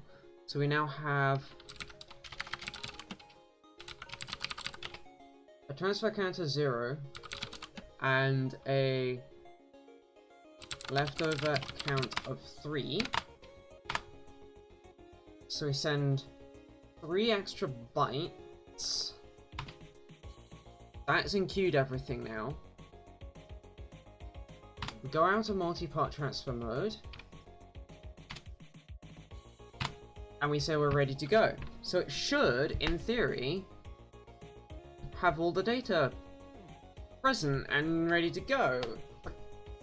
Code works. And yet somehow we don't see the config descriptor on the other end.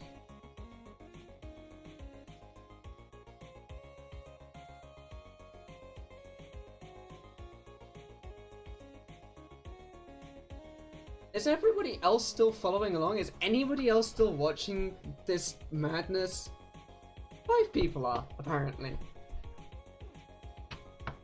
Okay. I think I'm gonna finish up in a moment because my brain is hurting so bad.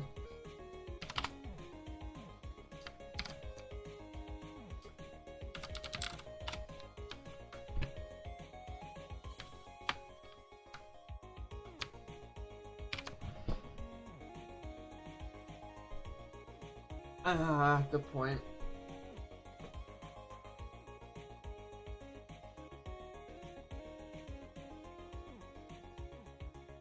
I'm glad that this code works, at least in theory.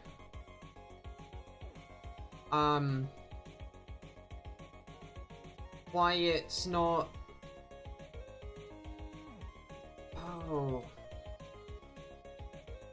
You know?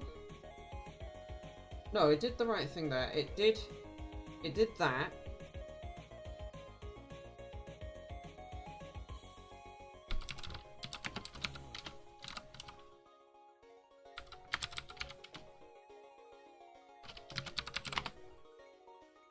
Status 1-1.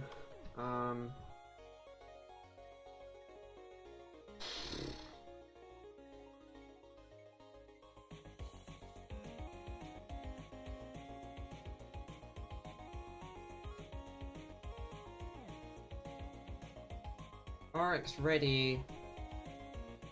Error. Well, kind of. I'm looking at the wrong version of that register. RX ready. Set end. That makes sense. The RX count is 0. Yes, RX count will be 0 because this was at the end of a phase where we then have a... yeah.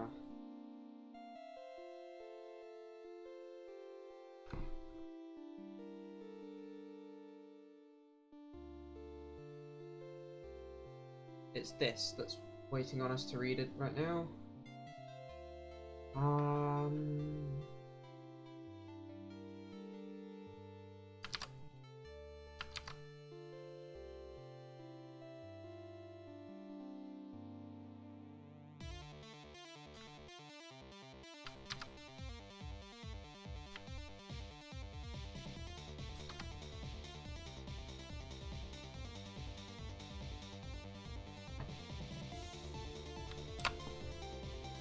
Spotting errors. Wonderful.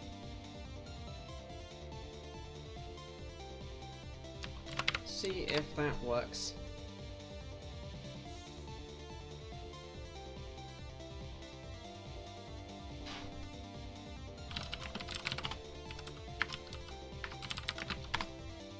All the breakpoints I've got set. Recompile, load the firmware back onto the device, and start Wireshark.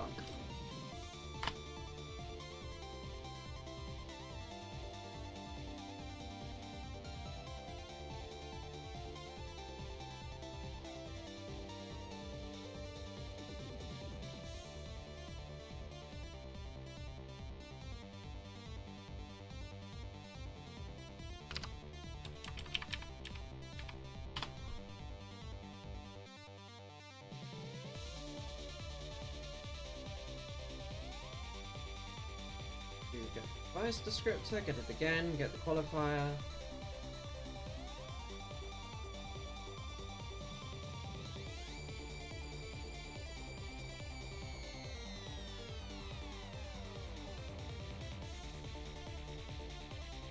Oh, hang on, that's interesting. Device class, subclass, and protocol there.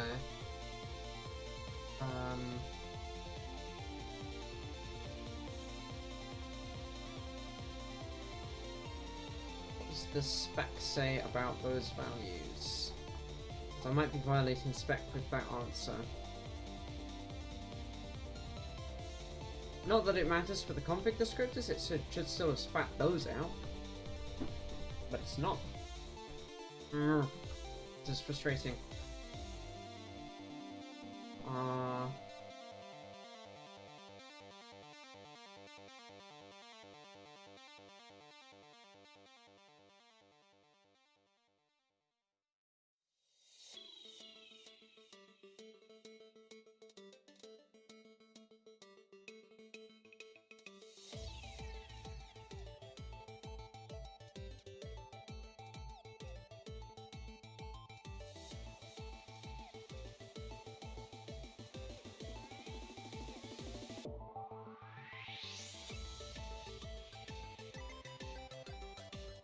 Oh, interesting. If we are a full-speed device, which is all we're capable of being, technically we shouldn't be being asked for this device qualifier, and we should result in an error. So at some point I still have to go and fix the error path, because we shouldn't be returning this descriptor, but I'm not worried about that. This seems to be fine now.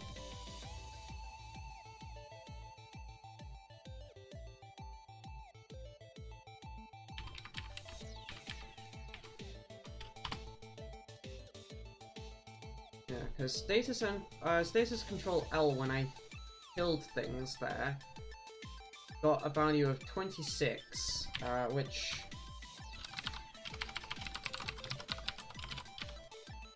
if I quickly printf that, 1A. So again, we're in this state where we've accidentally caused a error in the state machine.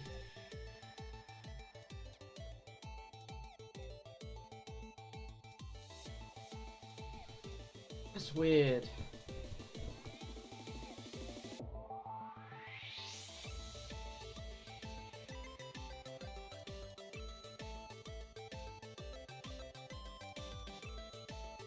I'm gonna put some extra bits in here to just deal with whenever this goes into an error mode, bring us back out of that error mode. So this is USB EP0 control, status control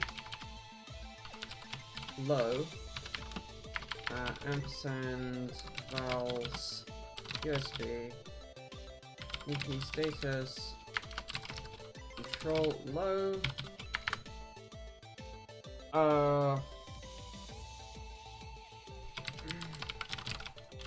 Setup end.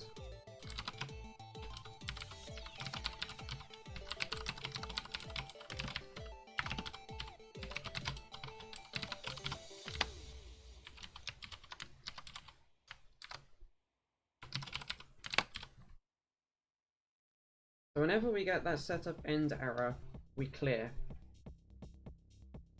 Whenever we enter this interrupt handler, because it is effectively an interrupt handler.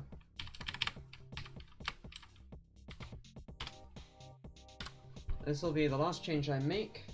I'm going to wrap up at this point because this is starting to really... I'm noticing this. 4 hours of USB.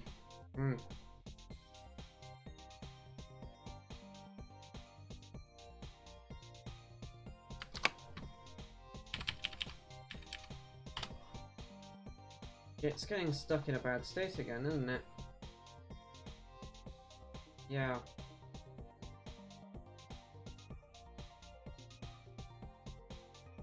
Interesting that we've got this happening here too, where it initially can't respond and then it does. And then it's fine until we try and ask for configuration. But that when it does respond, it's not responding with garbage. This is the correct descriptor.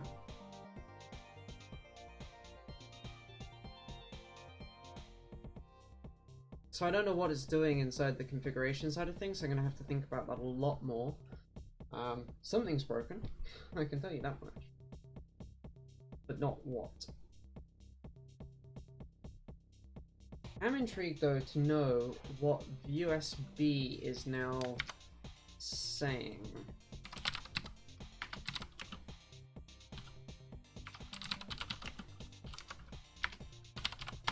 Is the TUI.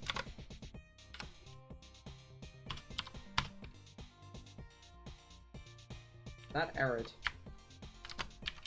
That's very interesting. That only happens... That crash you just saw only happens when an error occurs in the protocol.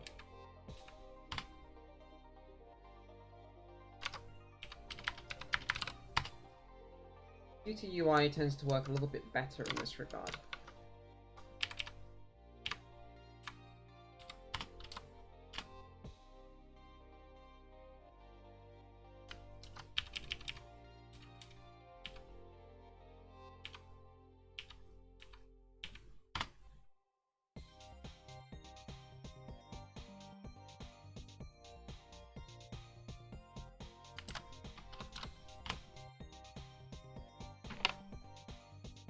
So,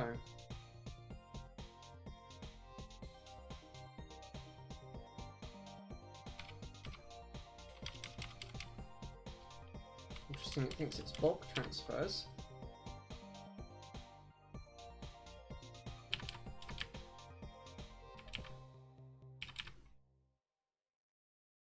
Oh, those are the Blackmagic probe transfers. Okay.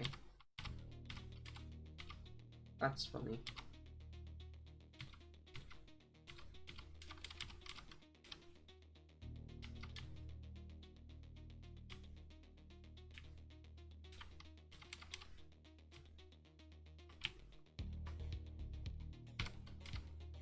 There's my descriptor.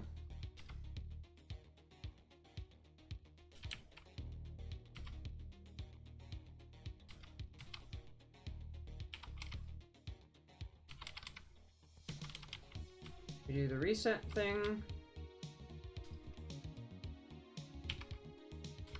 There's the descriptor again.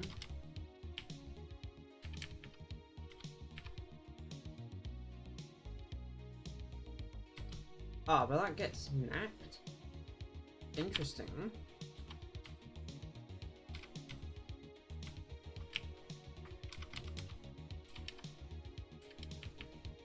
Oh!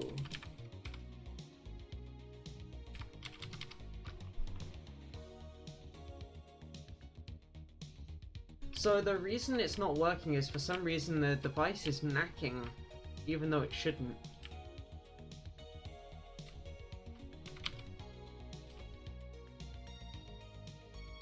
There's the device descriptor coming in.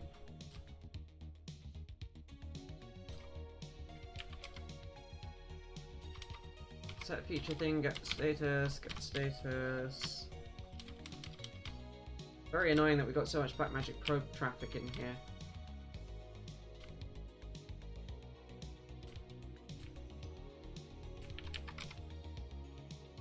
And it then asks for reset.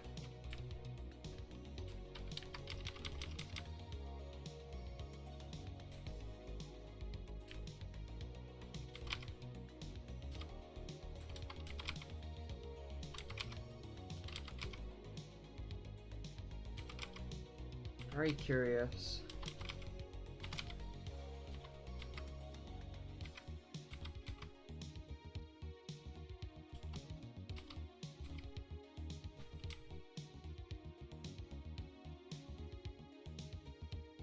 That's my mouse movements.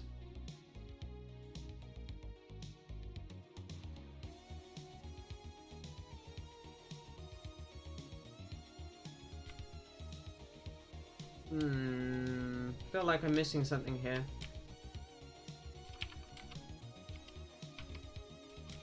There's those.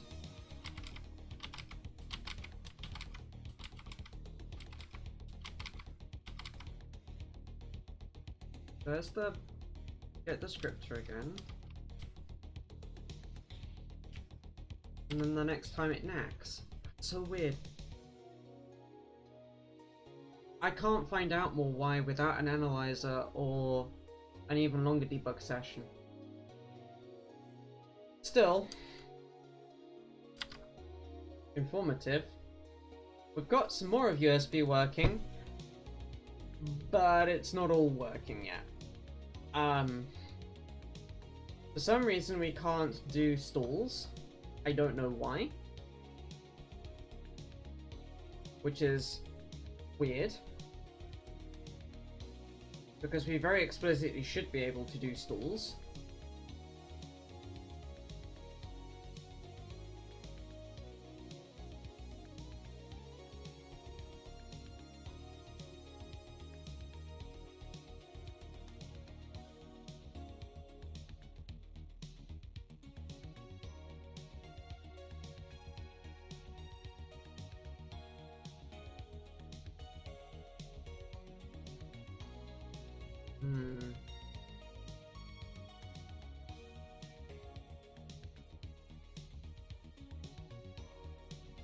Needs are.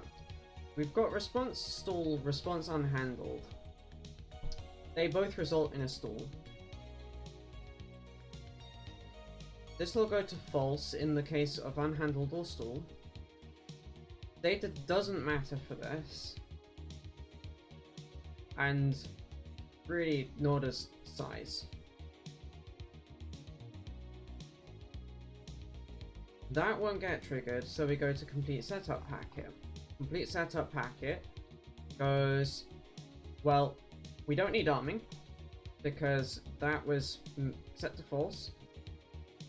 The other one doesn't need arming either because, well, at the moment nothing changes it and it's set to false here by force. So we get to, do we need to stall? And that should be true. And so we do a stall, in theory. I'll have to pull apart the driver from TI for this device, because we know that that driver works. However, will it work? Not going to comment there. And we'll see if I'm doing something stupid with the stalls, because clearly something I'm doing ends up causing the endpoint to go into an error state with regards to setup response and early exiting, and it clearly doesn't like that, which would then explain why we're knacking. So, with that, it has been a long and arduous one. Thank you all for watching. I won't be streaming next week on account of it being the holiday season. However, I plan in 2 weeks' time to do another stream, probably on the keyboard. I look forward to you all joining me then for what should hopefully be a far more interesting stream than this one. I'm sorry that this has been quite so dry. But thank you all for bearing with me and my descent into madness. I think we're going to raid Shalon because he's still streaming. And with that, thank you all for watching so much. And I will see you again in 2 weeks. Bye for now.